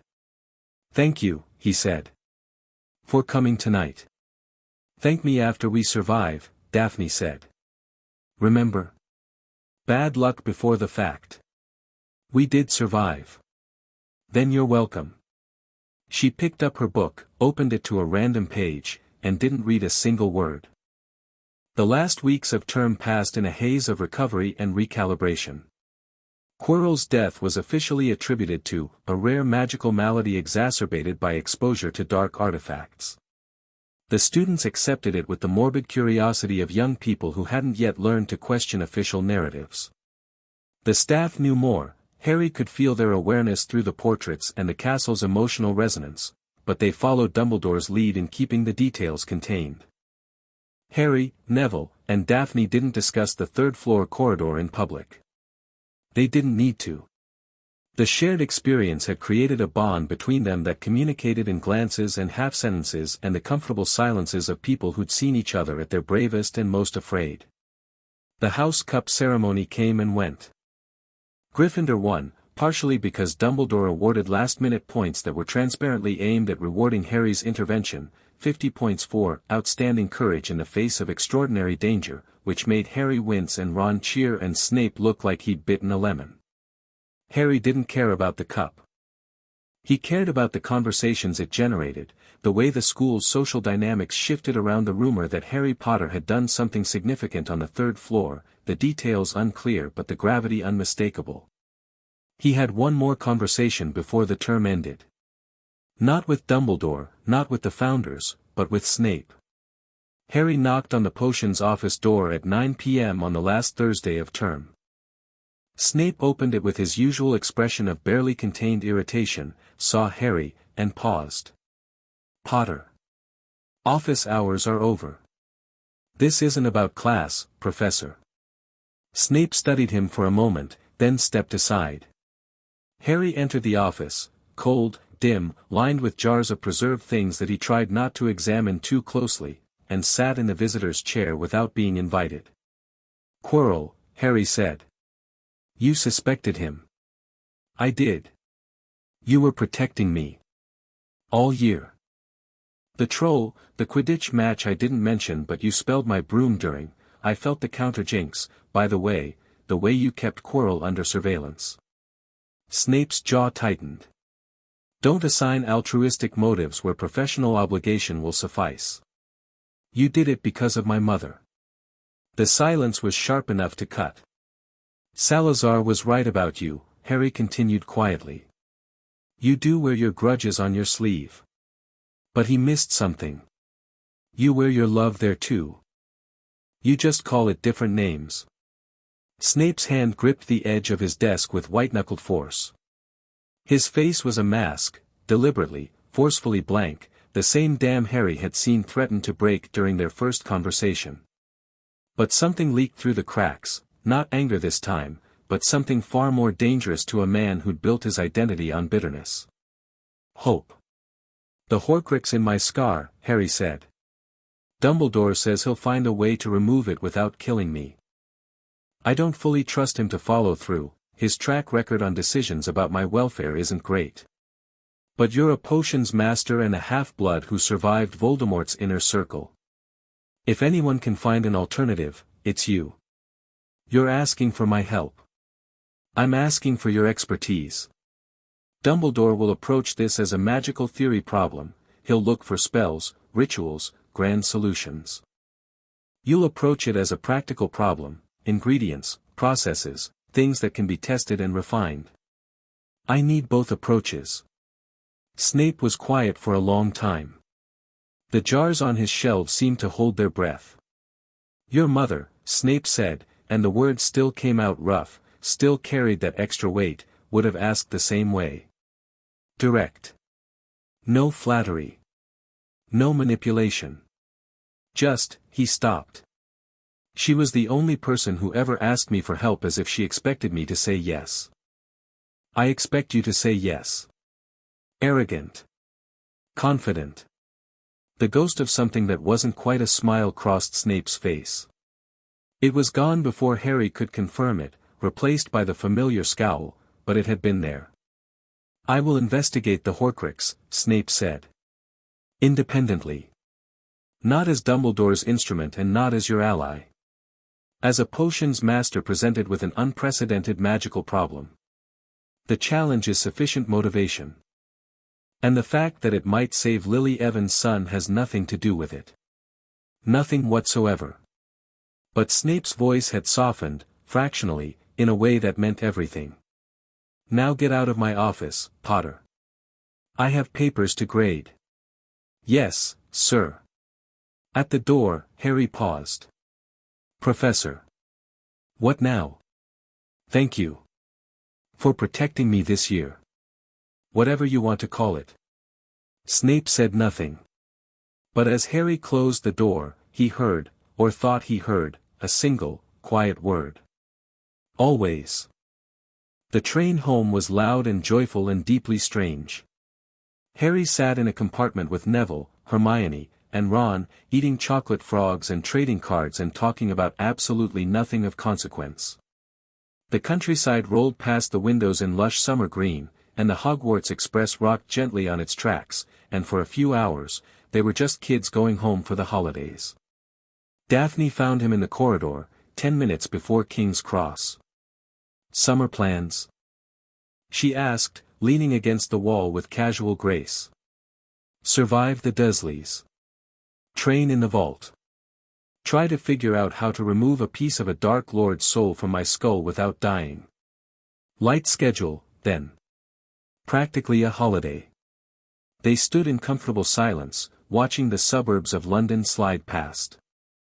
Other students moved through the corridor around them, first years comparing notes, older students already planning summer romances, and the normalcy of it all was both beautiful and surreal. Write to me, Daphne said. I know you'll have the Founders and the castle and you're brooding. But write to me anyway. Real letters. About boring things. What you had for breakfast. Whether Gerald the spider is still alive. You remember Gerald? I remember everything you tell me. It's an annoying habit. She straightened. And Harry, the thing Voldemort said. About the Horcrux feeding on your growth. If that's true, it changes the calculus on everything the Founders have taught you. I know. Then we research it. This summer. Independently, so we can compare conclusions. I'll owe you reading lists. Daphne Greengrass, assigning me homework for the holidays. Someone has to keep you intellectually honest. She pushed off the wall. See you in September, Potter. See you in September, Greengrass. She walked back toward the Slytherin section of the train, and Harry watched her go with a feeling he couldn't quite name, warm and complicated and laced with the quiet terror of caring about someone who might get hurt because they chose to stand beside him. He returned to his compartment. Hermione was explaining something about magical theory to Ron, who was nodding with the glazed expression of a boy who'd stopped listening 3 sentences ago. Neville was feeding Trevor bits of a pumpkin pasty and looking more relaxed than Harry had ever seen him. All right, Harry? Neville asked. Yeah. Harry sat down, took a chocolate frog, and smiled at the card, Dumbledore, winking from behind his half-moon spectacles. Yeah, I'm all right. The train pulled into King's Cross. Students spilled onto the platform in a chaos of trunks and owls and tearful parents.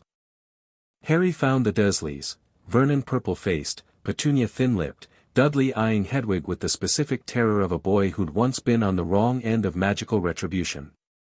Good term. Vernon grunted, and the words came out strangled, as if being polite to Harry caused him physical pain. Excellent, thanks.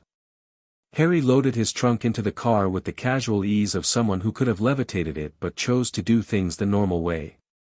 "I'll need some peace and quiet this summer. Lots of homework." Vernon's eye twitched. But he didn't argue. The car's engine didn't argue either, though Harry felt the castle's distant influence gentle the ride, the way a parent steadies a bicycle. From the back seat, Harry looked out the window at the retreating platform. Neville was hugging a stern woman who had to be his grandmother. Hermione was chattering to two bewildered-looking muggles. Ron was being engulfed by a wave of red-haired Weasleys. And Daphne was standing at the far end of the platform, next to a tall, silver-haired man who was unmistakably her father. She wasn't looking at Harry.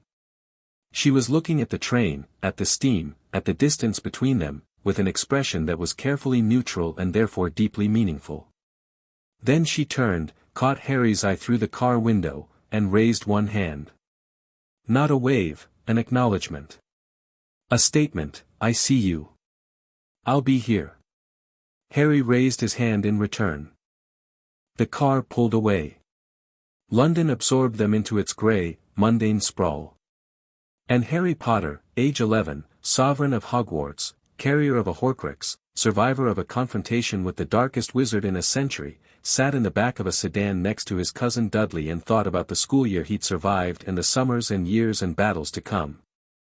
In his pocket, a folded piece of parchment from the Founders, slipped to him as he'd left the vault for the last time before the train. "Harry, we are, all four of us, prouder of you than we have words to express. You faced evil tonight and answered it with courage, intelligence, kindness, and cunning. You are the best of us. But we lied to you. Not about everything, about one thing. The convergence.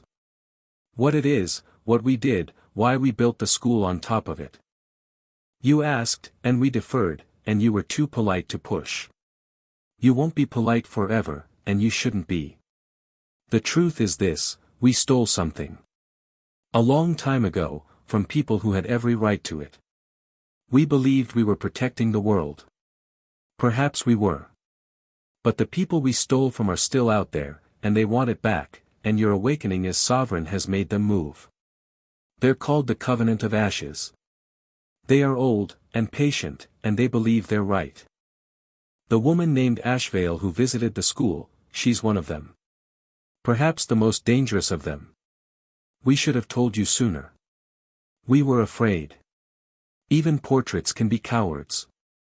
Be careful this summer. The Covenant has eyes everywhere, and the convergence is stirring.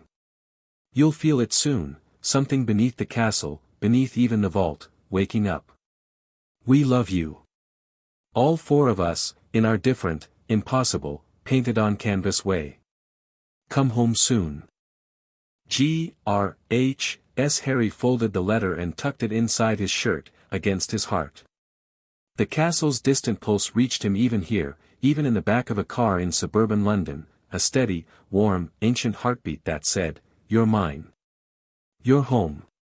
Whatever comes, you're not alone." Across Britain, ley lines hummed. In a ministry office, Morrigan Ashvale traced their patterns on a map and smiled. In a forest in Albania, a wraith screamed in frustration and began, again, the long process of finding a new host. In a hospital ward in London, two people who had once been Neville's parents stared at a ceiling and didn't blink. And beneath Hogwarts, deep beneath the vault, deeper than the Founders had ever told a living soul, the ley convergence pulsed. Once. Twice. 3 times. Like a heart beginning to beat. Chapter 3 End. Chapter 4, The Crown That Burns. The summer between first and second year was supposed to be about research. Harry had plans, careful, Rowena-approved plans involving systematic study of Horcrux theory, ward architecture, and the Covenant of Ashes. He'd set up a workspace in the vault with reading materials the Founders had directed him to, restricted texts from the castle's deepest archives, journals Salazar had kept in encrypted Parseltongue, Rowena's theoretical notebooks on soul magic. Instead, the summer was about the convergence. It started 3 weeks into July. Harry was in the vault, cross-legged on the warm stone floor, working through Salazar's journal on magical parasitism, relevant to the Horcrux problem, when the floor shuddered. Not an earthquake, something deeper. A vibration that bypassed his physical senses and went straight to the sovereignty bond, like a bass note played on an organ the size of a continent. The vault's pillars flickered. The founders' portraits rattled in their frames. What was that? Harry asked, but he already knew. He could feel it through the bond, something enormous, something ancient, stirring in the depths beneath the castle. Not waking. Stretching. The way a sleeping giant shifts in its dream. The convergence, Rowena said. Her face was pale, an impressive feat for a painting. It's responding to the sovereignty bond. Your bond. The more you grow, the more it feeds back into the castle, and the more the castle's roots channel energy to the convergence. You're saying I'm waking it up. Inadvertently. The sovereignty bond was designed to strengthen the castle's wards. The wards draw on the ley lines. The ley lines converge on the convergence. It's a closed loop, and you've just introduced more power into the system than it's seen in 1,000 years. We should have predicted this, Salazar said, and his voice carried genuine self-recrimination. The bond was dormant for so long we forgot what an active sovereign would do to the power flow. Can I stop it? Not without severing the bond. Which would kill you. Right. Not doing that. Then we manage it, Godric said, with the practical calm of a man who'd spent his life managing things that wanted to kill him. The convergence isn't malicious. It's power, raw, undirected power. The danger isn't the power itself. It's who might notice it waking up. The Covenant of Ashes. Harry didn't need to say it. The founder's letter had laid out the threat clearly, an ancient order, older than Hogwarts, who believed the founders had stolen the convergence and imprisoned it. And now that it was stirring, they'd be coming. Harry spent the rest of the summer training harder than ever, not just in magic, but in the bond itself. Rowena designed exercises to help him regulate the power flow between his sovereignty and the castle's ley line network, creating magical throttles that could dampen the convergence's response without severing the connection entirely. It was like learning to control his heartbeat, technically possible, endlessly difficult, and dangerously easy to get wrong. Between training sessions, he wrote letters to Neville, who wrote back with updates about his garden and increasingly confident observations about magical botany that made Helga clap her painted hands with delight. To Hermione, who sent back annotated reading lists and demands for more detail about the founders' theoretical frameworks. To Daphne, who wrote letters that were equal parts political analysis and dry personal observation. Potter, father met with Lucius Malfoy at the Greengrass summer estate last week. Lucius is furious about the inquiry result and is planning something for next term. I couldn't get specifics, father doesn't discuss strategy where I can hear, which means I have to eavesdrop more creatively, but there's a new artifact involved. Something from his private collection. Father said the word, insurance, in a tone that suggested the opposite of safety. Also, I've been reading Aldrich Flamel's treatise on soul anchoring, Nicholas's great-uncle, 14th century. His chapter on parasitic soul fragments suggests that the host's emotional state affects the parasite's stability. Positive emotional connections, love, friendship, trust, create magical frequencies that soul fragments can't easily harmonize with. In other words, the Horcrux is weakest when you're happiest. Make of that what you will. The roses in the garden are blooming late this year. I blame the unseasonable rain. Harry read that letter 3 times, folded it carefully, and kept it in his pocket for the rest of the summer. Not because of the intelligence about Malfoy, though that was valuable. Because of the last line about roses, which was the most Daphne Greengrass thing he'd ever read, a tiny, deliberate window into her personal world, offered without fanfare, trusting him to notice its significance. He noticed. Second year began with blood on the wall. Not immediately, the first weeks were deceptively normal. Harry returned to Hogwarts via the express, reunited with Neville and Hermione at King's Cross, endured Ron's enthusiastic recap of his summer, and settled back into the rhythms of school life with the relief of someone returning to a place that actually wanted him. The new defense against the dark arts teacher was Gilderoy Lockhart, and Harry disliked him within 30 seconds. It wasn't the vanity, though Lockhart had enough of that to fuel a small country. It wasn't even the incompetence, which became apparent within his first lesson when he released a cage of Cornish pixies and then fled the classroom leaving the students to deal with them. It was the fraud. Harry could feel it through the bond, the castle's quiet contempt for Lockhart, the way the portraits averted their eyes when he passed, the subtle architectural adjustments that made his route between classes slightly longer than necessary. Hogwarts had opinions about its teachers, and its opinion of Lockhart was damning. "He's obliviated the real heroes," Harry told the founders after the first week. Every adventure in his books, he found the people who actually did them, stole their memories, and published the stories as his own. The castle can taste the residual memory charms on him.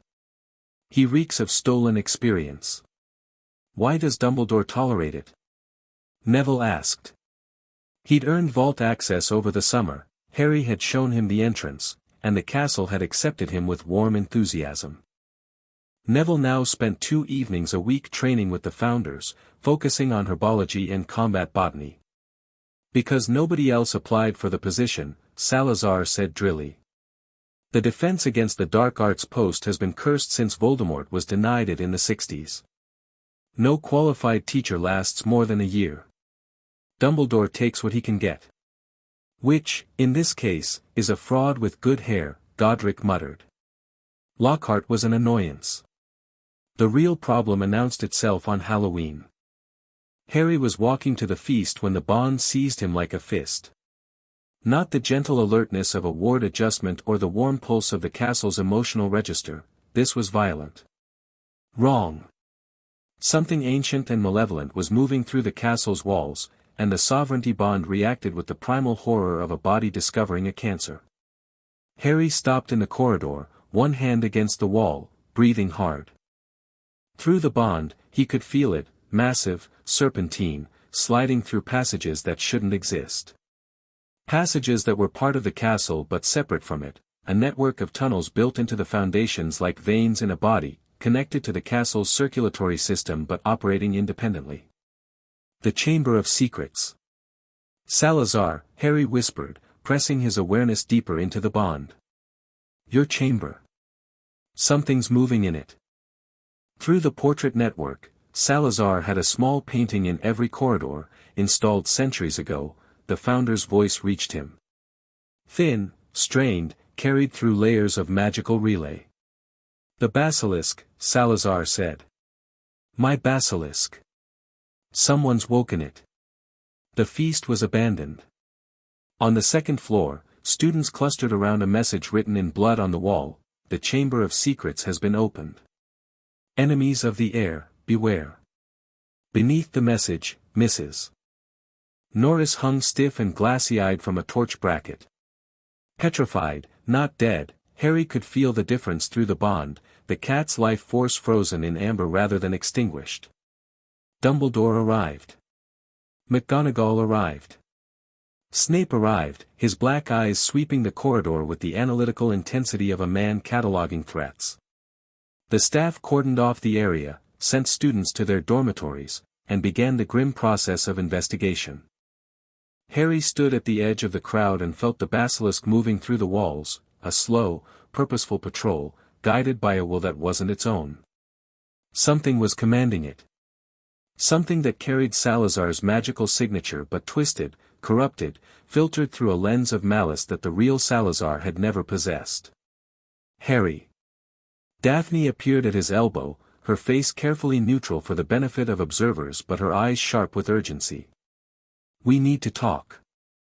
They found a private alcove, the castle provided one, a small room off the second-floor corridor that materialized when Harry needed it. Neville joined them within minutes, guided by the bond signal Harry had taught him to recognize. "It's a basilisk," Harry said without preamble. "Salazar's basilisk, the one from the legends." Someone's opened the Chamber of Secrets and is using the serpent to attack Muggleborns. How? Hermione asked. She'd followed Neville. The girl had a preternatural ability to appear wherever important conversations were happening. The chamber's been lost for 1,000 years.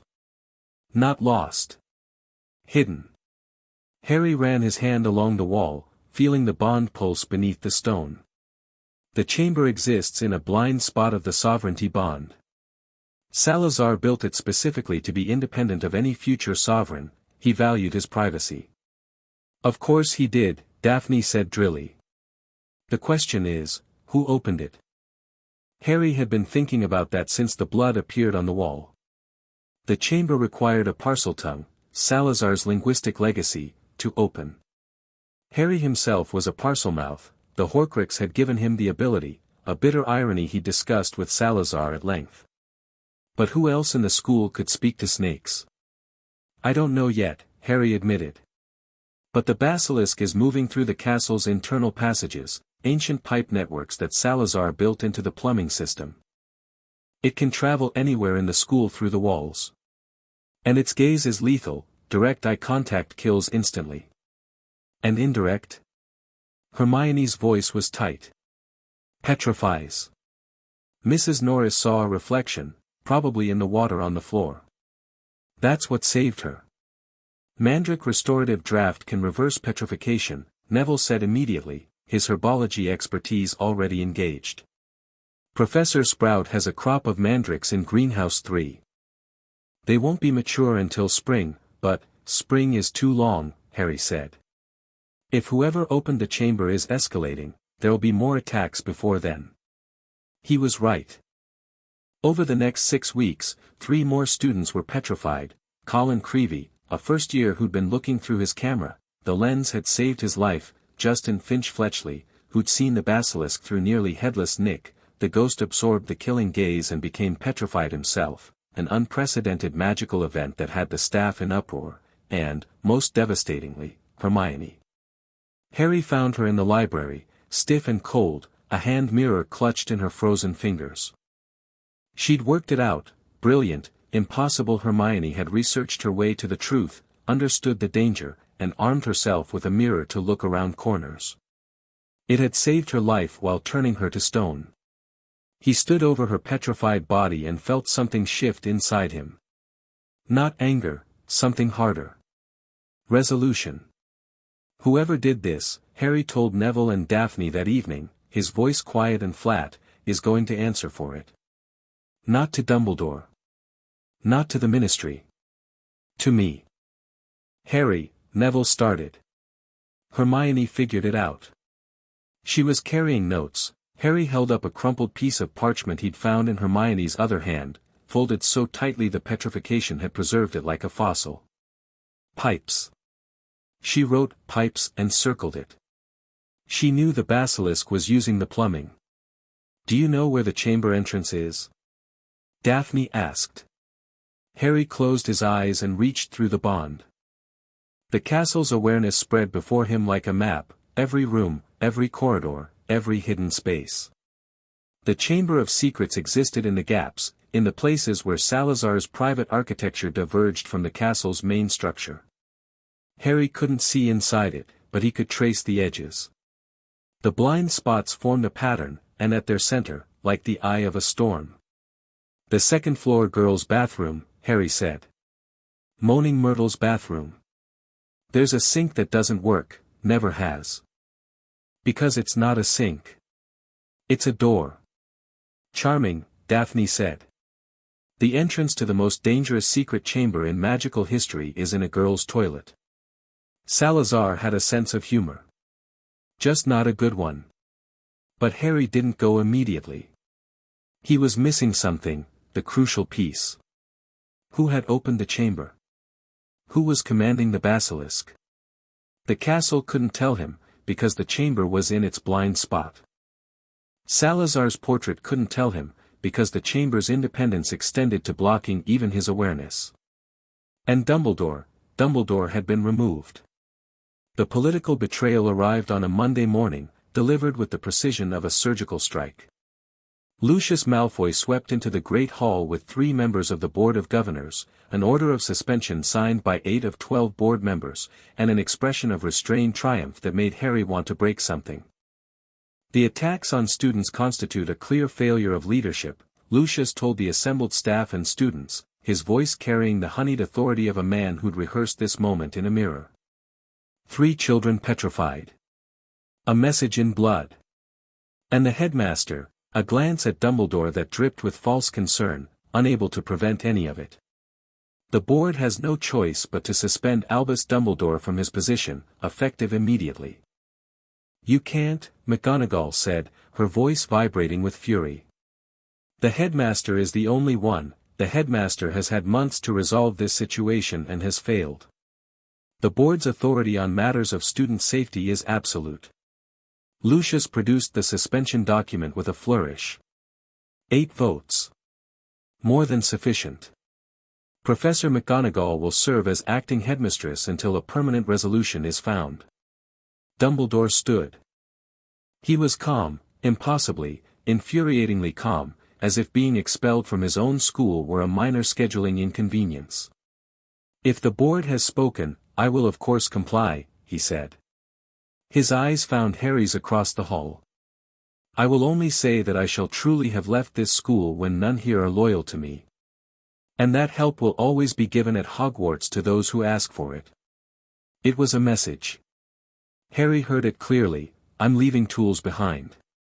Use them. Dumbledore left. The hall was stunned. And Lucius Malfoy turned his silver gaze on Harry with the satisfaction of a chess player who just eliminated the opposing queen. Now then, Lucius said. There is also the matter of the sovereign's role in the castle's defense. Mr. Potter, you claim authority over Hogwarts wards and protections. 3 students have been petrified under your watch.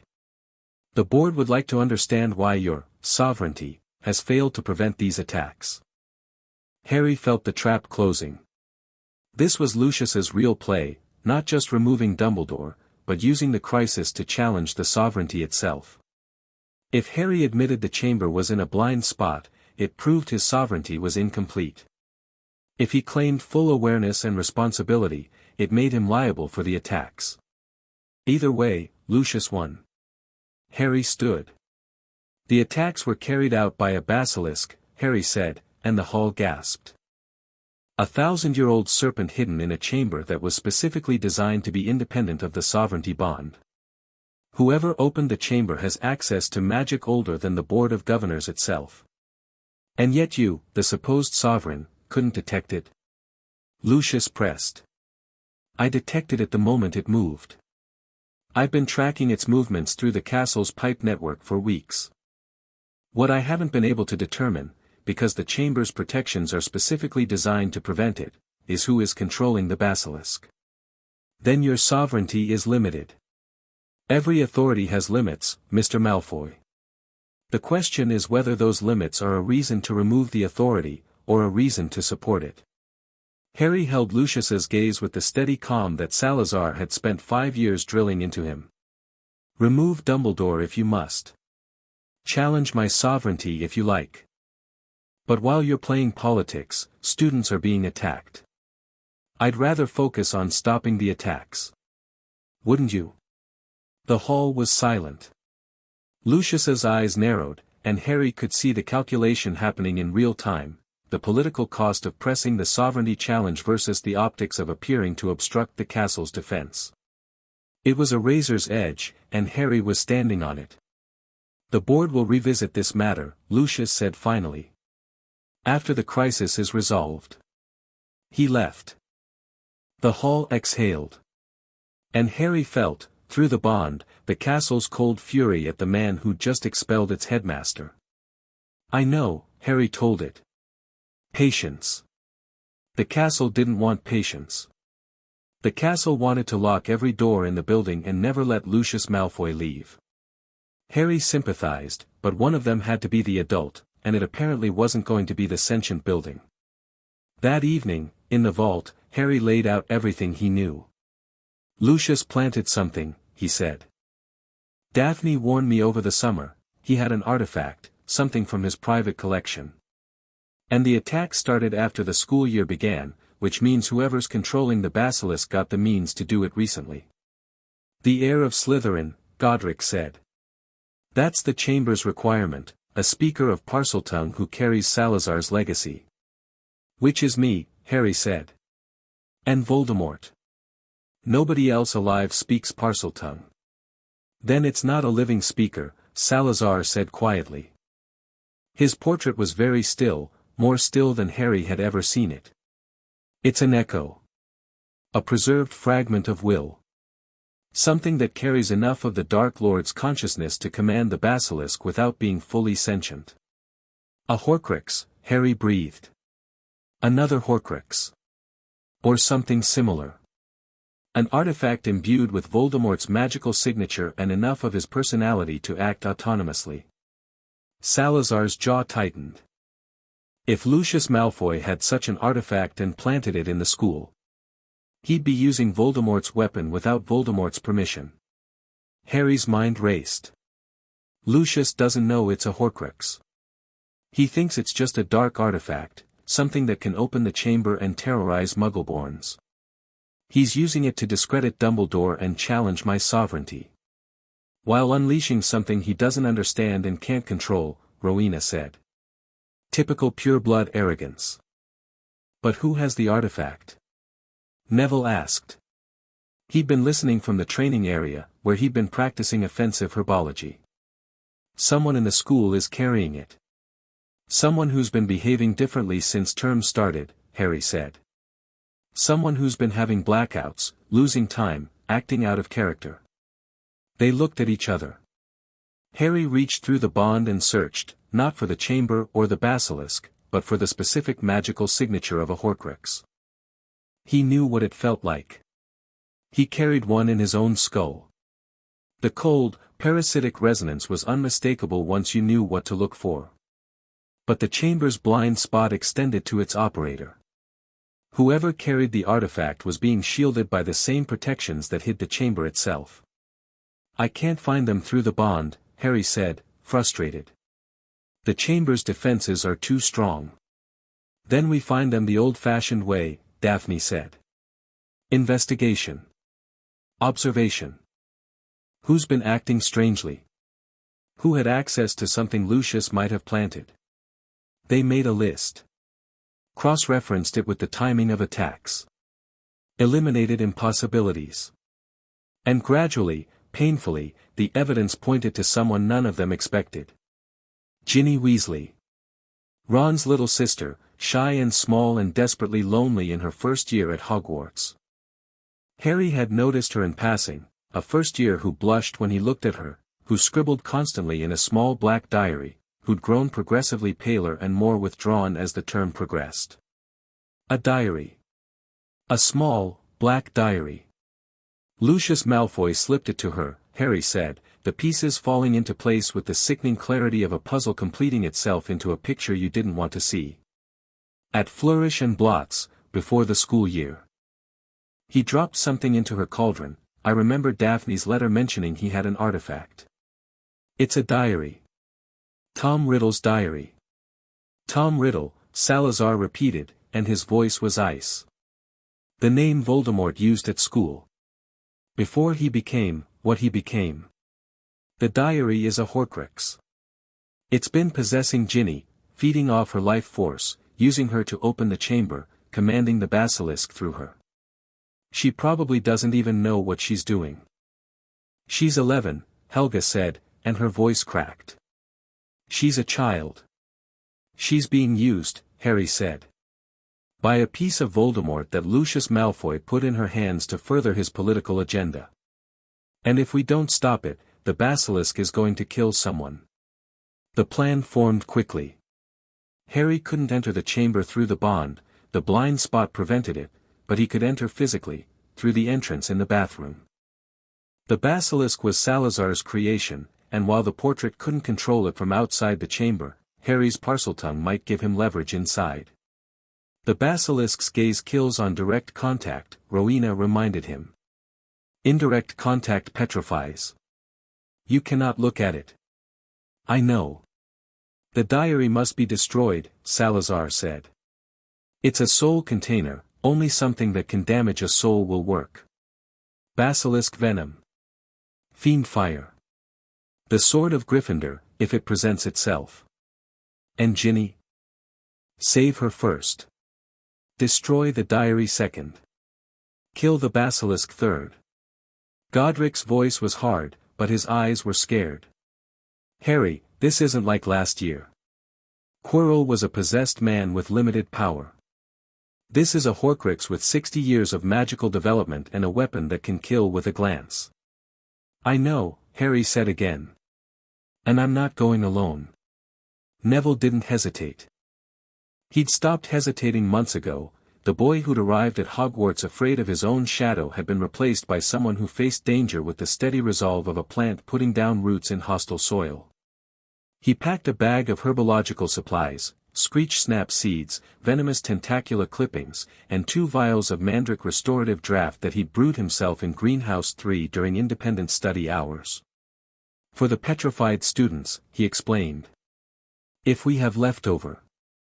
Daphne packed differently, a mirror, for safe observation around corners, a protective amulet from her family's collection, old magic, pre-Hogwarts, designed to resist compulsion, and a small, leather-bound notebook filled with her own research on Riddle-era Hogwarts. Tom Riddle was a head boy, she said, showing Harry the notes. Brilliant. Charismatic. He accused Hagrid of opening the chamber 50 years ago, got him expelled, covered his own tracks. If the diary contains a fragment of that mind, it'll be intelligent. Persuasive. Don't engage it in debate. Wasn't planning to. I know you, Potter. Your first instinct when you meet a challenge is to understand it. Understanding this one might kill you. She was right, and he knew it, and the fact that she knew him well enough to warn him made something warm and complicated bloom in his chest. They entered the chamber at midnight. Moaning Myrtle's bathroom was cold and damp and haunted by a ghost who'd been killed by the very creature they were going to face. Harry stood before the sink, the one that didn't work, the one with a tiny serpent scratched into the copper tap, and spoke. Open, he said in Parseltongue. The sink moved. The entire structure shifted, sinks separating, pipes rearranging, the floor splitting to reveal a wide shaft that descended into darkness. The sound of ancient mechanisms grinding echoed through the bathroom, and the air that rose from below was cold and old and smelled of stone and serpent. After you, Daphne said, peering into the shaft. I insist. Harry jumped. The shaft was a slide, smooth, polished stone, spiraling downward into the earth far beneath the castle's foundations. He landed on a bed of small animal bones, rolled to his feet, and immediately reached for the bond. Nothing. The sovereignty bond was gone, not severed, but muffled, like trying to hear through thick walls. The chamber's protections were even more thorough inside than out. Harry was cut off from the castle's awareness, its healing, its cooperation. He was on his own. Neville landed beside him, then Daphne. They stood in a stone tunnel, wide enough for 2 people abreast, lit by a greenish glow that emanated from the walls themselves. The bones crunched beneath their feet. Charming decor, Daphne muttered. The chamber wasn't designed for visitors, Harry said. He could feel the basilisk, even without the bond. The creature's magical signature was enormous, a cold-blooded sun of malevolent energy somewhere ahead. It's close. Keep your eyes down. Don't look at anything directly until we know it's safe. They moved through the tunnel in single file, Harry leading, Neville in the middle, Daphne at the rear. The path twisted and descended, passing through chambers that might once have been workshops or study rooms, now empty and draped in centuries of dust. Salazar's personal domain, abandoned since the day he'd walked away from his colleagues and his school. The tunnel opened into a vast space. The Chamber of Secrets was enormous, cathedral-high, lined with towering pillars carved in the shape of serpents, their stone eyes gleaming with the same green light that lit the walls. At the far end, a massive stone face dominated the wall, Salazar Slytherin's face, carved in granite, its mouth closed, its expression stern. And at the base of the statue, sprawled on the wet stone floor, was Ginny Weasley. She was small. That was the first thing Harry noticed, how small she was, how fragile, her red hair dark with water, her skin the color of parchment. Her eyes were closed. Her chest barely moved. In her limp hand, a small black diary lay open, its pages blank. Beside her, standing with the casual confidence of someone who owned the room, was a boy. Tall, dark-haired, handsome in a way that was almost architectural, every feature precisely placed, every angle calculated. He wore Hogwarts robes, a prefect's badge, and a smile that Harry had seen before, in a different context, on a different face. Tom Riddle. Not the Wraith, the diary. A shade, a memory, a fragment of soul given form by months of feeding on Ginny Weasley's life force. Harry Potter, Riddle said, and his voice was warm. Welcoming. The voice of a head boy greeting a promising first year. I've been hoping you'd come. Let her go, Riddle. In a moment. She's been very useful, carrying me, confiding in me, pouring her soul into my pages. Literally, as it happens. The more she gave, the stronger I became. Riddle looked down at Ginny with an expression that mimicked concern and contained nothing. She'll die soon. Her life force is almost spent. But she served her purpose. Neville was already moving toward Ginny, slow, careful, eyes on the ground. Harry felt a surge of gratitude for the boy's instincts. While Harry dealt with Riddle, Neville was doing the thing that mattered. I wouldn't, Riddle said pleasantly, and Neville stopped. The diary on the ground pulsed with dark light, and Neville staggered as a wave of compulsion magic hit him. Not enough to control, Neville's will was too strong for that, but enough to disorient. She's mine until I'm finished with her. Step closer and I'll speed up the draining. She'll be dead in minutes. What do you want? Harry asked. He was stalling, and Riddle knew he was stalling, and they both understood the game. You, actually. Riddle's smile widened. The Sovereign of Hogwarts. I felt you through the diary's connection, a presence in the castle unlike anything I'd experienced.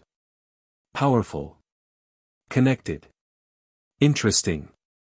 His dark eyes studied Harry with an intensity that was uncomfortably familiar, the same analytical hunger Voldemort had shown in the mirror chamber.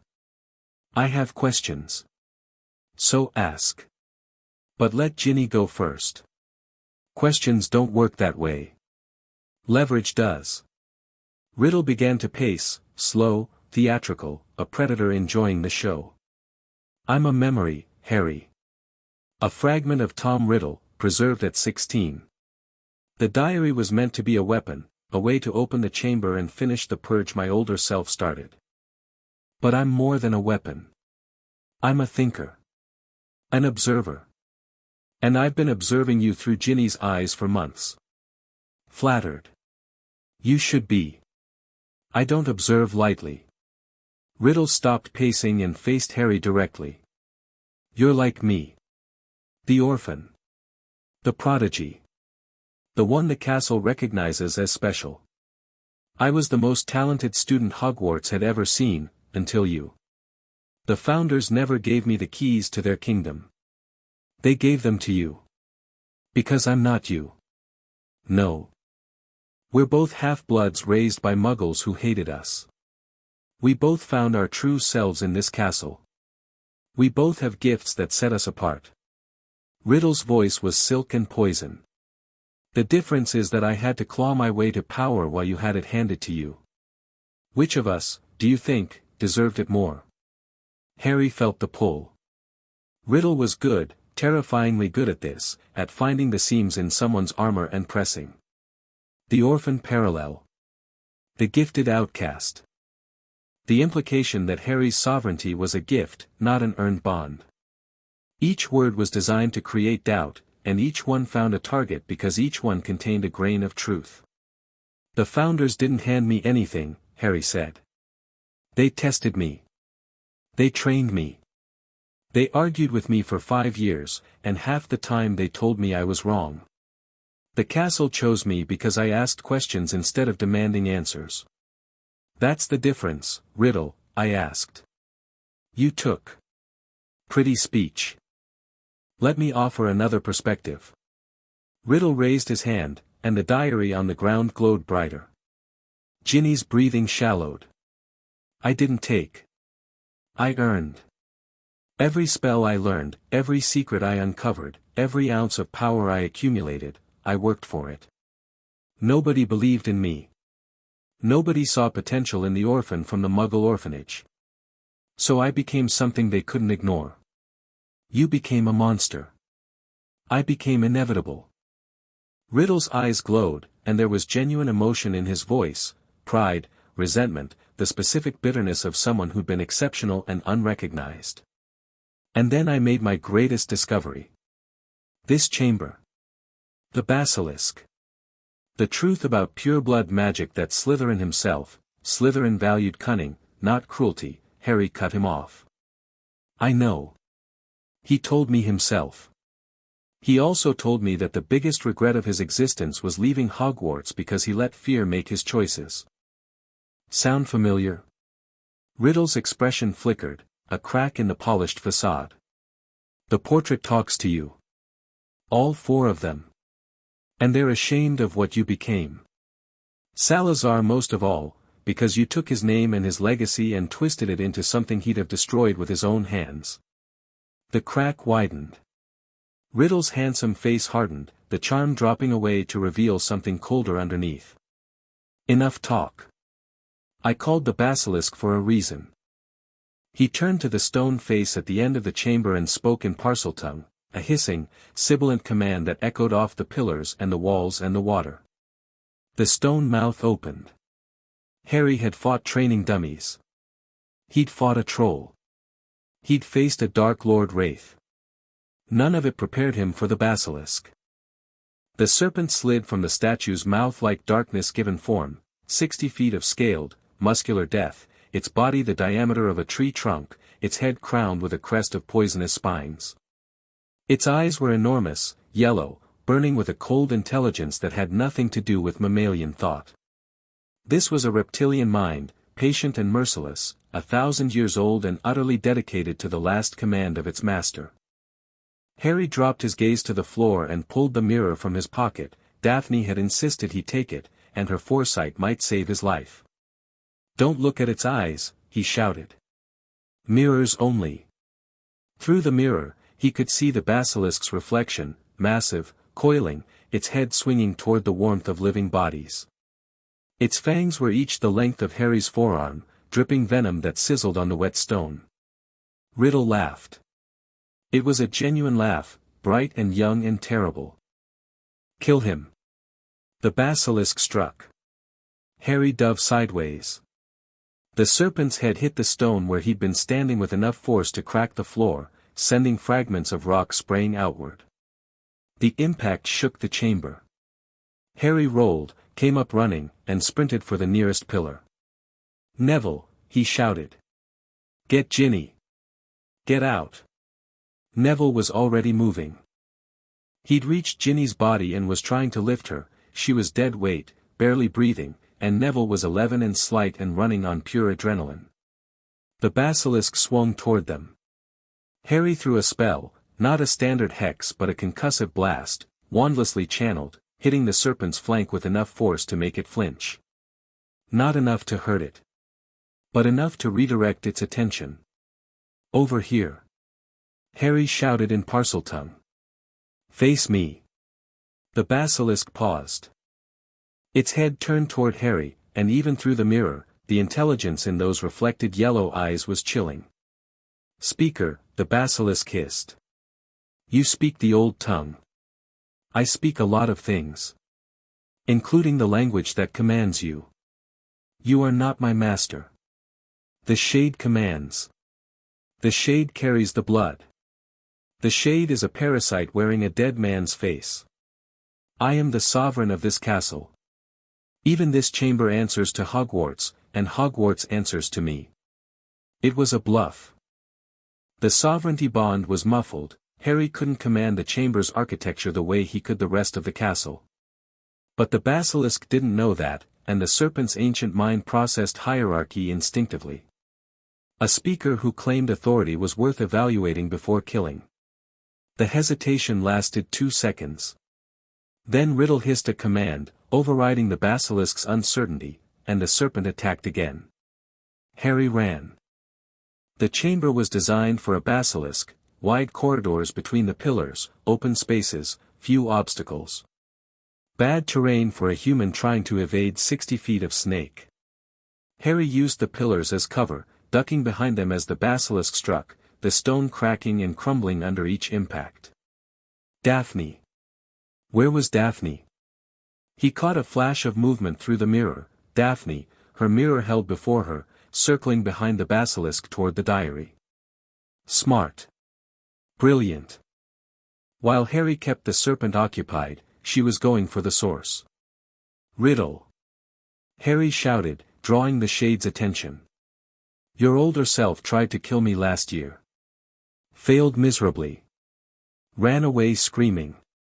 Is failure hereditary, or is it a personal touch? The taunt worked, Riddle's face contorted with rage, and the basilisk's attacks intensified. The serpent was being driven by emotion now rather than tactics. It strikes wild and powerful but less precise. Harry used the opening to create distance, backing toward the statue end of the chamber where the debris provided more cover. Then Daphne reached the diary. She picked it up, and Riddle screamed. The shade's form flickered, distorting, as if the diary's physical contact with someone other than its host disrupted the parasitic connection. Ginny's body shuddered, color flooding back into her face. Destroy it! Harry shouted. With what? Daphne's voice was strained. The diary was fighting her, dark magic pouring from its pages, trying to force her hands open. The compulsion was powerful. Harry could feel it from across the chamber, a psychic pressure that would have overwhelmed anyone without Daphne's iron will and the protective amulet pulsing at her throat. The basilisk turned. Riddle's control, disrupted by Daphne's interference, snapped back into focus, and the serpent's enormous head swung toward the Slytherin girl holding the shade's anchor to existence. No. Harry moved without thinking. He stepped between Daphne and the basilisk, arms spread, and did the one thing he'd been told never to do in a fight against a creature with killing eyes. He looked up. Not at the basilisk's eyes, at the chamber's ceiling. And he screamed through the sovereignty bond with every ounce of will he possessed, reaching past the chamber's protections, past the blind spot, past the 1,000-year-old defenses that Salazar had built to keep the world out. Help me. The bond had been muffled. Not severed. And Harry was sovereign, the living heart of a castle that had chosen him, that loved him, that had spent 1,000 years waiting for someone to need it this badly. Hogwarts answered. The chamber shook. Not an earthquake, a response. The castle's magic, forced through the chamber's protections by the sheer, desperate power of a sovereign's will, crashed into the sealed space like water through a cracked dam. The greenish light flared white. The carved serpents on the pillars trembled. And from the ceiling, summoned by the castle's last line of defense, a bird appeared. Scarlet and gold, trailing flame, carrying in its talons a bundle of old leather. Fawkes. Dumbledore's phoenix, or rather, the castle's phoenix, because Fawkes had been Hogwarts' guardian long before he'd been any headmaster's companion. The bird swooped through the chamber with a cry that rang like a bell, a sound so pure and clear it made the dark magic recoil. The phoenix dove at the basilisk's face. Talons struck, once, twice, and the serpent screamed. Not in pain from the talons, but in something worse. Fawkes had blinded it. The great yellow eyes, the weapons that could kill with a glance, burst and wept thick, dark fluid. The basilisk thrashed, its head slamming into pillars, its body coiling and uncoiling in agony. The leather bundle Fawkes had been carrying hit the ground at Harry's feet. It unfurled to reveal the sorting hat, ancient, battered, and glowing with an inner light that Harry recognized immediately. He reached inside and his hand closed around a hilt. The sword of Gryffindor came out of the hat like a blade drawn from a sheath, gleaming silver, ruby-studded, inscribed with Godric's name. But as it touched Harry's skin, the sovereignty bond surged through it, and the sword became something more than a historical artifact. It became a conduit, for Gryffindor's courage, yes, but also for Ravenclaw's precision, Hufflepuff's endurance, and Slytherin's cunning. The blade hummed with the combined magic of all four founders, channeled through their sovereign, focused into a single, devastating point. Harry faced the blinded basilisk. The serpent was still lethal, 60 feet of muscle and venom, thrashing wildly, its head sweeping back and forth as it tried to locate its prey by sound and heat. "Come on," Harry whispered in Parseltongue. "One more time." The basilisk heard the speech. Oriented on it. Struck. Harry dodged the initial lunge, barely, the serpent's fang grazing his arm and leaving a line of fire that promised later agony, and then he was inside the creature's guard, the sword raised, and he drove it upward. The blade entered through the roof of the basilisk's mouth and exited through its skull. The sovereignty bond amplified the strike, the four founders combined power flowing through the sword like lightning through a rod. The basilisk convulsed. Its body spasmed, coils tightening and releasing in the death throes of something that had lived for a millennium. It fell. The impact shook the chamber like a thunderclap, and the silence that followed was so absolute Harry could hear his own blood roaring in his ears. He pulled the sword free. Basilisk venom dripped from the blade, sizzling where it hit stone. Then the pain hit. The fang grazed on his arm. It wasn't a graze. The fang had punctured his skin, driven deep by the serpent strike, and basilisk venom was flooding his bloodstream. Harry could feel it, fire in his veins, a spreading warmth that was anything but warm, the systematic shutdown of magical and biological systems as the most lethal natural substance in the wizarding world did its work. He staggered. Dropped to his knees. The sword clattered on stone. "Harry!" Neville's voice, from somewhere distant. "The diary," Harry gasped. "Daphne, the diary," used the fang, Daphne moved. She'd held on to the diary through everything, the battle, the chaos, the phoenix, the basilisk's death throes. Her hands were bleeding where the dark magic had cut them, but her grip was absolute. She pulled the fang from the basilisk's mouth, wrenching it free with both hands, the venom burning her palms, and drove it through the diary's open pages. Riddle screamed. The shades formed convulsed, distorted, and tore apart, ink and light and dark magic spiraling outward from the diary as the Horcrux within was destroyed. The pages blackened. The cover split. And Tom Riddle's 16-year-old face stretched and twisted and dissolved into nothing, his scream fading into a silence that tasted like freedom. The diary was dead. Ginny Weasley gasped. Her eyes flew open. Color flooded her face, life pouring back into her body as the parasitic drain reversed. And Harry Potter lay on the stone floor of the Chamber of Secrets, basilisk venom burning through his blood, dying. Fawkes landed beside him. The Phoenix's eyes, ancient, golden, infinitely compassionate, met Harry's fading gaze. A single tear fell from the bird's eye and landed on the wound. Phoenix tears. The only known antidote to basilisk venom. The tear sizzled where it touched the punctured skin, and Harry felt the fire in his veins reverse, the venom retreating, the damage healing, his magical core stabilizing as the Phoenix's healing magic countered the serpent's death. He breathed. Deep, shuddering, alive. Neville was beside him in an instant, helping him sit up, checking the wound with hands that shook so badly the mandrake restorative vials in his bag clinked together. "You absolute idiot," Neville said, and his voice was thick with tears.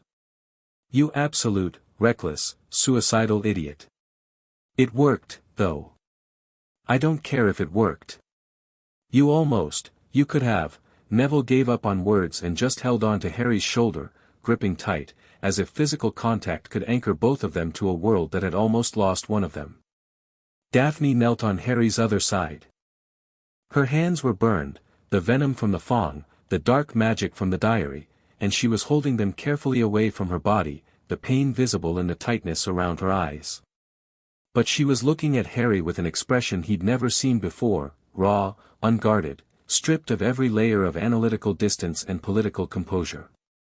She was terrified. Not of the basilisk, not of Riddle, not of the chamber. Of losing him. "Don't ever do that again," she said. Her voice was steady but her chin trembled. "Don't ever step in front of something that can kill you, and he was going to kill you. Then let him." "Don't, I can't," Harry said simply. "I'm sorry, Daphne. I can't watch that happen. Not to you." She stared at him. Something shifted in her expression, the terror giving way to something else, something deeper and more complicated, an emotion that had no clean name and would take years to fully understand. She didn't say anything else. She just sat beside him on the cold stone floor, her burned hand carefully not quite touching his, and breathed. Ginny was conscious but barely coherent. She clung to Neville, the first friendly face she saw, and sobbed with the wrecked intensity of a child who'd been controlled and violated and used, who'd done terrible things while trapped inside her own body watching. Harry wanted to comfort her but didn't have the words. What do you say to an 11-year-old girl who's been possessed by a fragment of the darkest wizard in history? Fawkes solved the logistics. The Phoenix carried them out of the chamber in bursts of flame travel, one at a time, Ginny first, then Neville, then Daphne, then Harry. Each transit was a moment of warmth and weightlessness, the world dissolving into golden fire and reassembling in the second-floor bathroom. They emerged into a corridor full of people. McGonagall was there, acting headmistress, still in her tartan dressing gown, having been alerted by the castle's ward disruptions. Snape was there, wand drawn, his face the color of curdled milk. Pomfrey was there with a medical kit. And in the back, half hidden by shadow but unmistakable, Dumbledore, returned, somehow, despite the suspension order. "I received a message from a very insistent Phoenix," Dumbledore explained mildly. The aftermath unfolded in layers. Medical first. Ginny to the hospital wing, unconscious again from magical exhaustion. Harry, Neville, and Daphne treated for injuries, Harry's arm, Daphne's hands, Neville's collection of bruises and scrapes from carrying Ginny through a collapsed section of tunnel. Pomfrey was furious and efficient, two qualities that Harry was learning always went together in the best healers. Then the debriefing. In McGonagall's office, she refused to use Dumbledore's while the suspension was technically active. Harry laid out everything, the diary, the Horcrux, Riddle's shade, the basilisk, the battle. He held nothing back. Dumbledore needed to know about the Horcrux, another piece of Voldemort's soul, destroyed, and the staff needed to understand the threat Lucius Malfoy had unleashed. Snape's face was carved from stone throughout the explanation, but his eyes burned when Harry described the diary's destruction. "Basilisk venom," Snape murmured. "The Fong destroys the Horcrux's vessel and the soul fragment simultaneously. The venom is so destructive it overwhelms the soul anchor's self-repair mechanism." "Can it destroy other Horcruxes?" Harry asked. Snape met his gaze. The unspoken question, "Can it destroy the one in my head?" hung between them like a blade. "Theoretically," Snape said carefully. "But application to a living host would kill the host. The venom doesn't distinguish between the Horcrux and the vessel. So we need another way." "We need another way," Snape agreed, and the pronoun, "we," was not lost on either of them. Dumbledore's reinstatement happened within 24 hours. The Board of Governors, faced with the revelation that the Chamber of Secrets had been opened by a dark artifact planted by one of their own members, reversed the suspension unanimously. Even Lucius's allies voted for reinstatement. The political cost of appearing to support the person responsible for a student's near death was too high. Harry confronted Lucius directly. The board met in emergency session. Harry, as sovereign, exercised his right to address the governors, a right he'd never invoked before, a right that carried the weight of 1,000 years of precedent. He stood before the semicircle of witches and wizards and laid the destroyed diary on the table. This artifact was placed in Ginny Weasley's cauldron by Lucius Malfoy at Flourish and Blotts in August, Harry said. His voice was flat with controlled fury.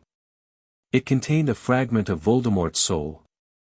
It possessed a child, opened the Chamber of Secrets, and unleashed a basilisk that nearly killed 3 students. These are facts. The castle's records confirm the artifact's magical signature matches items known to have been in the Malfoy family vault. This is outrageous, Lucius began, rising. You have no proof. I have the testimony of the Hogwarts portraits, who observed the Flourish and Blotts encounter. I have the diary itself, which retains magical residue traceable to the Malfoy family wards. I have the castle's own records, which document the artifact's entry into school grounds. And I have the word of Ginny Weasley, who was violated and nearly killed by an object you placed in her hands. Harry didn't shout. He didn't raise his voice. He spoke with the precision of a blade and let the words do the cutting. You used a weapon you didn't understand, Harry continued. You gave a child a piece of the darkest wizard in history because you wanted to discredit Dumbledore and undermine my sovereignty. Students were petrified. A girl was nearly murdered. A basilisk was unleashed in a school full of children. Because you wanted political leverage. The board was silent. Several members were staring at Lucius with the cold reassessment of people recalculating their alliances. Mr. Malfoy, Governor Marchbanks said, her voice like iron, you are relieved of your position on the Board of Governors. Effective immediately. You can't, I just did. The vote is 10-1. Your own allies have abandoned you, Lucius. I suggest you leave before the Ministry Aurors arrive. Lucius left. His departure was less theatrical than his entrances, no flowing robes, no honeyed speeches. He walked out of the great hall with the rigid posture of a man holding himself together by sheer force of will, and when the doors closed behind him, the relief in the room was almost physical. But Harry watched him go and felt no satisfaction. Lucius Malfoy was humiliated, not defeated. Stripped of his board position, politically isolated, publicly connected to a dark artifact that had nearly killed a child. He was more dangerous now than before, a cornered animal with resources, intelligence, and nothing left to lose. He'll come back, Harry told Daphne afterward. Different angle. Different weapon. But he'll come back. Of course he will, Daphne said. That's what makes him dangerous. And that's why we have to be ready. Spring came to Hogwarts like a held breath released. The mandrakes matured, the restorative draft was brewed, and one by one, the petrified students were revived. Hermione woke up mid-sentence, as if the months of stone had been a brief interruption in her train of thought. Pipes, she said to a startled Pomfrey. Then, seeing Harry, you found the chamber, didn't you? Tell me everything. Harry told her. Hermione listened with the focused intensity that was her signature, asking questions that were better than most adults and taking mental notes that Harry knew would resurface in carefully organized form within hours. A Horcrux in a diary, she said. That's the second one we know about, the one in your scar and the one in the diary. If Voldemort made 2. He probably made more, Harry finished. I know. It's on the list. How long is the list? Getting longer. The term wound down. Exams came and went, Harry performed well without performing brilliantly, maintaining the calibrated mediocrity that kept him out of the spotlight. Neville's herbology exam was, according to Sprout, the best first-year performance in 20 years. Daphne topped potions, to Snape's visible surprise and reluctant approval. On the last evening before the Express, Harry went to the vault. The founders were waiting, and their expressions carried the specific gravity of people who had something difficult to say. The convergence, Harry said. It wasn't a question. The convergence, Rowena confirmed. Your use of the sovereignty bond during the chamber battle, forcing through the blind spot, summoning Fawkes, channeling the founders' combined magic through the sword, sent a massive energy pulse through the ley line network. The convergence didn't just stir this time. It responded. Responded how? Salazar stepped in. 3 new ley lines have activated across Britain. Edinburgh, Bristol, and Canterbury, dormant lines that haven't carried power in a millennium. They're flowing now, channeling energy back to the convergence, and the convergence is channeling it outward through the castle. That sounds good. It sounds like the convergence is waking up, Godric said. And that means the Covenant of Ashes will know. If they didn't already. They already know, Harry said. Morrigan Ashvale. She's been at the ministry all year. I've been tracking her through the castle's external ward network. She hasn't approached Hogwarts directly, but she's been monitoring the ley line activity from London. And she's not alone. How many? At least 17. The castle's wards detected coordinated probing, sophisticated, patient, designed to map our defenses without triggering alarms. They're learning. Planning. The founders exchanged looks that carried centuries of shared regret. We need to tell him everything, Helga said quietly. No more secrets. He's earned it. Salazar nodded. Godric set his painted jaw. Rowena closed her chalkboard and faced Harry with the expression of a teacher about to deliver the most important lesson of her career. The ley convergence, Rowena said, is not a natural phenomenon. It's the result of a magical event that occurred approximately 3,000 years ago, long before Hogwarts, long before wand magic, long before the modern wizarding world existed. An event that fundamentally changed the nature of magic in Britain. What kind of event? A binding. The original practitioners of magic in these islands, the people who would eventually become the Covenant of Ashes, discovered that wild magic, the raw magical energy that flows through the earth, could be concentrated and directed. They created the convergence, a nexus point where hundreds of ley lines merged, forming the largest concentration of raw magical power in the world. And you built Hogwarts on top of it. We built Hogwarts on top of it, Rowena confirmed. But not just on top of it. We built Hogwarts into it. The castle's foundations are anchored in the convergence. The wards draw on it. The sentience, the castle's living awareness, is a direct result of the convergence's energy flowing through enchanted stone. We changed the deal, Godric said bluntly. The Covenant controlled the convergence and used it to practice wild magic, wandless, structureless, free-flowing. We defeated the Covenant, took the convergence, and built a system around it. Wards. Wands. Schools. Structure. You mean you built modern magical society, Harry said, the implications expanding in his mind like a shockwave. We built control, Salazar said, and his voice was heavy with the weight of a confession 1,000 years in the making. Wild magic was powerful but dangerous, uncontrolled, unpredictable, devastating when it went wrong. Communities were destroyed by magical storms. Children were killed by their own accidental magic. The Covenant believed that chaos was the natural state of magic and that humans should adapt to it. We believed the opposite, that magic should be adapted to serve human needs. So you took it. The convergence. By force. By force, Godric admitted. We fought the Covenant. We won.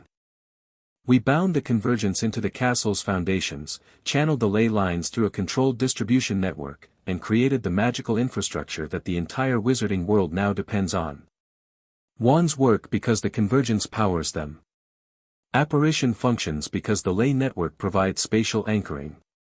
Even the statute of secrecy holds because the convergence's energy maintains the enchantments that hide the magical world from muggles. Everything, Harry said. You're saying everything, the entire magical world as it exists, is built on what you stole from the Covenant. Yes, Rowena said. And the Covenant wants it back. They believe, and they're not entirely wrong, that we imprison magic itself. That the convergence should flow freely, that ley lines should carry wild energy instead of controlled power, and that the modern magical world is a cage built around a force that should belong to everyone. Morrigan Ashvale, Harry said, remembering the silver-eyed woman's words in the ministry. She told me the castle was built on stolen ground. She said the magic doesn't belong to me. She's partially right, Salazar said. The magic doesn't belong to you. It doesn't belong to us. It doesn't belong to anyone. But someone has to manage it, or it manages itself, and wild magic managing itself is how you get magical Chernobyls.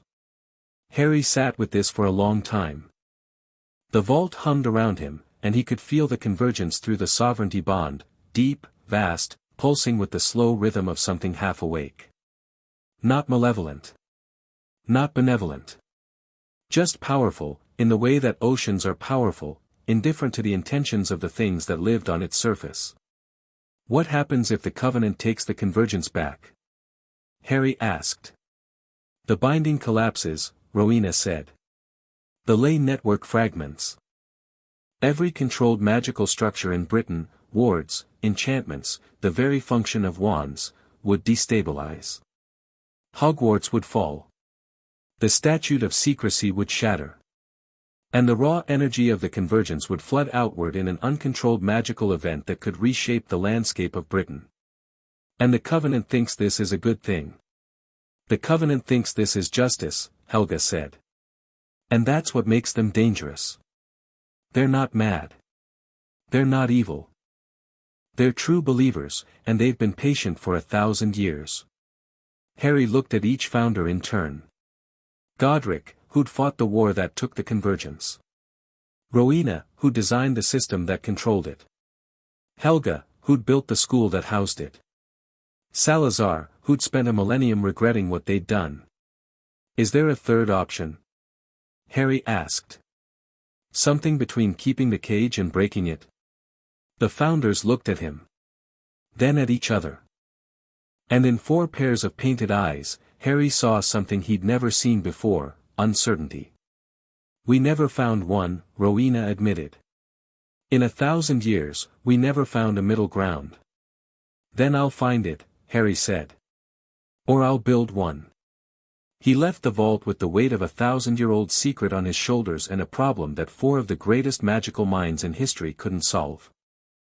The castle hummed around him, concerned, supportive, alive, and beneath it, the convergence pulsed with the steady rhythm of something that was, slowly but surely, waking up. Summer stretched before him. A summer of research and training and letters and planning. A summer of the Dursleys' cold indifference and the vault's warm attention. A summer of growing up, which was, in the end, the hardest magic of all. On the Hogwarts Express, Daphne sat beside him, not across from him, beside him, a geographic statement that Neville noted with a small smile and Hermione noted with a raised eyebrow. Summer reading list, Daphne said, passing him a folded parchment. I've organized it by priority. The Covenant research is at the top. You don't even know about the convergence yet. Then tell me. I have 6 hours and no tolerance for mysteries. So he told her. All of it, the convergence, the binding, the covenant, the founder's confession, the impossible problem of a magical world built on stolen power. Daphne listened with her characteristic intensity, her sharp mind visibly processing, categorizing, connecting. When he finished, the countryside was rolling past in late afternoon gold, and Daphne was quiet for a long time. There is a third option, she said eventually. It's obvious, actually. The founders couldn't see it because they were thinking in binaries, contain or release, control or chaos. But there's a middle ground. What? Distribution. Instead of one convergence, one central control point, one castle managing all the ley lines in Britain, what if you created multiple nexuses? Spread the power across a network of smaller nodes, each one accessible and manageable, reducing the central concentration while maintaining the infrastructure. Harry stared at her. You just solved in 5 minutes what 4 geniuses couldn't solve in 1,000 years. They were too close to it. They built the cage. Asking them to redesign it is like asking a locksmith to imagine a world without locks. Daphne shrugged, but her eyes were bright with the excitement of a mind that had found a worthy problem. Besides, it's theoretical. Actually implementing it would require the sovereign's cooperation, your cooperation, and a level of magical engineering that probably doesn't exist yet. Yet, Harry repeated. Yet, she confirmed. And she smiled, not her usual controlled, political smile, but something warmer. Something that was just for him. The train carried them south through a Britain whose magical foundations were shifting in ways nobody fully understood. The convergence pulsed beneath Hogwarts. The Covenant watched from the shadows. And two 12-year-olds sat side by side on a train and talked about redesigning the fundamental architecture of the magical world, because someone had to, and they were apparently the kind of people who decided that someone might as well be them. In her ministry office, Morrigan Ashvale traced the 3 newly activated ley lines on her map and felt something she hadn't felt in decades: doubt. The Sovereign was supposed to be a tyrant. The Convergence's guardian was supposed to be a jailer. That was the narrative, the story the Covenant had told itself for 1,000 years, the story that justified their patience and their planning and their slow, careful war. But the reports from her agents painted a different picture. A child who protected his friends. A boy who held a dying man and wept. A sovereign who asked the castle for help instead of commanding it. "He's not what we expected," she murmured. The shadows in her office shifted. A voice, dry, ancient, carried through the Covenant's communication network, answered from the darkness. "He doesn't need to be what we expected. He needs to be in the way. And he is. Is he? Or is he the first sovereign in 1,000 years who might actually listen?" Silence from the shadows. Then, the convergence wakes, Morrigan. The binding weakens. "Our duty is clear." "Our duty," Morrigan repeated. "Yes. Our duty." She looked at the map. At the 3 new ley lines, pulsing with energy that hadn't flowed in a millennium. At the point in Scotland where they converged, where a castle dreamed, where a boy was learning to carry the weight of a world he'd never asked for. "Begin Phase 3, she said. But her voice carried something it hadn't before. Hesitation. The shadows moved. The symbols on the walls flared. And across Britain, the Covenant of Ashes began to stir, not as a sleeping army waking, but as a scattered order drawing together. Consolidating. Preparing. The game wasn't just changing anymore. It was accelerating. And Harry Potter, Sovereign of Hogwarts, 12 years old and already carrying more than most men twice his age, slept against the window of the Hogwarts Express with Daphne Greengrass's head resting on his shoulder and his friends around him and the distant, steady pulse of a castle that would never stop watching over him. The crown burned. But he wore it anyway. Because someone had to. Chapter 4 End. Chapter 5, The Parliament of Wolves. The summer before 3rd year, Harry received 2 pieces of news that changed everything. The first came by owl, a formal ministry notice, stamped with the Department of Magical Law Enforcement seal, informing all residents of magical Britain that the convicted mass murderer Sirius Black had escaped from Azkaban prison and was believed to be extremely dangerous. The second came from Salazar, 3 minutes later. "Sirius Black did not betray your parents," Salazar said. His portrait was rigid with an intensity Harry had learned to associate with absolute certainty. "The castle's records are clear. The Fidelius charm on your parents' home was cast by Dumbledore, with Peter Pettigrew as secret keeper. Black was the decoy." Harry set down the ministry notice. "Explain." "The castle maintains records of all significant magical oaths and protections involving its sovereign's bloodline. The Fidelius registration shows Pettigrew's magical signature as the keeper. Black was never bound. He was framed." Harry's hand was steady but his heart was hammering. The founders had told him about Sirius Black during his training, his godfather, his parents' best friend, the man who should have raised him. They'd presented the official history: betrayal, murder, Azkaban. Harry had filed it under the long list of things Voldemort had destroyed. And now the official history was a lie. 12 years, Harry said. He's been in Azkaban for 12 years for something he didn't do. Dumbledore could have verified the Fidelius records, Rowena said quietly. He cast the charm. He knew the switch was made. Then why? Because Dumbledore believed Black was guilty, Salazar said. Or chose to believe it, which amounts to the same thing. Black was an obvious suspect, publicly known as the Potter's secret keeper, from a dark family, volatile temperament. The evidence was convenient, and Dumbledore was grieving. He didn't look deeper. He didn't look at all. No. He didn't. Harry sat in the vault and felt something hot and dangerous build in his chest, not the controlled fury of political confrontation, but the raw, personal anger of a boy who'd spent 10 years in a cupboard because the people responsible for his safety had been negligent, lazy, and wrong. I need to find Sirius before the Ministry does, Harry said. And I need to get him a trial. The Ministry won't grant a trial willingly, Salazar warned. Black was never tried in the first place. Crouch threw him in Azkaban without a hearing.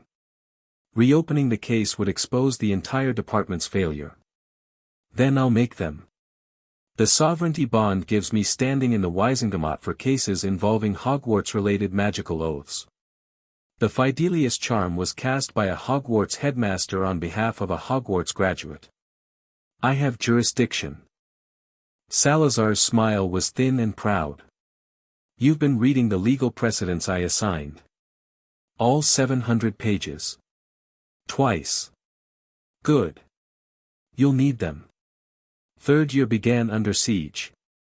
Dementors ringed Hogwarts. The Ministry, under Cornelius Fudge, a man whose political courage was best measured in negative numbers, had stationed the soul-sucking creatures around the school as protection against Sirius Black. Officially, this was about student safety. Unofficially, it was about three things: demonstrating Ministry authority over Hogwarts, testing the limits of Harry's sovereignty, and reminding the wizarding public that Fudge was doing something. Harry felt the Dementors the moment they arrived. Through the sovereignty bond, their presence was obscene, cold, necrotic voids in the castle's warm magical field, like holes cut in living tissue. The castle recoiled from them. The wards tightened. Every protective enchantment in Hogwarts shifted to maximum defensive posture, and Harry felt the strain like a headache that wouldn't quit. The wards can repel them, Harry told the founders during his first night back. But it costs. Every Dementor I push back drains the sovereignty bond. It's like trying to warm a room by body heat while someone keeps opening windows. Dementors feed on human emotion, Rowena said.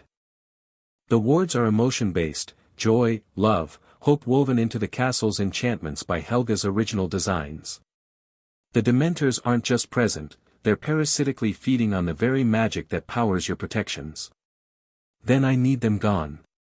The Ministry won't withdraw them without cause, Salazar said. Then I'll give them cause. The first week of term provided it. During the Hogwarts Express journey, the train had been stopped and boarded by Dementors. Students were terrified. Several younger children had been affected badly, shaking, crying, one second year who'd collapsed and had to be carried off the train. And Harry, whose scar contained a fragment of the darkest wizard in history, had been hit hardest of all. The Dementor that had entered his compartment had zeroed in on Harry with the focused hunger of a predator sensing wounded prey. The Horcrux in his skull was a beacon for them, concentrated dark emotion, fear and death and rage compressed into a shard of broken soul. The Dementor had leaned close, and Harry had heard things he'd never heard before, his mother's voice, screaming, begging, dying. Not Harry. Please, not Harry. Stand aside, foolish girl. Not Harry. Please, take me instead, he'd blacked out. When he woke, a thin, scarred man in shabby robes was standing over him with a piece of chocolate and an expression of profound concern. Eat this, the man said. Chocolate helps after Dementor exposure. Who are you? Remus Lupin. Your new defense against the dark arts professor. The man's eyes were kind and tired and old beyond their years. And, if I'm not mistaken, an old friend of your parents. Harry ate the chocolate and felt warmth return. Through the bond, the castle sent a pulse of recognition. Lupin's magical signature was known to Hogwarts, an old student, a familiar presence. The castle remembered him with fondness. You knew my parents, Harry said. Very well. Your father was my best friend. Lupin's voice carried the specific weight of someone who'd lost everything and kept walking anyway. I've been meaning to visit you for years. I'm sorry it's taken this long. Professor Lupin, did you know Sirius Black? Something shifted in Lupin's expression. Pain. Guilt. Old, deep, still bleeding. I did, Lupin said carefully. We were friends. All of us, your father, Sirius, Peter Pettigrew, and me. The Marauders. And you believe he betrayed my parents? Lupin hesitated. The evidence was never tested in a trial. Black was never given a hearing. He was thrown into Azkaban by Bartemius Crouch without due process, based on the testimony of Peter Pettigrew, who was supposedly killed in the confrontation but whose body was never conclusively recovered. Lupin stared at him. The chocolate bar in his hand slowly lowered to his side. How do you know all that? I'm the sovereign of Hogwarts, Professor. The castle keeps records. Including the Fidelius charm registration that shows Peter Pettigrew, not Sirius Black, as my parents' secret keeper. The silence that followed was the loudest Harry had ever heard. Lupin sat down. His legs seemed to have given out. His face went through a succession of expressions, shock, denial, calculation, horror, and settled on something that was worse than all of them, hope. Peter was the keeper. Lupin whispered. Not Sirius. The castle's records are absolute. The magical signatures don't lie. Then Sirius, 12 years, he's been, Lupin's voice broke. He pressed a hand over his mouth and breathed through his fingers, and Harry saw tears spill down the man's scarred cheeks. Oh God. Oh my God. 12 years in Azkaban for something he didn't do. And I believed it. I believed you didn't have the information. Nobody did, because nobody looked. I should have looked. He was my friend. I should have. You're here now, Harry said. That's what matters. Help me fix it. Lupin looked at him, really looked, the way people did when they were seeing James Potter's face and Lily Evans's eyes and something else entirely, something that belonged only to Harry. You sound like both of them, Lupin said. James's stubbornness and Lily's clarity. They'd be, he stopped. Took a breath. What do you need? I need Sirius found before the Ministry kills him. And I need a trial. The Ministry won't, the Ministry doesn't get a choice. I'm invoking sovereignty jurisdiction over the Fidelius records. It's a Hogwarts-linked magical oath, which puts it under my legal purview.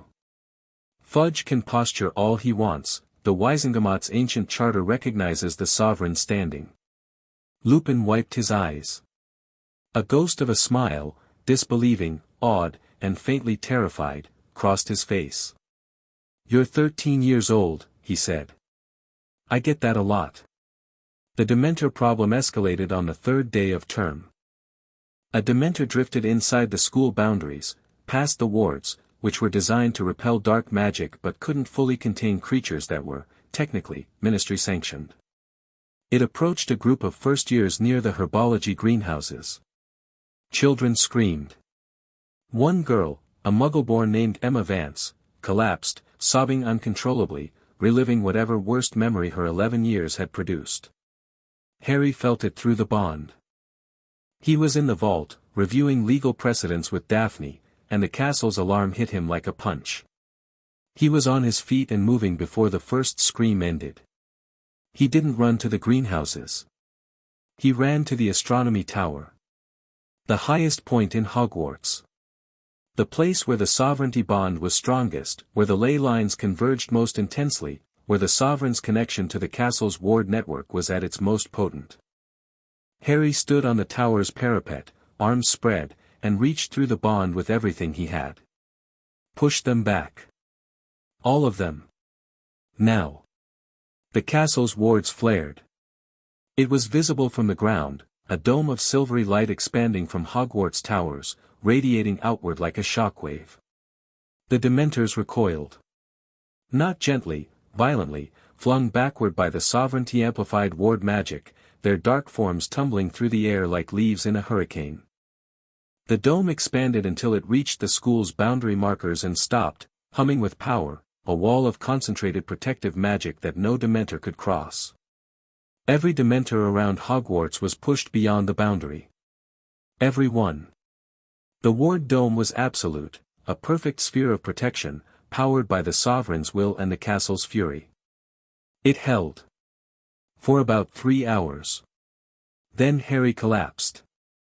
He woke in the hospital wing with Madame Pomfrey clucking over him and Daphne sitting at his bedside reading a book with the aggressive casualness of someone who'd been very worried and was very annoyed about it. "You overextended," Daphne said without looking up. The ward dome required more sustained power than the sovereignty bond can channel through a 13-year-old body. "You went into magical exhaustion." "The Dementors?" "Gone from the immediate vicinity." The dome held for 2 hours and 47 minutes before collapsing. Dumbledore extended it with his own protections. "The Dementors are back at the boundary markers, but they haven't crossed since." She turned a page. "The first years are fine. Emma Vance sent you a thank you card. It has a drawing of a castle shooting lightning. I saved it." Harry tried to sit up. His body disagreed, every muscle ached, his magical core felt like a wrung-out sponge, and the sovereignty bond was operating at maybe 30% capacity. He'd pushed too hard, too fast, demanded too much of a connection that ran through a body still growing into its power. "The Ministry won't accept this," he said. "I just assaulted Ministry-controlled creatures." The Ministry sent a strongly worded letter to Dumbledore within the hour. "Fudge is demanding an explanation. Malfoy's allies in the Wizengamot are calling it an overreach of sovereignty authority." "Good." Daphne looked up. "Good. I wanted their attention. I wanted a public confrontation about the Dementors. Because the same Wizengamot session where they challenge my ward dome is the same session where I introduce the Fidelius evidence and demand a trial for Sirius Black." Daphne stared at him. Then she closed her book, set it on the bedside table, and said, "You orchestrated this." "I didn't orchestrate the Dementor attacking first years. But I knew the confrontation was coming, and I chose to escalate it on my terms rather than theirs. You used yourself as bait. You burned through your magical reserves to create a political crisis that would force a Wizengamot session. Salazar would approve. Salazar would be appalled at the self-destructive execution.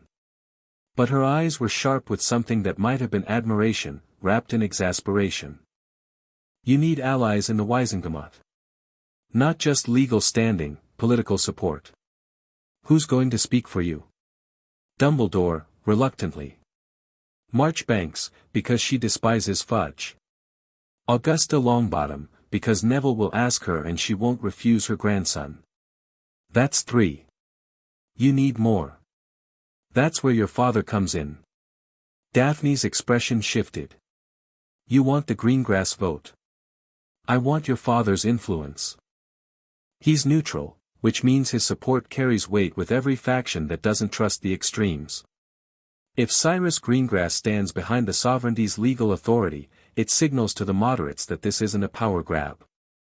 It's justice. And what do you offer my father in return? Access. To the sovereign. To the castle's resources and information networks. To the inside of the most significant political shift in magical Britain since the Statute of Secrecy." Harry held her gaze. "Your father is a pragmatist. He'll understand the value. You've been thinking about this all summer. I've been thinking about this since the first time you sat down in the library and told me watching Lucius Malfoy lose was your genuine pleasure. Daphne was quiet for a moment. Then she stood, smoothed her robes, and said, "I'll write to Father tonight. He'll want to meet you before committing. Don't be charming, he'll see through it. Be honest. He respects that. I'm always honest. You're always strategic. There's a difference." She paused at the door. "And Harry, next time you decide to burn yourself out for a political maneuver, tell me first. I can't help you if I'm sitting by your hospital bed finding out after the fact. Deal." She left. Harry lay in the hospital bed and stared at the ceiling and felt the castle's bonds slowly rebuilding, like blood returning to a numb limb. Painful. Necessary. That was reckless, the castle seemed to say. "I know," Harry replied. But it worked. The castle didn't argue. It just hummed, warm and steady and patient, and waited for its sovereign to heal. Cyrus Greengrass visited Hogwarts on a Tuesday. He arrived by flu, stepping out of the headmaster's fireplace with the composed grace of a man who'd been navigating magical politics since before most current politicians were born. Tall, silver-haired, with Daphne's sharp blue eyes and a quieter version of her analytical intensity, Cyrus Greengrass carried himself like someone who didn't need to prove anything to anyone and hadn't for decades. Dumbledore made the introduction. Harry met Lord Greengrass in a private study off the headmaster's office, neutral ground, chosen deliberately. "Mr. Potter," Cyrus said, shaking Harry's hand. His grip was firm, his gaze assessing. "My daughter has told me a great deal about you. Lord Greengrass. I appreciate you coming. Daphne's letters this past year have been, uncharacteristically enthusiastic. She's not easily impressed. Which means you're either exceptional or exceptionally manipulative. I'd like to think the first. But I suppose you'll have to judge that yourself." Cyrus's mouth twitched, not quite a smile, but the acknowledgement of one. He sat, accepted tea, and got down to business with the directness that his daughter had clearly inherited. "You want my support in the Wizengamot. For the Dementor issue and for Black's trial." "I want your assessment first," Harry said. "You know the political landscape better than I do. Is this winnable?" Cyrus raised an eyebrow, the question wasn't what he'd expected. He'd come prepared for persuasion, for an argument pitched to his interests. Instead, Harry was asking for expertise. Respecting it. "The Dementor issue is winnable," Cyrus said after a moment's consideration. Fudge overreached by stationing them at a school. Public opinion is against him, parents don't like soul-sucking monsters near their children. A sovereignty challenge in the Wizengamot will force him to either defend the indefensible or withdraw. He'll withdraw. And Black? Harder. The Wizengamot Old Guard doesn't want to acknowledge that they imprison an innocent man without a trial. It exposes systemic failure, not just Crouch's, but everyone who allowed it. Half the sitting members were serving when Black was thrown into Azkaban. They'll fight to keep the status quo. Even with Fidelius evidence. Evidence can be questioned, delayed, buried in committee. The political will to act on it is the bottleneck, not the evidence itself. Cyrus sipped his tea. "You need more than legal standing, Mr. Potter. You need a narrative. Something the Prophet can't ignore and the Wizengamot can't bury. I have one. But it requires finding Sirius before the ministry does." Cyrus studied him. The assessment was thorough, Harry could feel it, the practiced eye of a man who'd spent decades evaluating people for trustworthiness, capability, and value. Harry didn't try to perform for it. He sat, met Cyrus's gaze, and let the man see what he saw. "My daughter trusts you," Cyrus said finally. "She trusts very few people. That counts for more than legal precedents. She's the reason I'm here, Lord Greengrass. Not just today, in general. The first time she sat down and talked to me, she asked what I wanted instead of what I was. That question changed how I thought about everything.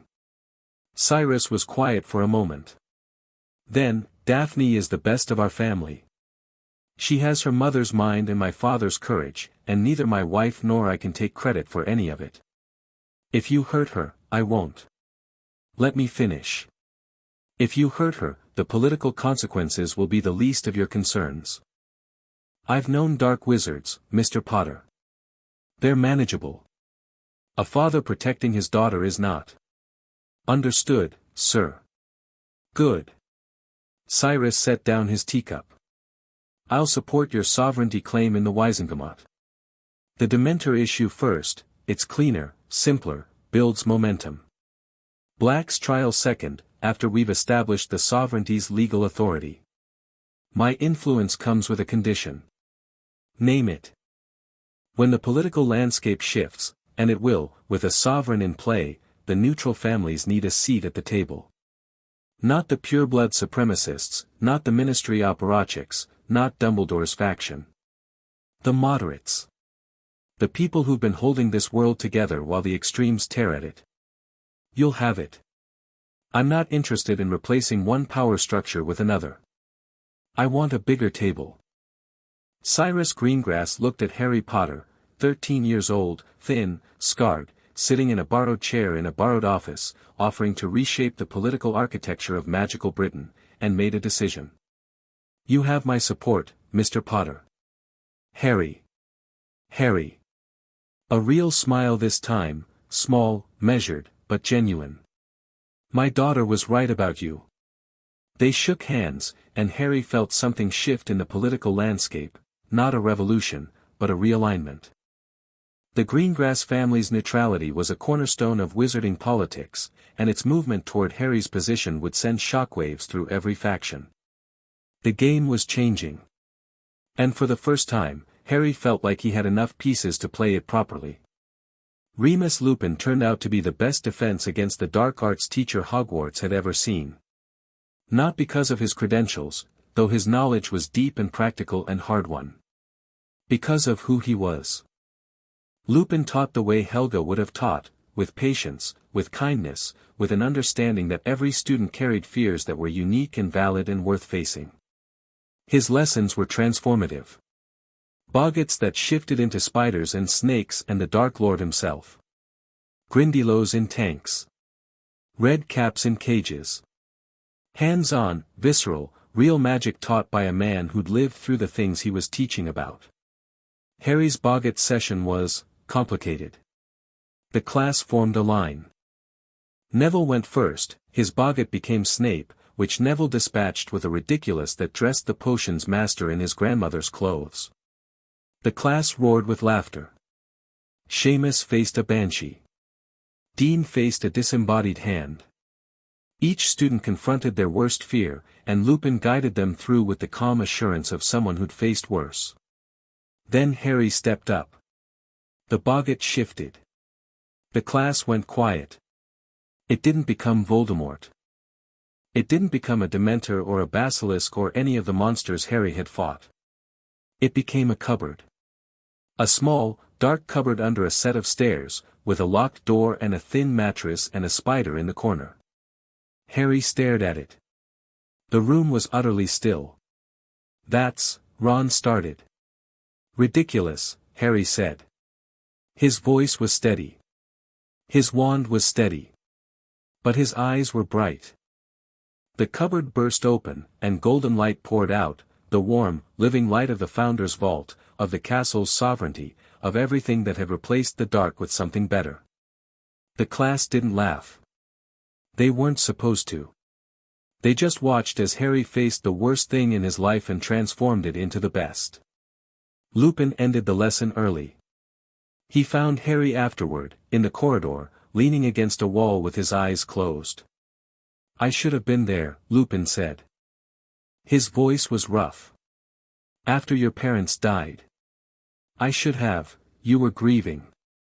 And you're a werewolf, which means the ministry would have blocked custody regardless. Lupin flinched. How did you? The castle keeps records of all students. Including medical ones. Harry opened his eyes. I don't care, Professor. Salazar Slytherin built the Chamber of Secrets because he was afraid of things he didn't understand. I'm not going to make the same mistake. Lupin leaned against the wall beside him. Two people, both carrying too much, sharing the weight by proximity. Your father would have said something similar, Lupin said. Though with more profanity.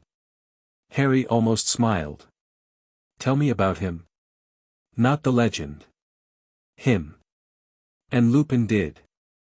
He talked for an hour, about James Potter's reckless courage and terrible jokes and the way he'd hex Snape in corridors and the way he'd spent 3 years becoming an illegal animagus just so his werewolf friend wouldn't have to transform alone. He was an arrogant toe rag, Lupin said, laughing through tears. Your mother's words. She hated him for 6 years before she loved him. And when she did, when she finally saw past the swagger, she saw what we all saw. Someone who would burn the world down for the people he loved. And Sirius? Lupin's laughter faded. Sirius was fire. Everything James was, but louder, fiercer, more dangerous. He ran away from his family at 16, the Blacks, who were as dark as they come, and James's parents took him in. The Potters were like that. Open hearts, open doors. He was my godfather. He loved you. The night you were born, he held you for 3 hours and refused to give you back. Said you were the best thing any of them had ever made. Lupin's voice cracked. And then I believed he'd betrayed all of it. For 12 years, I believed that. We're going to get him back, Harry said. I promise. You're making a lot of promises for a 13-year-old. I keep them, though. Ask anyone. Sirius Black found Harry before Harry found him. It happened on a Saturday in late October. Harry was walking the grounds near the Whomping Willow. The castle had been nudging him toward that area for days, a persistent pull through the bond that Harry had been too busy to investigate, when a large black dog emerged from the shadows beneath the tree. Not a dog. An animagus. Harry knew before the transformation happened. The castle's records contained complete information on the Marauders' illegal animagus registrations, James's stag, Sirius's dog, Peter's rat. The magical signature was unmistakable. The dog became a man. Tall, gaunt, ravaged by 12 years of Dementor exposure. His hair was long and matted, his skin stretched over bones that seemed too prominent, his gray eyes sunken in a face that had once been handsome and was now a ruin of suffering and survival. But the eyes were alive. Fierce. Burning with an intelligence and determination that Azkaban hadn't extinguished.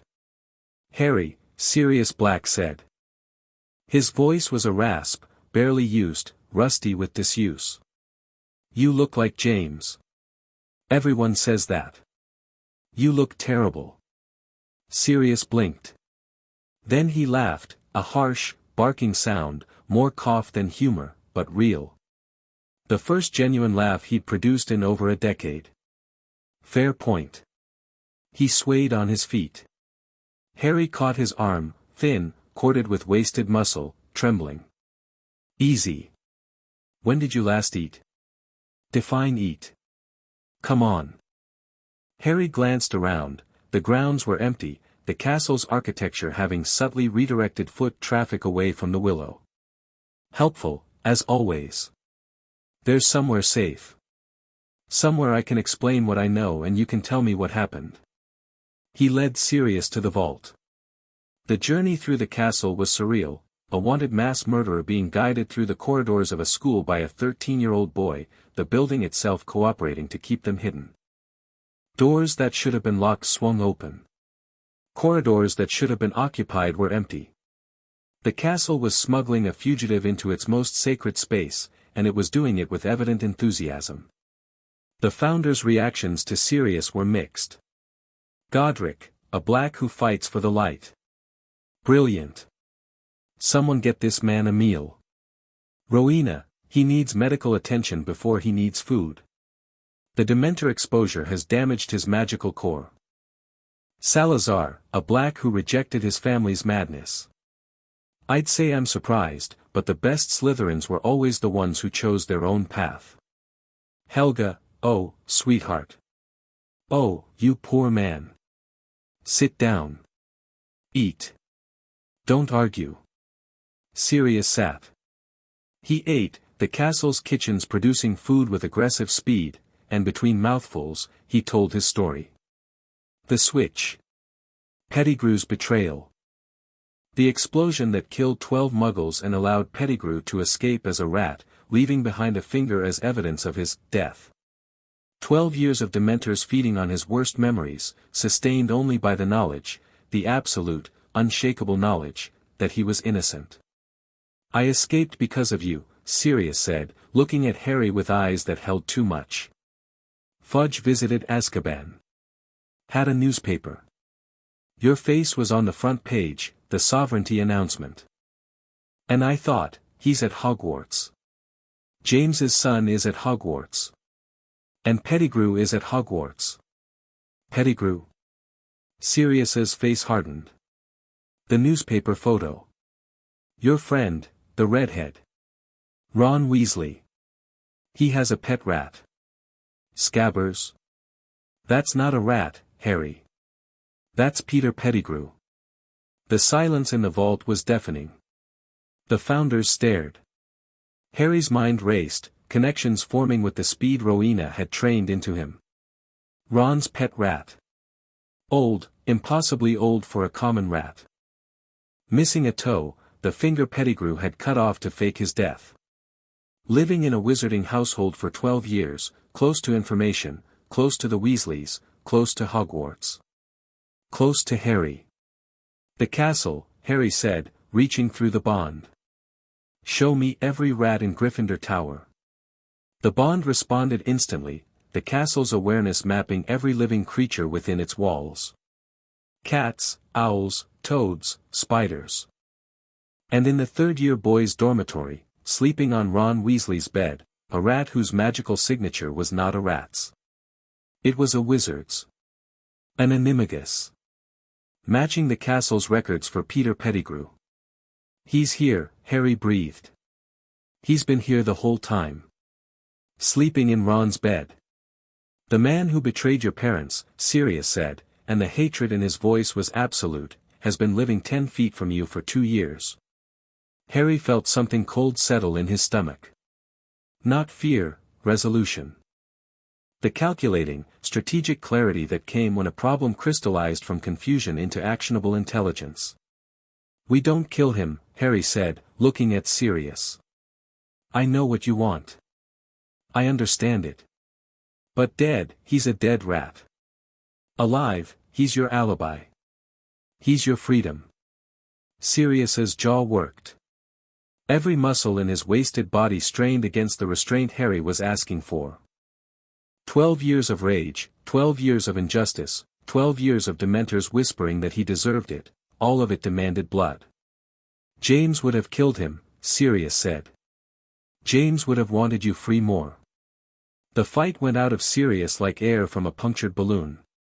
He sagged, and for a moment, the fierce fire in his eyes dimmed to embers. You're right, he whispered. Damn you, you're right. They captured Pettigrew that night. Harry, Neville, and Lupin, who'd been brought into the plan and had contributed a level of tactical marauder knowledge that even Salazar admired, cornered the rat in the common room after curfew. Lupin performed the forced animagus reversal, a spell he'd practiced decades ago and never forgotten, and Scabbers the rat became Peter Pettigrew the traitor, small and twitching and terrified. Remus. Pettigrew squealed, his watery eyes darting from face to face. Harry. Thank goodness, you've got to help me, Sirius Black, he's escaped, he wants to kill me. Shut up, Peter, Lupin said, and his voice was colder than Harry had ever heard it. The kindness, the patience, the warmth, all of it stripped away, revealing the wolf underneath. You betrayed James and Lily. You framed Sirius. You've been hiding as a rat for 12 years while an innocent man rotted in Azkaban. I didn't, I was afraid, the Dark Lord, you don't understand, he would have killed me, he killed them instead, Harry said. Because you told him where to find them.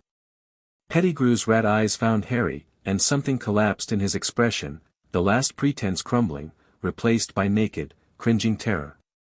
Harry, your father, he would have understood, he would have shown mercy, my father is dead because of you. Harry's voice was quiet, controlled, devastating. You don't get to invoke his name. Pettigrew was bound, silenced, and placed in a conjured cage reinforced with the castle's own enchantments. No escape. No transformation.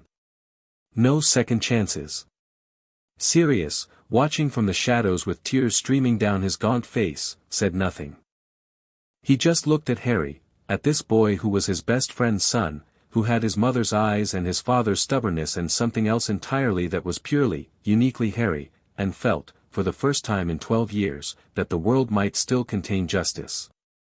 The Wizengamot hearing was a political earthquake. Harry invoked sovereignty jurisdiction. Cyrus Greengrass provided political cover. Marchbanks pressured the moderates. Dumbledore testified to the Fidelius records. And Sirius Black, cleaned up and fed and dressed in borrowed robes that hung off his frame, sat before the full Wizengamot with Veritaserum in his blood and told the truth. Every word. The switch. The betrayal. The frame.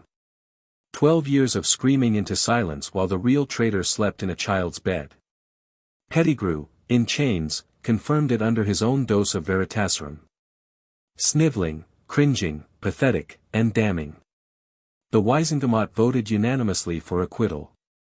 Sirius Black was free. The moment the verdict was announced, Sirius turned to Harry. The courtroom was packed, reporters, politicians, spectators. Every eye was on them. And Sirius, who had spent 12 years dreaming of this moment, who had imagined 1,000 ways it might happen, crossed the floor and wrapped his arms around his godson. Harry froze. Not because the hug was unwelcome. Because it was unprecedented. Nobody had ever held him like this, like he was precious, like he was wanted, like letting go was physically impossible. The Dursleys didn't touch him. The founders were portraits. Even Neville and Daphne expressed affection through presence and words, not contact. Sirius held him, and Harry's carefully constructed defenses, the calm, the strategy, the sovereign composure, cracked. He cried. Not dramatically, not publicly. Small, private tears that soaked into Sirius's borrowed robes while the courtroom buzzed around them. The tears of a boy who'd spent his entire life being brave and finally, just for a moment, didn't have to be. I've got you, Sirius whispered, his voice breaking. I've got you, pup. I'm here. I know, Harry managed. I know. Daphne watched from the gallery. She didn't look away. She didn't try to hide the brightness in her own eyes. She just watched Harry Potter receive, for the first time in his life, the embrace of family. Neville, sitting beside her, reached over and squeezed her hand. She squeezed back without looking at him. Sirius became Harry's legal guardian. The paperwork was filed that afternoon. Dumbledore, for once, helped without conditions or caveats, expediting the process with the full weight of his political authority. Thank you, Harry told Dumbledore, and meant it. It's the least I can do, Dumbledore said. Literally the least. I should have done this 12 years ago. Yes. You should have. But Harry's voice was gentle, and the forgiveness in it, partial, conditional, but real, was something Dumbledore hadn't expected. We're getting better at this. At what? Trusting each other.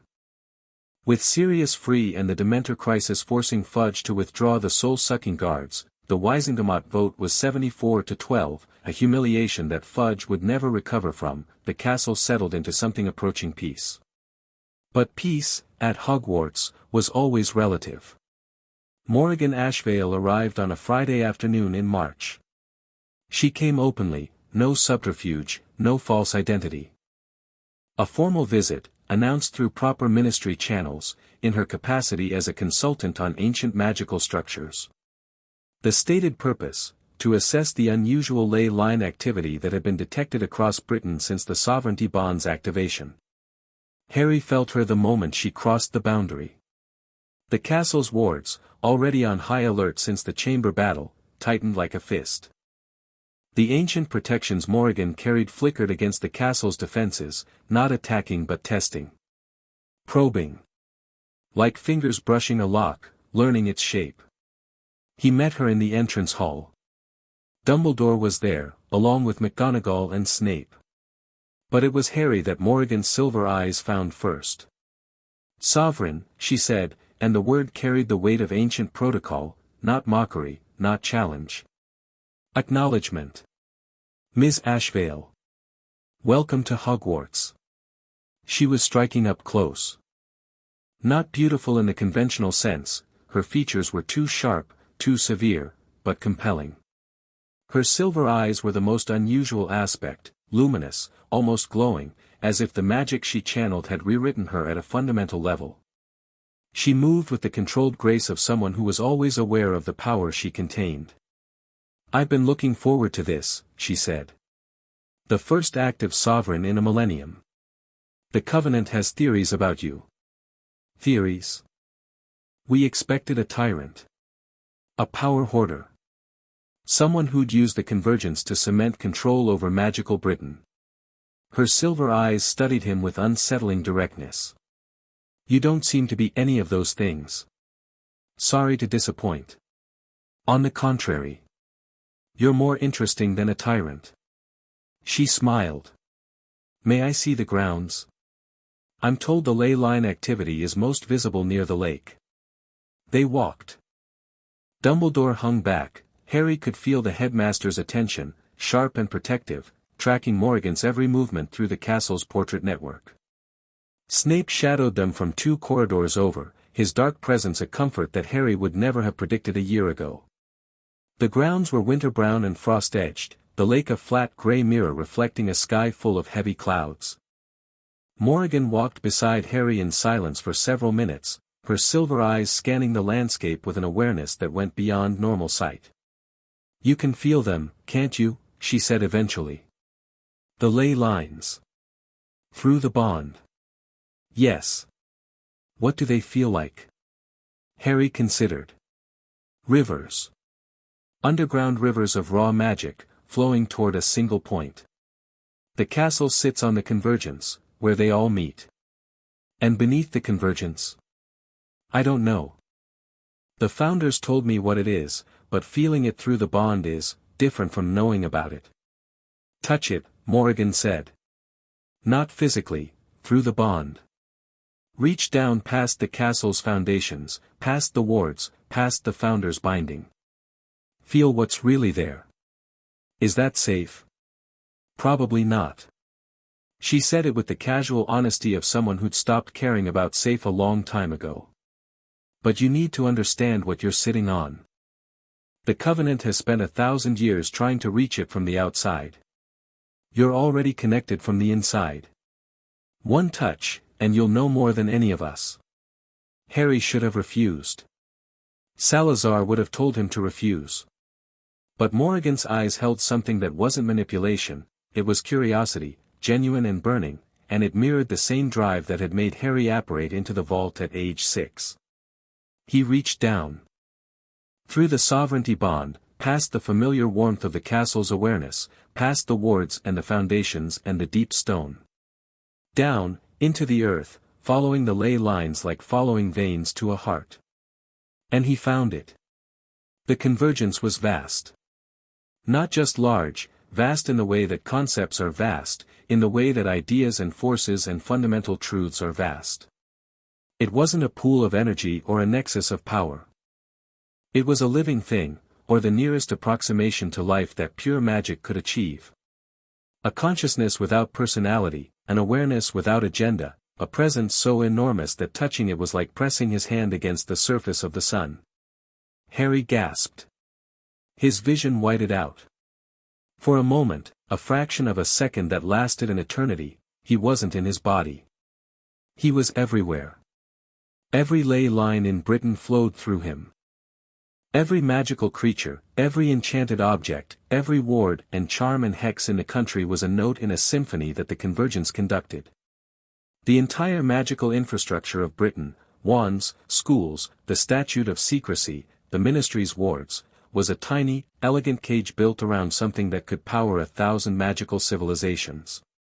And the Convergence was awake. Not fully, not like a person waking from sleep. More like an ocean becoming aware of the fish swimming in it.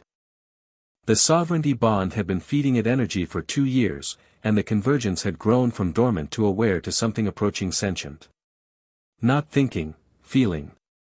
Feeling the constraint of the Founder's binding. Feeling the ley lines channeled through Hogwarts like blood forced through artificial veins. Feeling, for the first time in a millennium, someone on the inside who could hear it. Help. The impression wasn't a word. It was a feeling, vast, diffuse, the plea of something enormous that had been compressed into a space too small for it.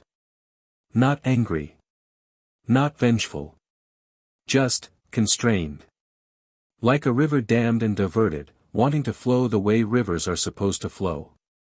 Harry pulled back. The vision collapsed. He was on his knees by the lake, breathing hard, the sovereignty bond singing with residual energy. Morrigan knelt beside him. Her silver eyes were wide, she'd felt something through him, some reflection of the Convergence's awareness, and it had shaken her. "You felt it," she said. Not a question. "It's alive," Harry whispered. "Not like the castle. Not thinking. But alive.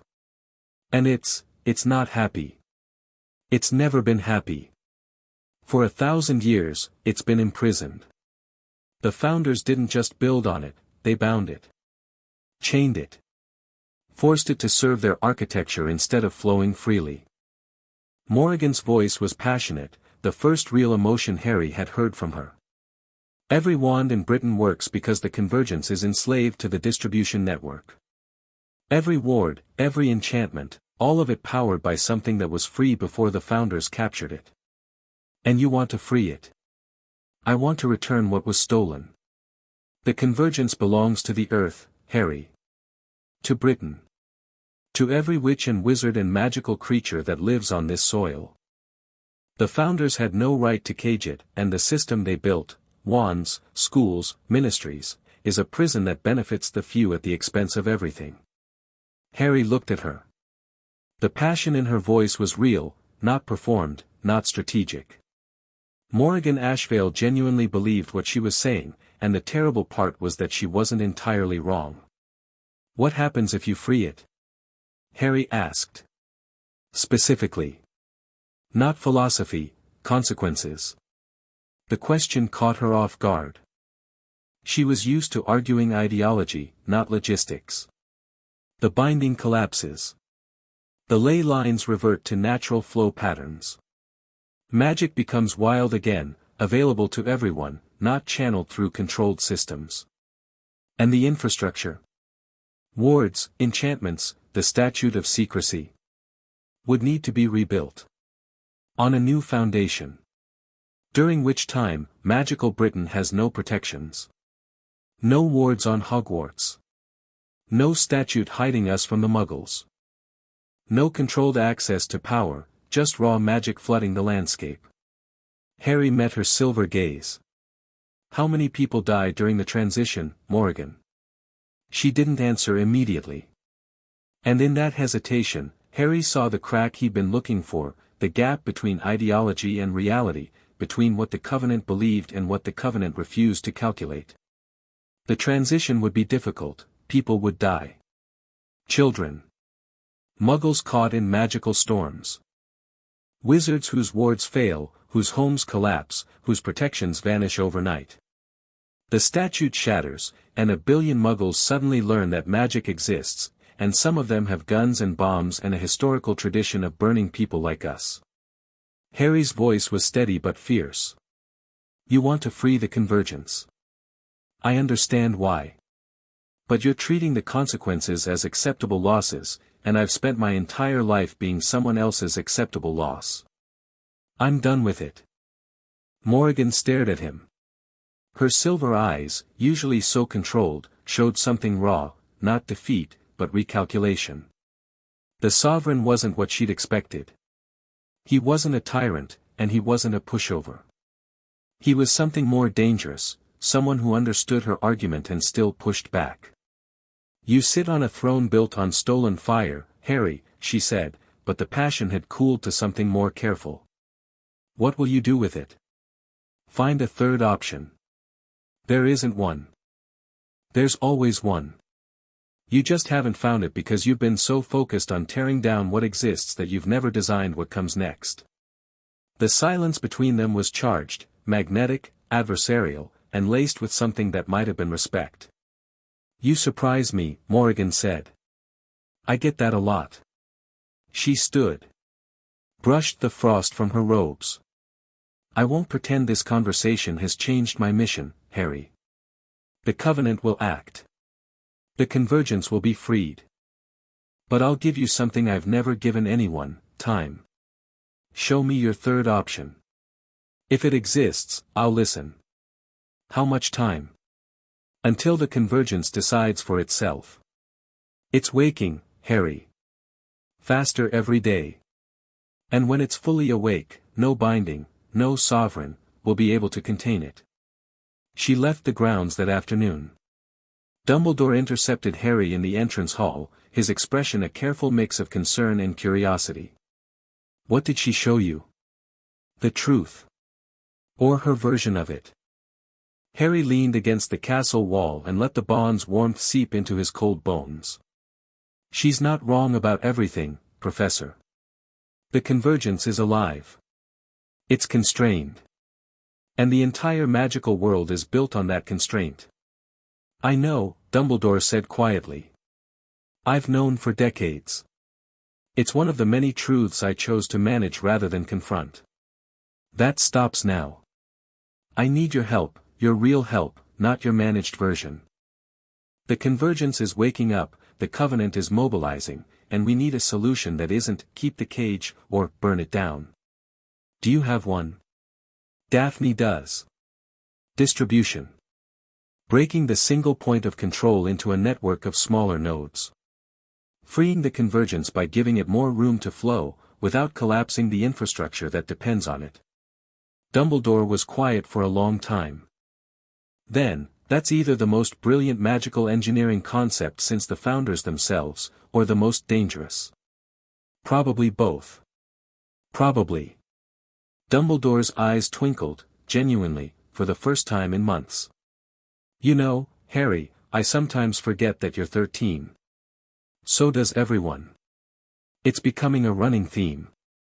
The weeks after Morrigan's visit were a blur of planning, research, and the slow, difficult work of building something new. Harry convened what Daphne called the War Council, a private group that met in the vault twice weekly to address the converging threats. The group included Harry, Neville, Daphne, Hermione, whose research capabilities were indispensable, and, increasingly, Lupin and Sirius. Sirius's recovery was gradual. The physical damage from Azkaban was healing: proper food, warm shelter, Madame Pomfrey's discreet treatments, but the psychological scars ran deeper. He had nightmares that made him scream. He flinched at sudden movements. He sometimes stared at walls for hours, trapped in memories that 12 years of Dementors had seared into his consciousness. But he was getting better. The vault helped. The founder's warm, argumentative presence was exactly the kind of stimulation his starved mind needed. Sirius and Godric got along like the castle on fire, sometimes literally. Their debates about dueling technique resulted in a training session that scorch-marked 3 pillars. Salazar treated Sirius with a careful respect that surprised everyone, recognizing in the Black family outcast a kindred spirit who'd rejected his heritage's worst impulses. And Sirius and Harry were building a relationship that was unlike anything either of them had experienced. It wasn't a parent-child dynamic. 13 years of separation had made that impossible. It was something else, a friendship between a man who'd lost everything and a boy who'd built himself from nothing, each one filling gaps in the other that they'd thought were permanent. Sirius told Harry stories.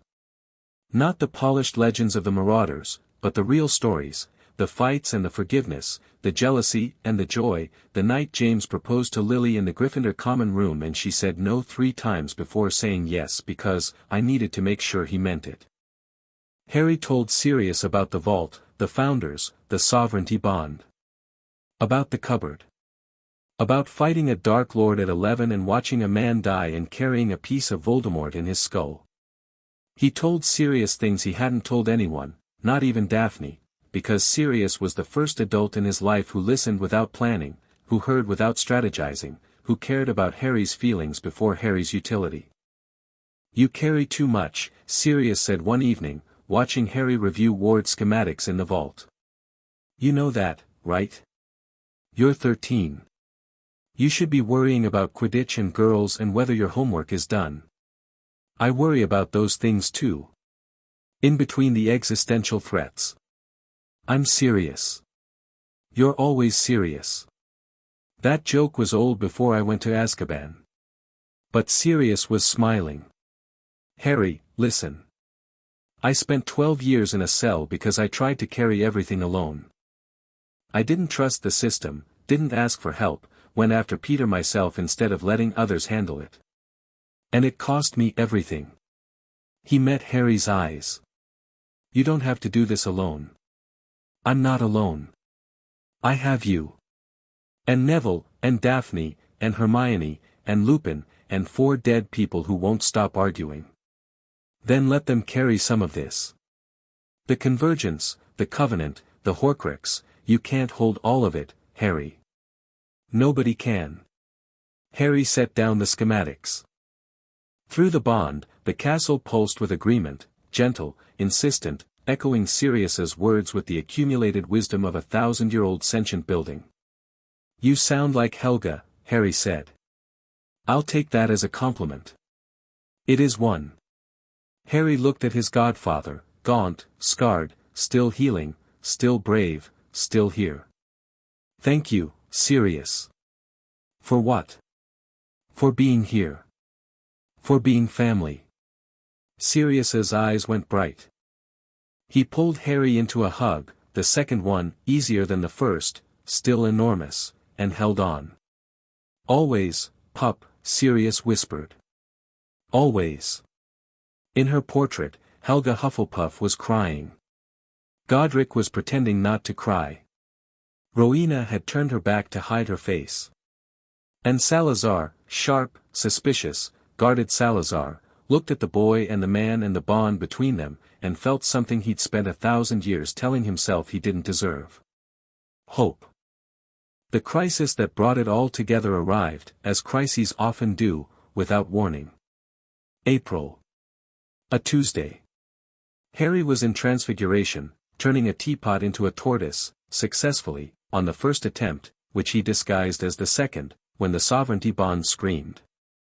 Not a ward probe. Not a Dementor. Not even the Convergence's slow awakening. This was an attack, deliberate, focused, surgical, on the castle's internal ward structure. Someone inside Hogwarts was dismantling the protections. Harry stood up so fast his chair tipped over. McGonagall looked at him. "Mr. Potter." "Professor, I need to leave. Now. The castle's wards are being attacked from inside." McGonagall didn't argue. She'd learned, over 2 years, to trust that expression on Harry's face, calm on the surface, absolute emergency underneath. Harry ran. The castle cleared his path, staircases aligning, doors flying open, the architecture reshaping around its sovereign's urgent need. Through the bond, Harry tracked the attack to its source, the 7th floor, East Corridor, near the Astronomy Tower. A specific ward stone, one of 12 that anchored the castle's primary protection grid, was being systematically weakened. Not destroyed, weakened. Someone who knew exactly what they were doing was carefully, precisely degrading the ward stone's integrity without triggering the castle's automatic defenses. Harry reached the 7th floor and found Professor Sinistra. Aurora Sinistra, astronomy teacher, 20-year veteran of the Hogwarts staff. A quiet woman, competent, unremarkable. Her hands were pressed flat against the wall, and between her palms, the ward stone glowed with sickly light, the warm gold of Hogwarts protections polluted by something older, something that carried the distinctive signature of pre-Hogwarts magic. Covenant magic. Professor, Harry said. His voice was very calm. Sinistra turned. Her expression was not what Harry expected, not the defiant snarl of a discovered spy, not the panicked guilt of someone caught in the act. It was sad. Resigned. The expression of someone who'd been waiting for this moment and dreading it equally. Sovereign, she said. I hoped I'd have more time. Your covenant. For 20 years. I was placed here before you were born. Before the bond. Before any of this. She looked at her hands, still touching the wall. I'm not destroying the wards, Harry. I'm thinning them. Creating channels for the convergence to breathe. Every ward stone I've modified allows a fraction more energy to flow naturally through the ley lines instead of being forced through the Founder's binding. You've been weakening Hogwarts protections for 20 years. I've been trying to prevent an explosion. Her voice was passionate, the same passion Morrigan had shown, filtered through years of secrecy and sacrifice. The convergence is building pressure. The Founder's binding is rigid, it doesn't flex, doesn't adapt. As the convergence wakes, the pressure increases, and the binding becomes a bomb. I've been creating relief valves. Controlled releases. Buying time. Buying time for the Covenant to make their move. Buying time for someone, anyone, to find a better solution. Sinistra's eyes were wet. I'm a teacher, Harry. I love this school. I love my students. I've spent 20 years protecting them by preventing the very catastrophe the Founder's stubbornness made inevitable. Harry looked at her. Through the bond, the castle confirmed what he could already feel, Sinistra's modifications were real. The ward stones she'd altered did carry slightly less power. But the effect was marginal, a few percentage points, spread across 20 years of careful work. Not enough to endanger the castle. Possibly enough to reduce the convergence's building pressure. She might be telling the truth. She might also be a saboteur providing herself with a sympathetic cover story. How many others? Harry asked. Covenant agents in the school. I'm the only one on staff. There are sympathizers, portraits, ghosts, even some house elves whose families predate the Founders. But active agents, just me. Can I trust that? You can verify it through the bond. The castle's awareness extends to every living thing in its walls. If there were others operating Covenant magic within the wards, you'd feel it. Harry reached through the bond. Searched. The castle's vast awareness swept through every room, every corridor, every hidden space. It found Sinistra's magical signature, tainted with Covenant resonance, old and deep, and nothing else. No other agents. No other saboteurs. You're alone, Harry confirmed. I've always been alone. Sinistra lowered her hands from the wall. What happens now? Do you expel me? Report me to Dumbledore? Let the castle, I haven't decided. Harry stepped closer. Morrigan Ashvale told me to find a third option. A way to free the convergence without destroying everything built on top of it. Distribution instead of concentration. Multiple nexuses instead of one. Sinistra's eyes widened. That's, theoretically possible. The ley line network could support distributed nodes if the central binding were gradually relaxed rather than violently destroyed. Yes. That's the plan. And I need people who understand the convergence's architecture from the inside. People who've spent 20 years studying how it works. You're asking me to help you. I'm asking you to choose. The Covenant wants to break the cage. I want to open the door. Those are different things, Professor. Which one do you believe in? Sinistra was quiet for a long time.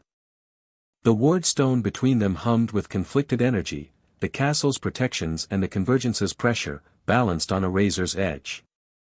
"The door," Sinistra said finally. "I've always believed in the door. Breaking the cage was Morrigan's ideology, not mine." "Then stay. Help me. But no more modifications without my knowledge. Everything goes through the bond." "Agreed." She paused. "The Covenant won't accept this. When they learn I've sided with you, let me worry about the Covenant." "You worry about the ward stones." Harry turned to leave, then stopped. "Professor, for what it's worth, the castle doesn't hate you." I asked. "It thinks you've been misguided but well-intentioned, and it's apparently willing to forgive that." "The castle forgives." "The castle is surprisingly merciful for a building." Harry smiled. "It's the people inside it you have to watch out for." He expelled Sinistra's Covenant connection from Hogwarts, not the woman, but the magical links that tied her to the Covenant's communication network. The castle enforced it with precision. The ancient symbols in Sinistra's quarters went dark, her Covenant coin dissolved into rust, and the magical channels that had connected her to Morrigan's network severed with an audible snap. Sinistra gasped at the disconnection, 20 years of belonging, severed in a moment, and then steadied herself with the resolve of someone who'd made a choice and intended to live with it. "It's done," she said. "I'm yours." "You're your own," Harry corrected. "I just need your expertise." The final piece fell into place on the last day of term. Harry stood on the astronomy tower, his thinking place, the high point where the bond was strongest and the wind carried away everything that didn't matter. Daphne stood beside him, as she increasingly did, her shoulder touching his in the silent language of proximity that had become their primary form of communication. Below them, the grounds of Hogwarts stretched toward the lake, the forest, the mountains beyond. The castle hummed beneath their feet, alive, watchful, carrying within its stones the accumulated magic of 1,000 years and the compressed power of something far older. "Summer will be different this time," Harry said. "Sirius has a house. Grimmauld Place, the Black family home. I won't have to go back to the Dursleys. About time. The cupboard era should have ended years ago. It did end. 5 years ago, when a scared kid fell into a room full of talking paintings." Daffodor was quiet for a moment. Then, "Are you scared? About what's coming?" "Terrified." "Good. Terror means you're taking it seriously." She turned to look at him, and in the late afternoon light, her sharp features softened into something that was simply, quietly beautiful. "Harry. I need to tell you something, and I need you to not overthink it. That's like asking me not to breathe." "Try." She took a breath.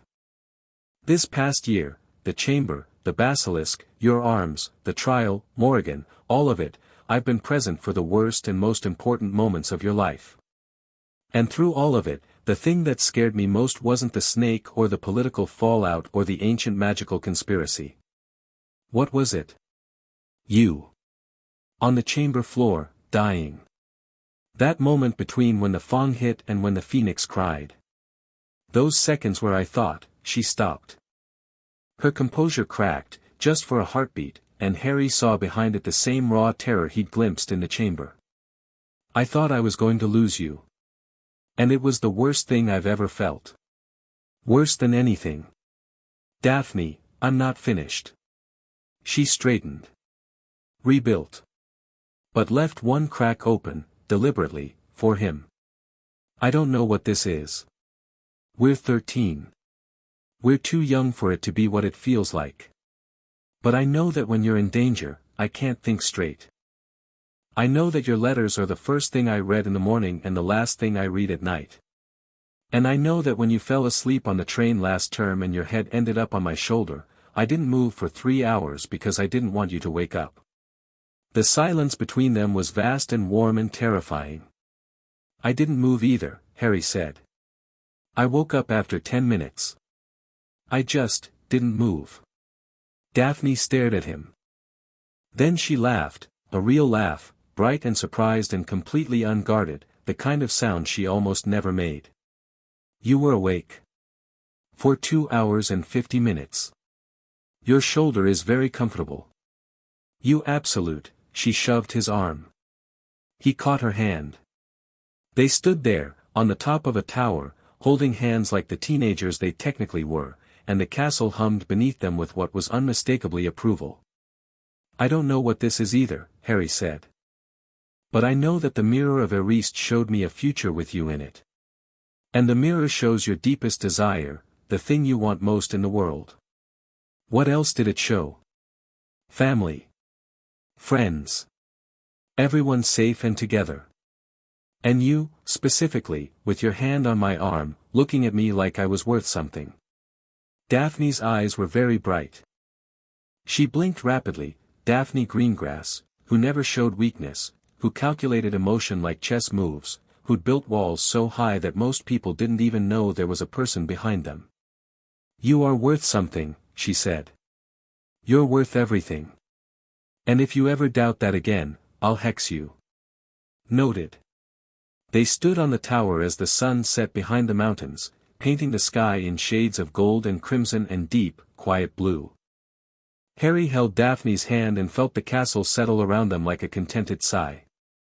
This was what the mirror had shown him. Not power. Not sovereignty. Not the weight of ancient conspiracies and magical warfare. This. Two people on top of a castle, holding on to each other, choosing to be brave together. It wasn't enough to save the world. But it was enough to make saving the world worth doing. Below them, the convergence pulsed, stronger now, more awake, more aware. Across Britain, ley lines hummed with energy that hadn't flowed in a millennium. The Covenant of Ashes gathered in shadows, their patience running thin. Voldemort's wraith drifted through Eastern Europe, seeking power, seeking form, seeking the boy whose scar carried his anchor to immortality. And at Hogwarts, the true sovereign stood with his hand in someone else's and faced what was coming with open eyes and a full heart. The wolves were gathering. The Parliament of Power and Ambition and Ancient Grievance was convening. And Harry Potter, who'd started in a cupboard and ended up carrying the weight of a world, looked at the woman beside him and the friends behind him and the castle beneath him, and thought, whatever comes. We face it together. The wind carried his thought across the grounds, through the wards, into the deep stone where the convergence waited. And the convergence, vast, ancient, slowly waking, heard it. And for the first time in 1,000 years, it responded not with pressure or protest or the blind urgency of something caged. It responded with patience. Because someone, finally, was listening. Chapter 5 End. Chapter 6. The Throne of Ashes. The summer between 3rd and 4th year was the last quiet summer Harry Potter would ever have, and he didn't know it. He spent it at Grimmauld Place with Sirius, which was a different kind of education than the vault had ever provided. The Black family townhouse was a monument to generations of paranoid pureblood supremacy, dark artifacts in the cabinets, cursed portraits on the walls, a house elf named Creature who muttered insults under his breath and whose loyalty was as corroded as the silver he polished. Harry and Sirius cleaned the house together. Not with magic, with hands. Sirius insisted. The magic in this place is sick, he said, pulling a Jinxed music box from a display case with gloved fingers. It's been marinating in dark energy for centuries. We clean it the Muggle way first. Strip it down. Let the light in. Then we rebuild. It was therapy disguised as housework, and they both knew it. Sirius needed to reclaim the space his family had poisoned. Harry needed to build a home that wasn't a castle or a cupboard. They worked side by side, talking and laughing and occasionally ducking when a cursed object activated, and the house gradually shifted from mausoleum to home. Daphne visited twice. The first time was formal, Lord Greengrass dropping his daughter off with the specific intensity of a father delivering his child to the home of a wanted criminal turned legal guardian. Cyrus inspected the house, interrogated Sirius, who charmed him within 20 minutes, because Sirius Black at anything approaching full health was catastrophically charismatic, and left with a handshake and a warning look that Harry interpreted as I have resources you don't want deployed against you.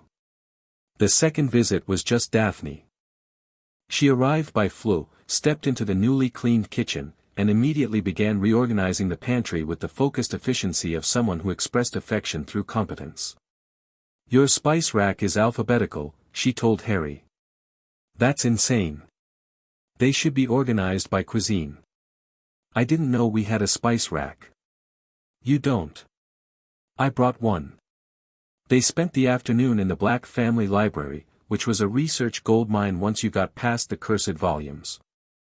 Daphne had been working on the distribution theory all summer, translating Rowena's theoretical frameworks into practical magical engineering specifications. Her notebooks were filled with diagrams, equations, and architectural schematics that made the founders' original designs look like rough sketches. "The central binding can be decoupled in stages," Daphne explained, spreading her plans across the library table. "Instead of one catastrophic release, we gradually redirect ley line energy toward secondary nexus points. Each nexus becomes a mini-convergence, self-sustaining, locally managed, reducing the pressure on the central point." "How many nexuses?" 7, initially. Corresponding to the strongest natural ley line intersections across Britain. Edinburgh, Bristol, Canterbury, York, Oxford, Cardiff, and Glastonbury. Each one would need a Wardstone anchor, similar to Hogwarts foundations but smaller. Think of it as a power grid. Instead of one massive generator, you have a distributed network of smaller stations. And Hogwarts remains the primary nexus. The sovereignty bond stays intact. But instead of channeling all of Britain's magical energy through a single point, Hogwarts becomes the hub of a network.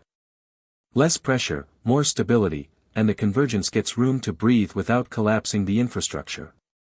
Harry studied the plans. They were brilliant, the kind of elegant solution that looked obvious in retrospect but required a mind like Daphne's to conceive.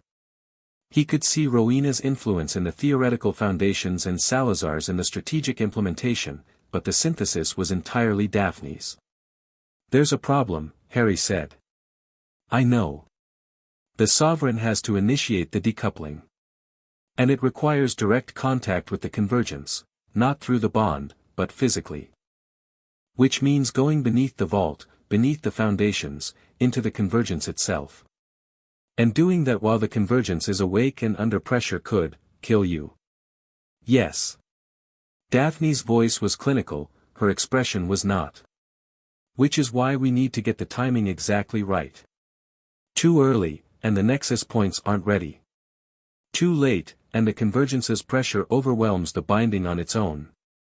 How much time do we have?" "Based on the energy reading Sinistra has been providing. Months. Maybe less." Harry looked at the plans. At the woman, the girl, technically, though nothing about Daphne Greengrass had felt girlish since the day she'd walked into a library and asked him what he wanted, who designed them. At the future she was trying to build from the bones of a problem that 4 founders and 1,000 years of magical society had failed to solve. "We'll make it work," he said. "That's not a plan, Harry. That's optimism. Sometimes they're the same thing. They are absolutely never the same thing." But she was smiling. And her hand, resting on the table beside his, turned over, palm up, fingers open. An invitation. He took it. 4th year began with wrongness. Not the dramatic wrongness of blood on walls or dementors at the gates. A subtler kind, the feeling of tectonic plates shifting beneath the surface, invisible stresses building toward a break that nobody could predict and nobody could prevent. The Triwizard Tournament was the first sign. Harry had no interest in entering, he had enough on his plate without adding a potentially lethal magical competition. But when the Goblet of Fire spat out his name as a 4th champion, the sovereignty bond flared with a warning that made his blood run cold. Someone had interfered with the goblet. The magical artifact had been confounded, forced to accept a 4th school and a 4th champion, with Harry's name submitted by a hand that carried a very specific magical signature. Dark magic. Not Covenant. Not Voldemort's distinctive resonance. Something else. Something that smelled of old loyalty and borrowed time. Barty Crouch Jr., Snape said, when Harry brought him the magical trace analysis from the sovereignty bond. They'd been meeting weekly since the Horcrux discussion in first year. Snape's independent research had become a critical pillar of Harry's intelligence network. The magical signature matches a Death Eater I knew. Crouch's son, supposedly dead in Azkaban. He's alive. He's here. In the school. Snape's face was grim. Polyjuiced. The signature is overlaid with someone else's, someone on the staff. Harry reached through the bond. The castle's awareness swept through every teacher, every staff member, every living soul within its walls. One signature came back wrong, a mismatch between the person's appearance and their magical core, a duplicity that the castle had been detecting for weeks but couldn't classify because Polyjuice was specifically designed to fool magical identification. Moody, Harry said. The new defense teacher. That's not Alastair Moody. Crouch Jr. Disguised as Moody, assigned by whoever is orchestrating this, to ensure you enter the tournament and ultimately reach the final task. Snape's eyes were dark with calculation. This is a trap, Potter. The tournament is a delivery mechanism. Someone wants you in a specific place at a specific time. Voldemort. He's been preparing. The wraith we drove from Quirrell, it's been gathering power for 3 years. Pettigrew escaped ministry custody during transfer. Snape's mouth thinned. You heard? I heard. The news had arrived 2 weeks into summer. Pettigrew, being moved from a ministry holding cell to Azkaban, had transformed into a rat and slipped through a gap in the transport cage. Fudge's incompetence made manifest. Pettigrew's with Voldemort now. And Voldemort is planning something that requires your presence and your blood. The tournament's final task is the delivery mechanism. The Triwizard Cup will be turned into a port key. I'd stake my life on it. To where? Wherever the ritual will happen. A resurrection ritual, most likely. Your blood, the blood of the enemy, carrying the love protection and the sovereignty bond, would give Voldemort a body that could touch you. Overcome the protection your mother's sacrifice provides. Harry sat in Snape's office and felt the pieces falling into place with the sickening inevitability of a plan he couldn't fully prevent. The tournament's binding magical contract prevented him from withdrawing. The tasks were public events, attended, observed, politically loaded. Simply exposing Crouch Jr. would stop the immediate threat but not Voldemort's larger plan. We could expose Moody now, Harry said. End the charade. And Voldemort would find another way. Another time, another trap. At least this one we can see coming. Snape met his gaze. There's an argument for letting the trap spring and being ready for what's on the other side. That's Dumbledore's logic. Let the enemy commit, then respond. It's strategist's logic. Your founder taught you the same. He wasn't wrong. Salazar's voice echoed in Harry's memory, the best time to defeat an enemy is when they think they're winning. I'll go through the tournament, Harry said. I'll reach the cup. But I won't go alone, and I won't go blind. We prepare for whatever's on the other side of that port key. The other side of that port key is the Dark Lord. Then we prepare for the Dark Lord. Snape was quiet for a moment. Then he did something he'd never done before. He reached across the desk and gripped Harry's shoulder. Brief. Firm. An acknowledgement between equals that transcended their history of antagonism and grief. Don't die, Potter, Snape said. I haven't finished my research. Wouldn't dream of it, Professor. The tournament tasks passed in a blur of danger and calculated performance. Harry fought the Hungarian Horntail in the first task with a combination of flying skill and sovereignty-enhanced awareness that left the crowd breathless and the judges scrambling for their highest marks. He didn't need to impress anyone, he needed to survive convincingly while conserving his real abilities for what was coming. The second task, retrieving something precious from the Black Lake, was more revealing. The Mere-people had taken Daphne. Harry dove into the lake and felt the castle's awareness extend with him, Hogwarts sovereignty reached the lakebed through the water, the same magical network that made the giant squid responsive and the Grindylows territorial. He found Daphne suspended in enchanted sleep at the bottom of the lake, bound to a stone column beside Ron, Hermione, and a small blonde girl who was Fleur Delacour's sister. He freed Daphne first.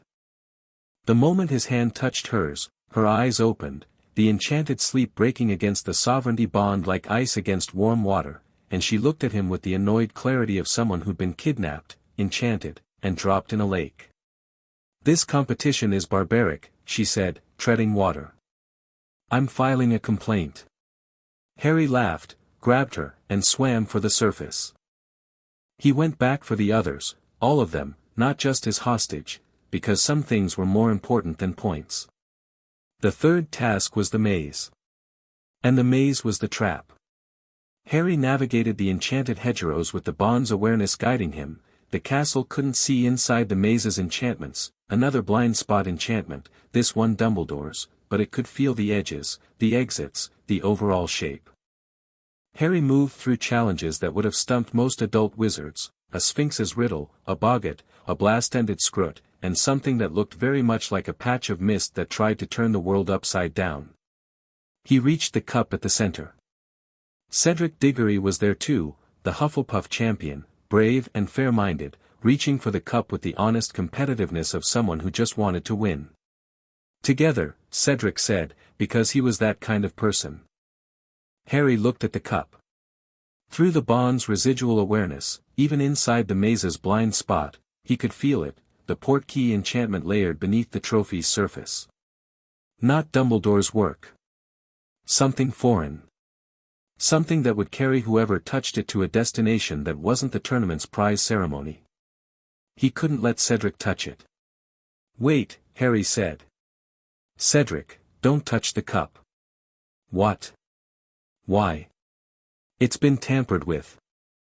It's a portkey, not to the exit, to somewhere else. Somewhere dangerous." Cedric's face shifted from confusion to concern. "How do you know?" "I can feel it. The castle, it's hard to explain, but the cup's been modified. If we touch it, we don't go back to the stadium.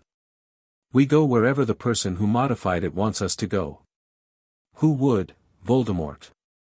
The name landed like a stone. Cedric's face went white.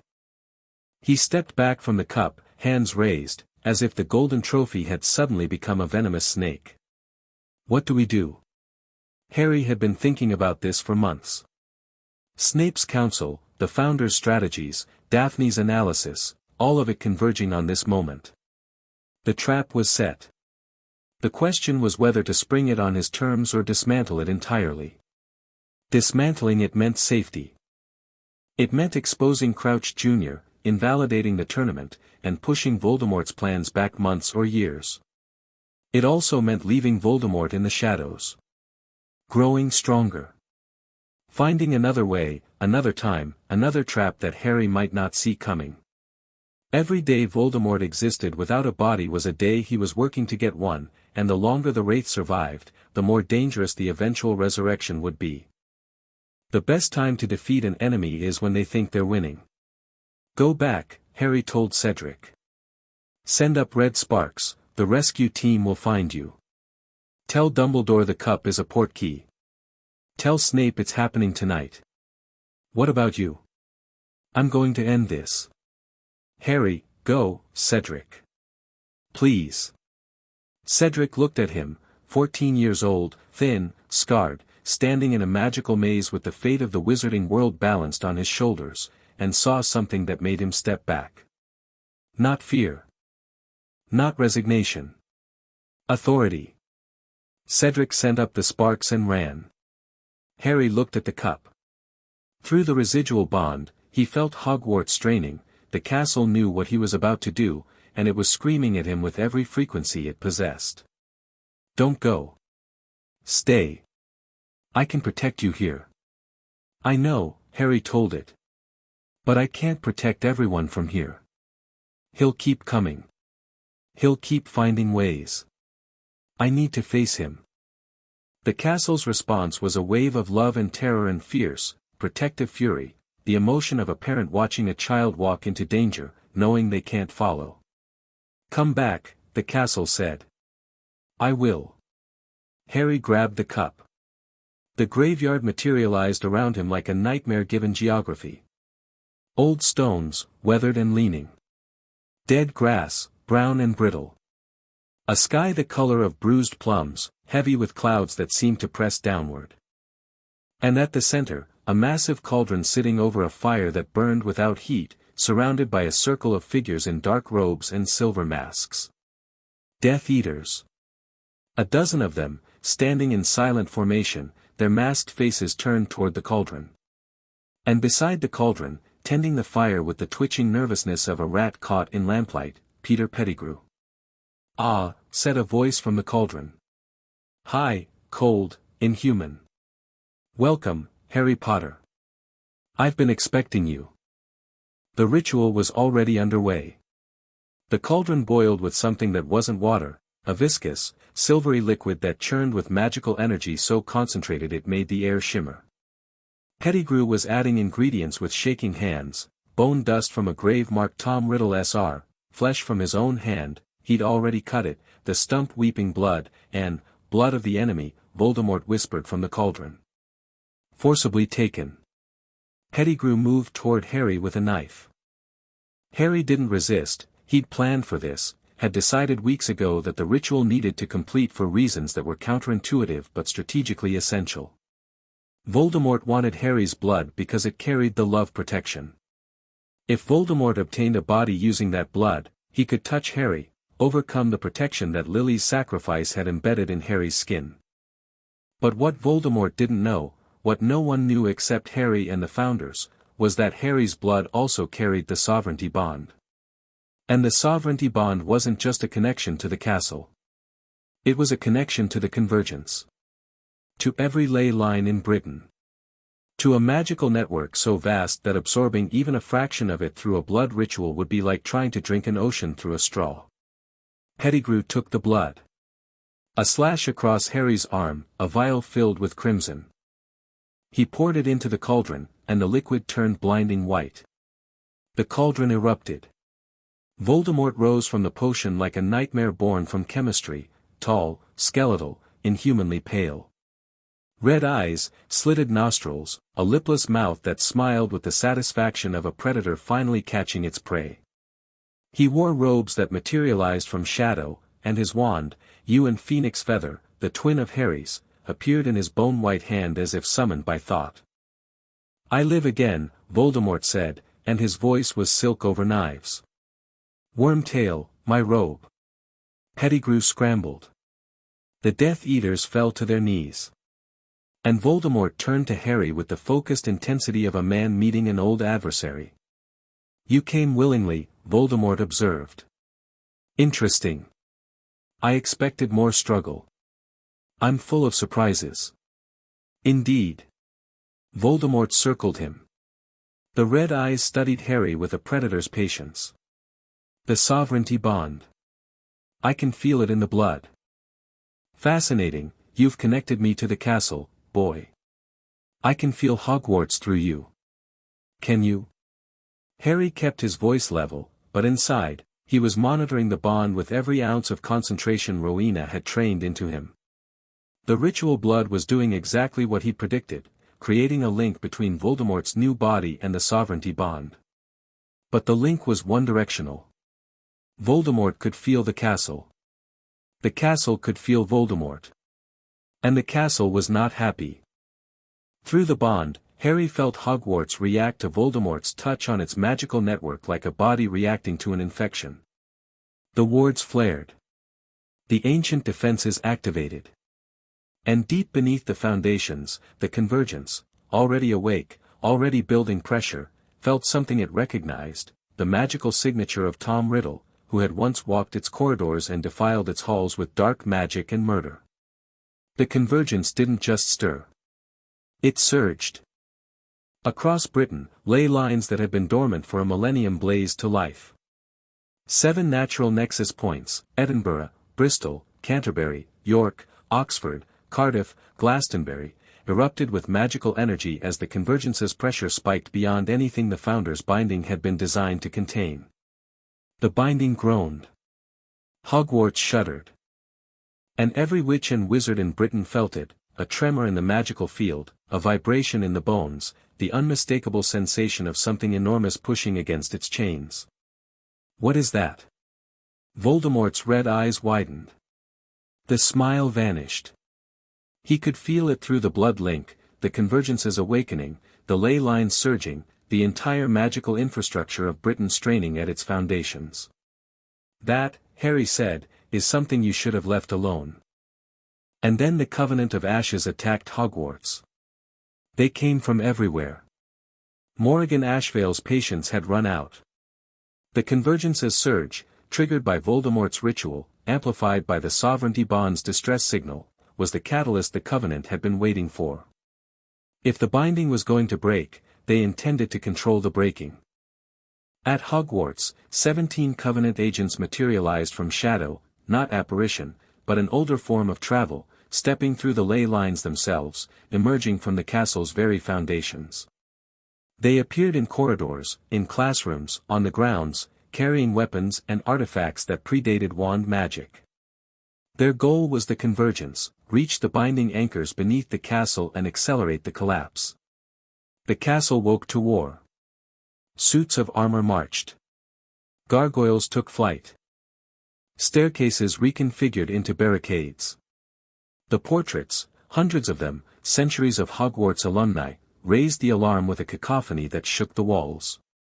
And the staff, roused from sleep by the castle's desperate warning, mobilized with the speed of people who'd been training for this without knowing it. McGonagall led the ground defense. Transfigured stone soldiers materialized in the corridors, animated with a precision that spoke to decades of mastery. Flitwick, 4 feet tall and furious, created charm barriers that turned entire corridors into gauntlets of offensive magic. Sprout released every aggressive plant in the greenhouses, Devil's Snare, Venomous Tentacula, and something called a Strangling Vine that moved with horrifying speed and absolutely no mercy. Snape fought like something from a nightmare. The potions master shed his classroom persona like a snake shedding its skin and revealed what lay beneath, a combat wizard of terrifying ability, trained by Voldemort himself and refined by years of double agency. His spells were surgical, precise, devastating. A Covenant elder, a witch who'd been practicing pre-Founder's magic for 2 centuries, lasted 40 seconds against him before being driven into the wall by a cursed chain so fast it looked like a single, continuous movement. Neville held the herbology corridor. He'd been sleeping in Gryffindor Tower when the alarm hit, but his bag was packed, it was always packed now, and he reached the ground floor in 3 minutes flat. The herbology corridor connected the greenhouses to the main castle, and 3 Covenant agents were trying to use it as an entry point. Neville met them with everything Sprout and Helga had taught him. Screech snap pods detonated in the agents' faces, the concentrated sonic burst shattering their concentration spells. Venomous tentacula clippings, activated with a whispered command, grew from seedlings to grasping monsters in seconds, tangling limbs and blocking wands. And when one agent broke through the botanical gauntlet and raised a weapon that pulsed with ancient fire magic, Neville stepped forward and hit him with a stunner so powerful it drove the man through a stone wall. "Gran's going to kill me," Neville muttered, reloading his seed pouches. "I'm definitely past curfew." Daphne led the Slytherin response. The Slytherin common room was closest to the castle's foundations, and therefore closest to the Covenant's primary target. When the agents appeared in the dungeon corridors, they found not a dormitory of sleeping children but a fortified position manned by Slytherin students who'd been organized, armed, and motivated by a 14-year-old girl with ice-blue eyes and an absolute refusal to let anyone near the people under her protection. Second years and below, behind the barricade, Daphne commanded, her wand tracking the corridor with the steady precision of a turret. Fourth years, flanking positions. Malfoy, yes, Draco, I'm talking to you, take 5 students and seal the Eastern Passage. Now. Draco Malfoy, for the first and possibly only time in his life, did what a greengrass told him without argument. The situation had moved beyond house politics and childhood rivalry into territory where competence was the only currency that mattered, and Daphne Greengrass was the most competent person in the room. The Slytherins held the dungeons. Not all of them fought, some were too young, some were too scared, some had family connections to the dark that made the choice paralyzing. But enough of them stood, wands raised, against invaders who threatened their home. Slytherins defending Hogwarts. The irony would have made Salazar laugh. And at the heart of it all, in the vault, 4 portraits watched the battle through the castle's magical network and channeled everything they had through the bond. The binding is holding, Rowena reported, her chalkboard covered in real-time energy calculations. But barely. The Convergence's pressure has doubled since the ritual started.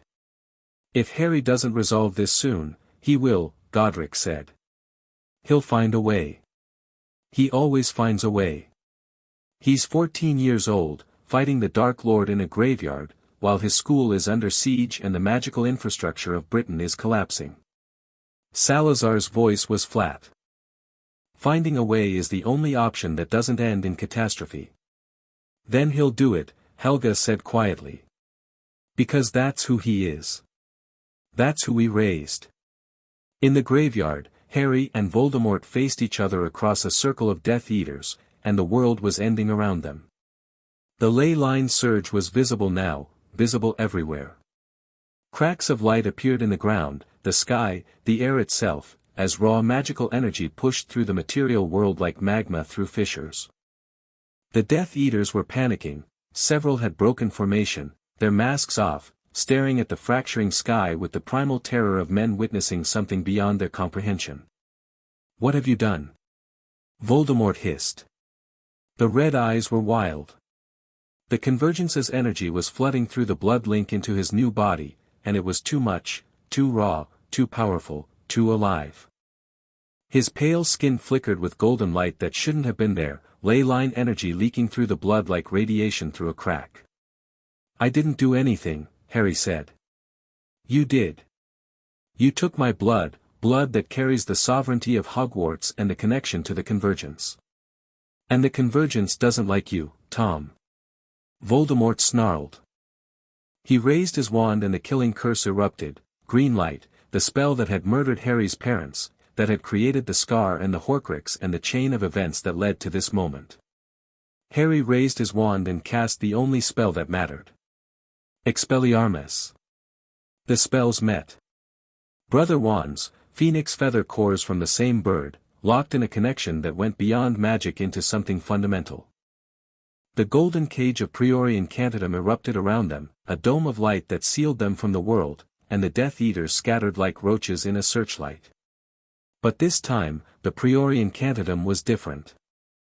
The sovereignty bond and the Convergence's energy flooded through Harry's wand along with his spell, and the golden dome became something more, a nexus, a focal point where the Convergence's awakening and Voldemort's resurrection and Harry's sovereignty collided in a single, reality-bending moment. Shades appeared from Voldemort's wand, echoes of the people he'd killed, released in reverse order by the wand connection. An old man. A woman. Others Harry didn't recognize. Then Lily Potter. She was not a ghost. Not precisely. She was an echo, a magical imprint, sustained by the Priori Incantatem and amplified by the Convergence's energy until she was more real than any shade had a right to be. She looked at Harry with eyes that were exactly his, and the love in them was so intense it burned. Harry, she said. My brave boy. Mum, listen to me. The Convergence is breaking free. The Founder's binding is failing, not because of the Covenant, not because of Voldemort, but because it was never meant to last forever. The magic wants to be free, Harry. But freedom without structure is chaos. I know. Daphne's plan, the distribution, is the right idea. But you have to implement it now. Not tomorrow, not next month, now. The surge is too strong. The binding breaks tonight, one way or another. You choose how. I can't do it from here. I need to be at Hogwarts, at the binding anchors. You are at Hogwarts. Lily's shade smiled, and it was the saddest, proudest smile Harry had ever seen. You're always at Hogwarts. The sovereignty bond doesn't care about distance, Harry. It cares about will. The castle is part of you. The convergence is part of you. Everything you need is already inside you. The sovereign acts. James Potter's shade appeared beside Lily's, grinning the reckless grin that Harry had seen in 100 castle memories. The castle responds. That's the deal, son. It's always been the deal. Your mother and I can hold the connection for a few minutes, Lily said. But you have to act. Now. Reach through the bond, find the binding anchors, and do what the founders should have done 1,000 years ago. Let go, James said simply. Let go of the cage, Harry. Open the door. The Priori Incantatem was collapsing. Voldemort was pushing back, his fury overriding his fear, the killing curse intensifying. The golden dome flickered. The shades began to fade. Harry had seconds. He closed his eyes. The graveyard disappeared. The golden cage disappeared. Voldemort's screaming rage disappeared. And Harry reached, not outward, not upward, but down. Through the sovereignty bond, through the castle's foundations, through 1,000 years of stone and magic and memory, all the way to the heart of the convergence. He found it. The binding, the founders' masterwork, the chains they'd built to contain wild magic and channel it through their controlled system. He could feel every link, the ward stones, the ley line anchors, the distribution nodes, the castle's foundational enchantments. All of it connected, all of it under impossible strain, all of it about to break. Daphne's plan was a blueprint. Sinistra's knowledge was the technical foundation. The founders' combined wisdom was the toolkit. But the will, the raw, sovereign will to reshape the magical architecture of an entire country, had to be Harry's. He didn't break the binding. He didn't preserve it. He restructured it. The sovereignty bond flared, not with concentrated power but with distributed intent. Harry reached through the ley line network and found the 7 natural nexus points that Daphne had identified. Edinburgh. Bristol. Canterbury. York. Oxford. Cardiff. Glastonbury. He touched each one through the bond, felt the dormant potential in the sleeping intersections, and did the magical equivalent of opening a valve. Energy flowed. Not violently, smoothly. The convergence's compressed power, which had been building pressure against the founder's single-point binding for a millennium, found new channels. New paths. The ley lines that had been forced through Hogwarts began to distribute, redirecting toward the secondary nexuses, each one accepting a portion of the flow and grounding it in the ancient magical geography of Britain. Hogwarts' binding didn't collapse. It relaxed. Like a fist unclenching, like a held breath releasing. The central nexus remained, the castle still hummed with convergence energy, still drew on the ley lines, still lived and breathed and protected.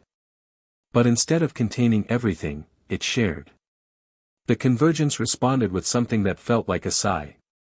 Not a human sigh, something vaster, deeper, the geological exhale of a force that had been compressed for 1,000 years. The pressure dropped. The ley line steadied. The cracks in the sky closed. The raw magical energy that had been threatening to tear Britain apart settled into its new channels like water finding a riverbed. At Hogwarts, the Covenant agents stopped.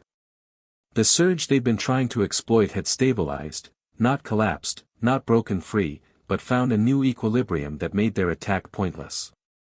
Morrigan Ashvale, who'd been leading the assault on the vault's outer defenses, felt the shift and froze. "He's done it," she whispered.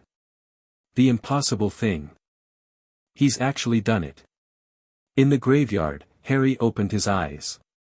The Priori Incantatem shattered. Lily and James's shades dissolved.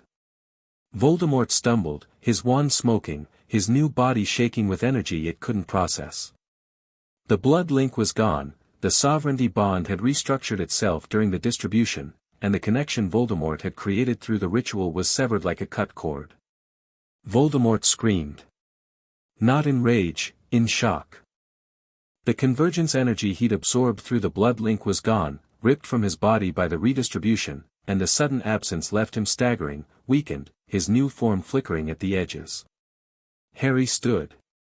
He was exhausted, more drained than he'd ever been, the sovereignty bond running on fumes, his magical core scraped to the bone. But he stood. "It's over, Tom," Harry said.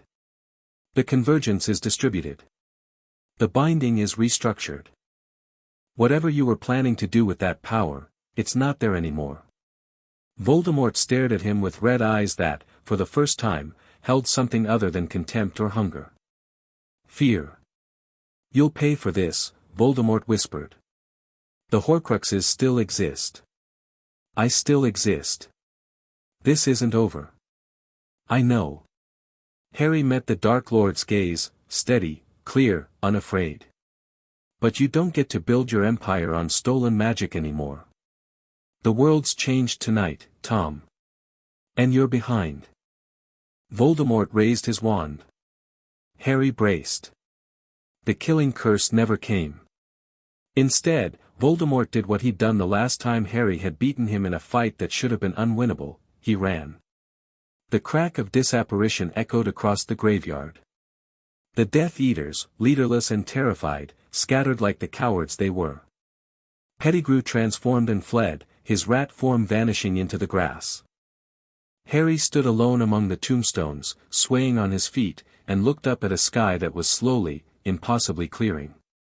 Stars appeared, real stars, not the cracks of magical energy that had fractured the heavens minutes ago.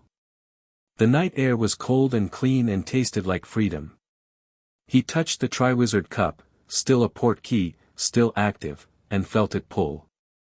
He landed on the Hogwarts Quidditch pitch to pandemonium. The aftermath was chaos and tears and the slow, stunned realization that the world had changed. At Hogwarts, the battle was over.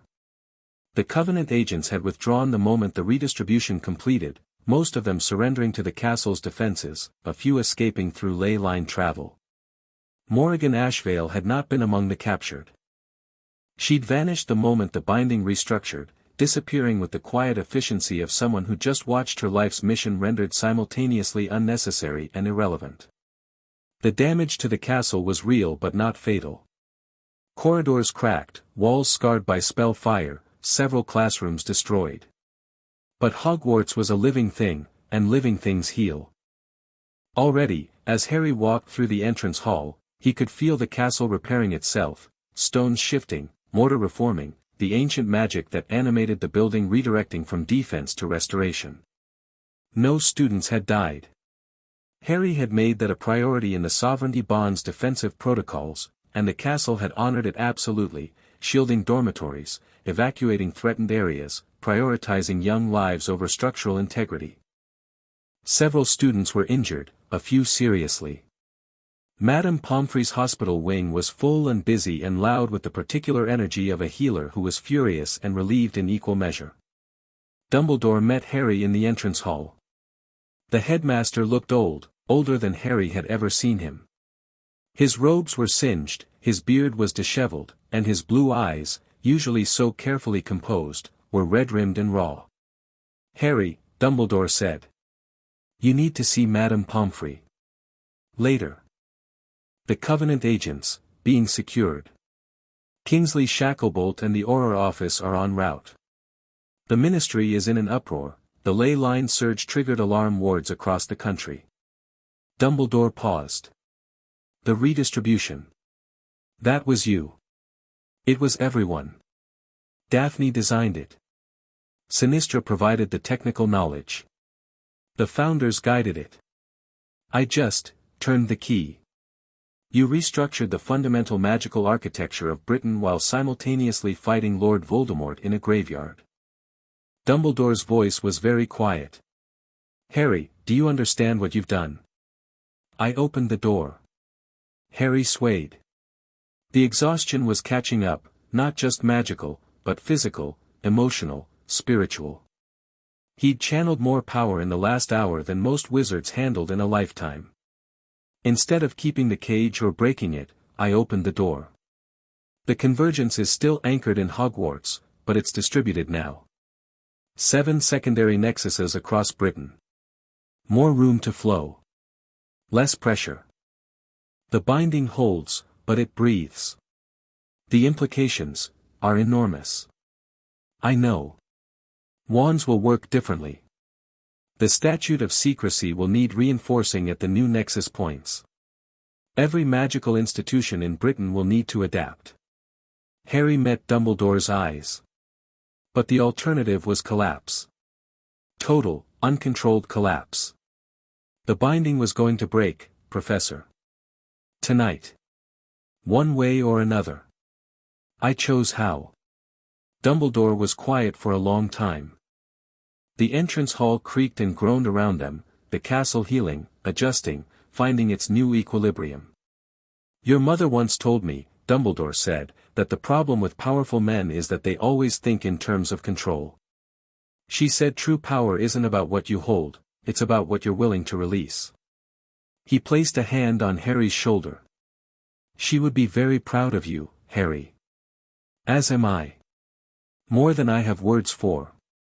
Harry's throat tightened. He nodded because speaking would have broken him, and he wasn't ready to break yet. There was too much to do. Voldemort is back, Harry said. He has a body. Weakened, the redistribution stripped the convergence energy he'd absorbed through the blood ritual, but alive. He'll rebuild. Then we rebuild faster. Dumbledore's eyes hardened with something that looked like purpose, genuine, unshadowed purpose, the kind that came not from manipulation or grand plans but from the simple, fierce determination to protect what mattered. Together this time, Harry. No more chess. No more acceptable losses. Together. Together, Harry agreed. The word felt like a door opening.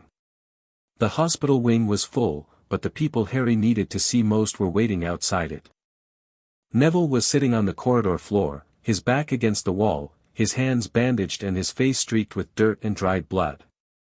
Beside him, Hermione was talking at high speed about ley line theory and magical distribution networks, her eyes bright with the specific intensity of someone who'd nearly died and was coping by intellectualizing everything. Ron was there too, quieter than usual, a bruise on his jaw and a torn sleeve. He'd fought during the castle's defense, not at the front lines but in the evacuation routes, shepherding younger students to safety with the practical competence of a boy who'd grown up managing chaos in a large family. And Daphne was there. She was standing apart from the others, her arms wrapped around herself, her face pale and composed in the way that meant she was barely holding together. Her robes were torn. Her wand hand was burned, spell damage from the dungeon defense. Her hair was loose, fallen from its usual controlled arrangement, and she looked young in a way she usually didn't. She looked up when Harry appeared. For a moment, neither of them moved. The corridor was full of people, students, teachers, arriving Aurors, but it felt empty. It felt like the two of them standing on the astronomy tower, or sitting in the library, or holding hands on the Hogwarts Express, every moment of connection leading to this one. Daphne crossed the distance between them in 3 steps and threw her arms around him. It wasn't elegant. It wasn't controlled.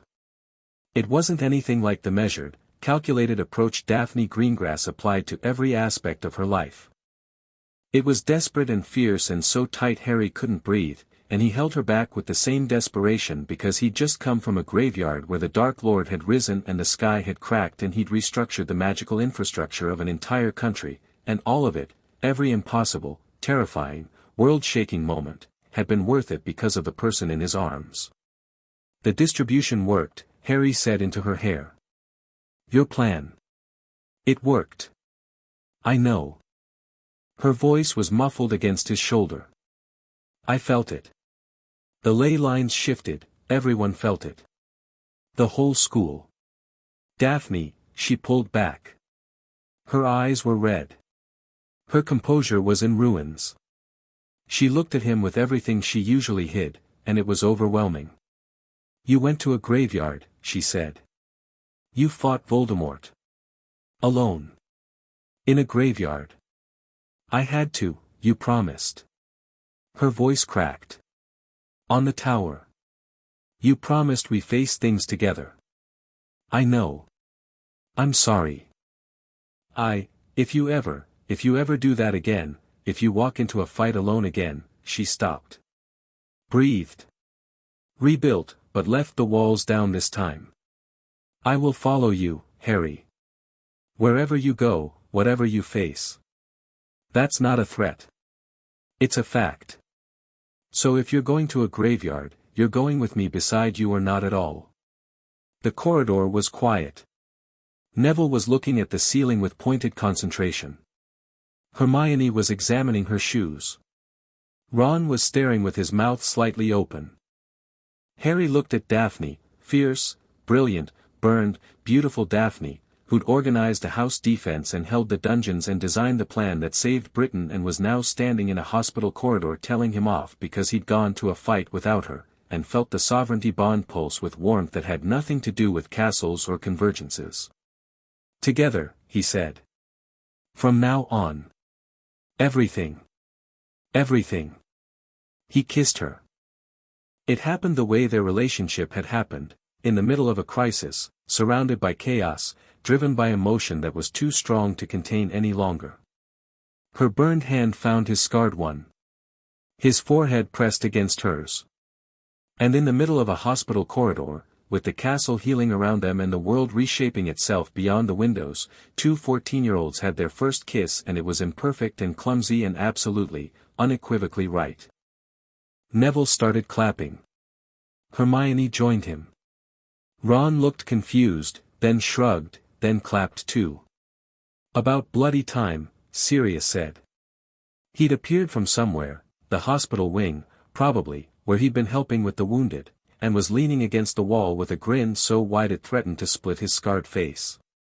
James owed me 10 galleons on the timing. I'm collecting from his portrait. You bet on us? Harry asked. I bet on love. I always bet on love. Sirius wrapped an arm around Harry's shoulders, carefully, mindful of the exhaustion visible in every line of his godson's body. You did good, pup. Better than good. You changed the world tonight. We changed it. Yeah. Sirius looked at the group, Neville, Hermione, Ron, Daphne, the students and teachers healing around them, the castle repairing itself stone by stone. Yeah, I suppose we did. In the days that followed, the wizarding world struggled to understand what had happened. The convergence redistribution was felt across Britain. Magical hotspots appeared at the 7 new nexus points, places where the ley lines intersected with new intensity, where wild magic flickered at the edges of the controlled system, where things were possible that hadn't been possible before. Accidental magic among children spiked, then stabilized at a new, slightly higher baseline. Wands worked the same, but spells felt different, slightly freer, slightly more responsive, as if the magic itself had loosened its collar. The ministry was in uproar. Fudge, already weakened by the Dementor fiasco and the Sirius Black scandal, was completely overwhelmed by a magical restructuring he couldn't understand, let alone manage. Calls for his resignation intensified. Amelia Bones, the head of magical law enforcement, emerged as a stabilizing force, competent, honest, unafraid to challenge the status quo. Voldemort's return was met with denial, then fear, then slow, grudging acceptance as evidence accumulated. Harry's testimony, backed by Dumbledore's authority and the Wisengamot's confidence in the sovereign, carried weight that Fudge's denials couldn't overcome. The Covenant of Ashes fractured. Morrigan Ashvale's faction, those who believed in the door rather than the breaking, largely accepted the redistribution as a partial victory. The convergence was no longer fully imprisoned. It flowed through a distributed network, accessible at multiple points, freer than it had been in a millennium. Not free, but freer. And for many Covenant members, that was enough. The hardliners disagreed. A faction led by elements older and more extreme than Morrigan broke away, vowing to continue the fight for total liberation. They were a threat, but a diminished one. The redistribution had removed their primary weapon, the Convergence's building pressure, and their primary argument, that the binding was an all-or-nothing cage. Morrigan herself left a message. Not carved into a ward stone this time, a letter, delivered by Owl, written in elegant script on parchment that carried the faint scent of something ancient and wild. Harry, you surprised me. That won't happen twice. The Covenant is not finished. The Convergence is not fully free. But what you did was something none of us imagined possible. You found the third option, the middle path between tyranny and chaos. You opened the door instead of breaking the cage. I'm not your enemy. I never was, though I was prepared to be. What I am is a guardian of something older than nations and more precious than power, and I will protect it until my last breath. The distribution is a beginning, not an end. The secondary nexuses will need tending. The ley lines will shift as they adapt to new flow patterns. Wild magic will emerge in ways nobody can predict. The old order is cracking, Harry, and what grows in the cracks will be either beautiful or terrible depending on who tends the garden. I'll be watching. Not as an adversary, as an interested party. If you need wisdom from the old world, ask the ley lines. They know where to find me. You've earned something I don't give lightly, my respect. Spend it wisely. Harry read the letter in the vault, surrounded by the founders' portraits. He read it twice, then folded it and placed it in the same pocket where he kept Daphne's first letter about roses and rain. She's not done, Salazar observed. No. But she's not the enemy we thought she'd be. Enemies rarely are, Helga said quietly. The worst ones are the people who are almost right. And the best allies, Rowena added, are the people who were once almost enemies. Godric said nothing. He just looked at Harry with the specific pride of a warrior watching his student surpass him, and nodded once. The final scene happened in the Sovereignty Chamber. Not the vault, the chamber was deeper, older, a space Harry had never entered before. Beneath the vault, beneath the castle's foundations, at the exact point where the ley lines converged, a room existed that the founders had sealed 1,000 years ago and that only a sovereign could open. Harry opened it on the last day of term. The chamber was small, surprisingly so, after the vastness of the vault. Circular, plain, lit by a single orb of white light that floated at chest height. At the center stood a pedestal of unworked stone, rough and ancient, clearly predating the castle by millennia. This was the original convergence point, the place where, 3,000 years ago, the first magical practitioners had discovered that the Earth's magic could be gathered and concentrated. Harry placed his hand on the stone. The convergence flowed through him. Not the compressed, pressurized force he'd felt when Morrigan had shown him how to reach it. This was the distributed convergence, broader, calmer, still immensely powerful but no longer fighting its chains. He could feel the 7 secondary nexuses thrumming across Britain, each one a heartbeat in a system that was, for the first time in 1,000 years, breathing freely. The central ward stone, the anchor of the founders' binding, now the hub of the distributed network, hummed with shared power instead of contained force. The shift was subtle but profound. Instead of a prison, Hogwarts was now a heart. Pumping magic through arteries that reached across the country, sustaining a network that was greater than any single point could be. Harry had given up total sovereignty over Britain's magical grid. The secondary nexuses operated semi-independently, responding to local magical conditions rather than central control. His authority over Hogwarts itself remained. The castle was still his, still bonded, still home. But the absolute power over every ley line in Britain that the founders' binding had concentrated in a single point was gone, distributed among the 7 nexuses and the countless smaller nodes that were already forming as the system adapted. It was a massive personal loss of power. And it felt like freedom. You did what we couldn't, Rowena said. Her portrait had been mounted in the chamber for this moment, all 4 founders, watching from their frames as their sovereign completed the work they'd started a millennium ago. We built the cage because we didn't know how to build the door. You built the door. With help, Harry said. With love, Helga corrected, smiling through tears. With trust and friendship and the courage to let go. That's the magic we could never master, Harry. The magic of opening your hands. Don't get sentimental, Salazar said, but his voice was thick. We've got work to do. The distribution is stable, but the secondary nexuses need wardstones.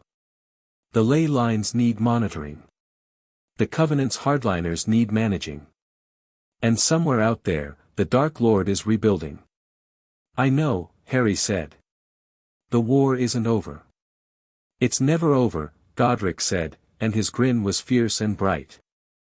That's the fun part. Harry looked at the 4 portraits, the 4 impossible, brilliant, flawed people who'd found him in a cupboard and raised him into this. Who'd given him knowledge and power and philosophy and love, each in their own complicated way.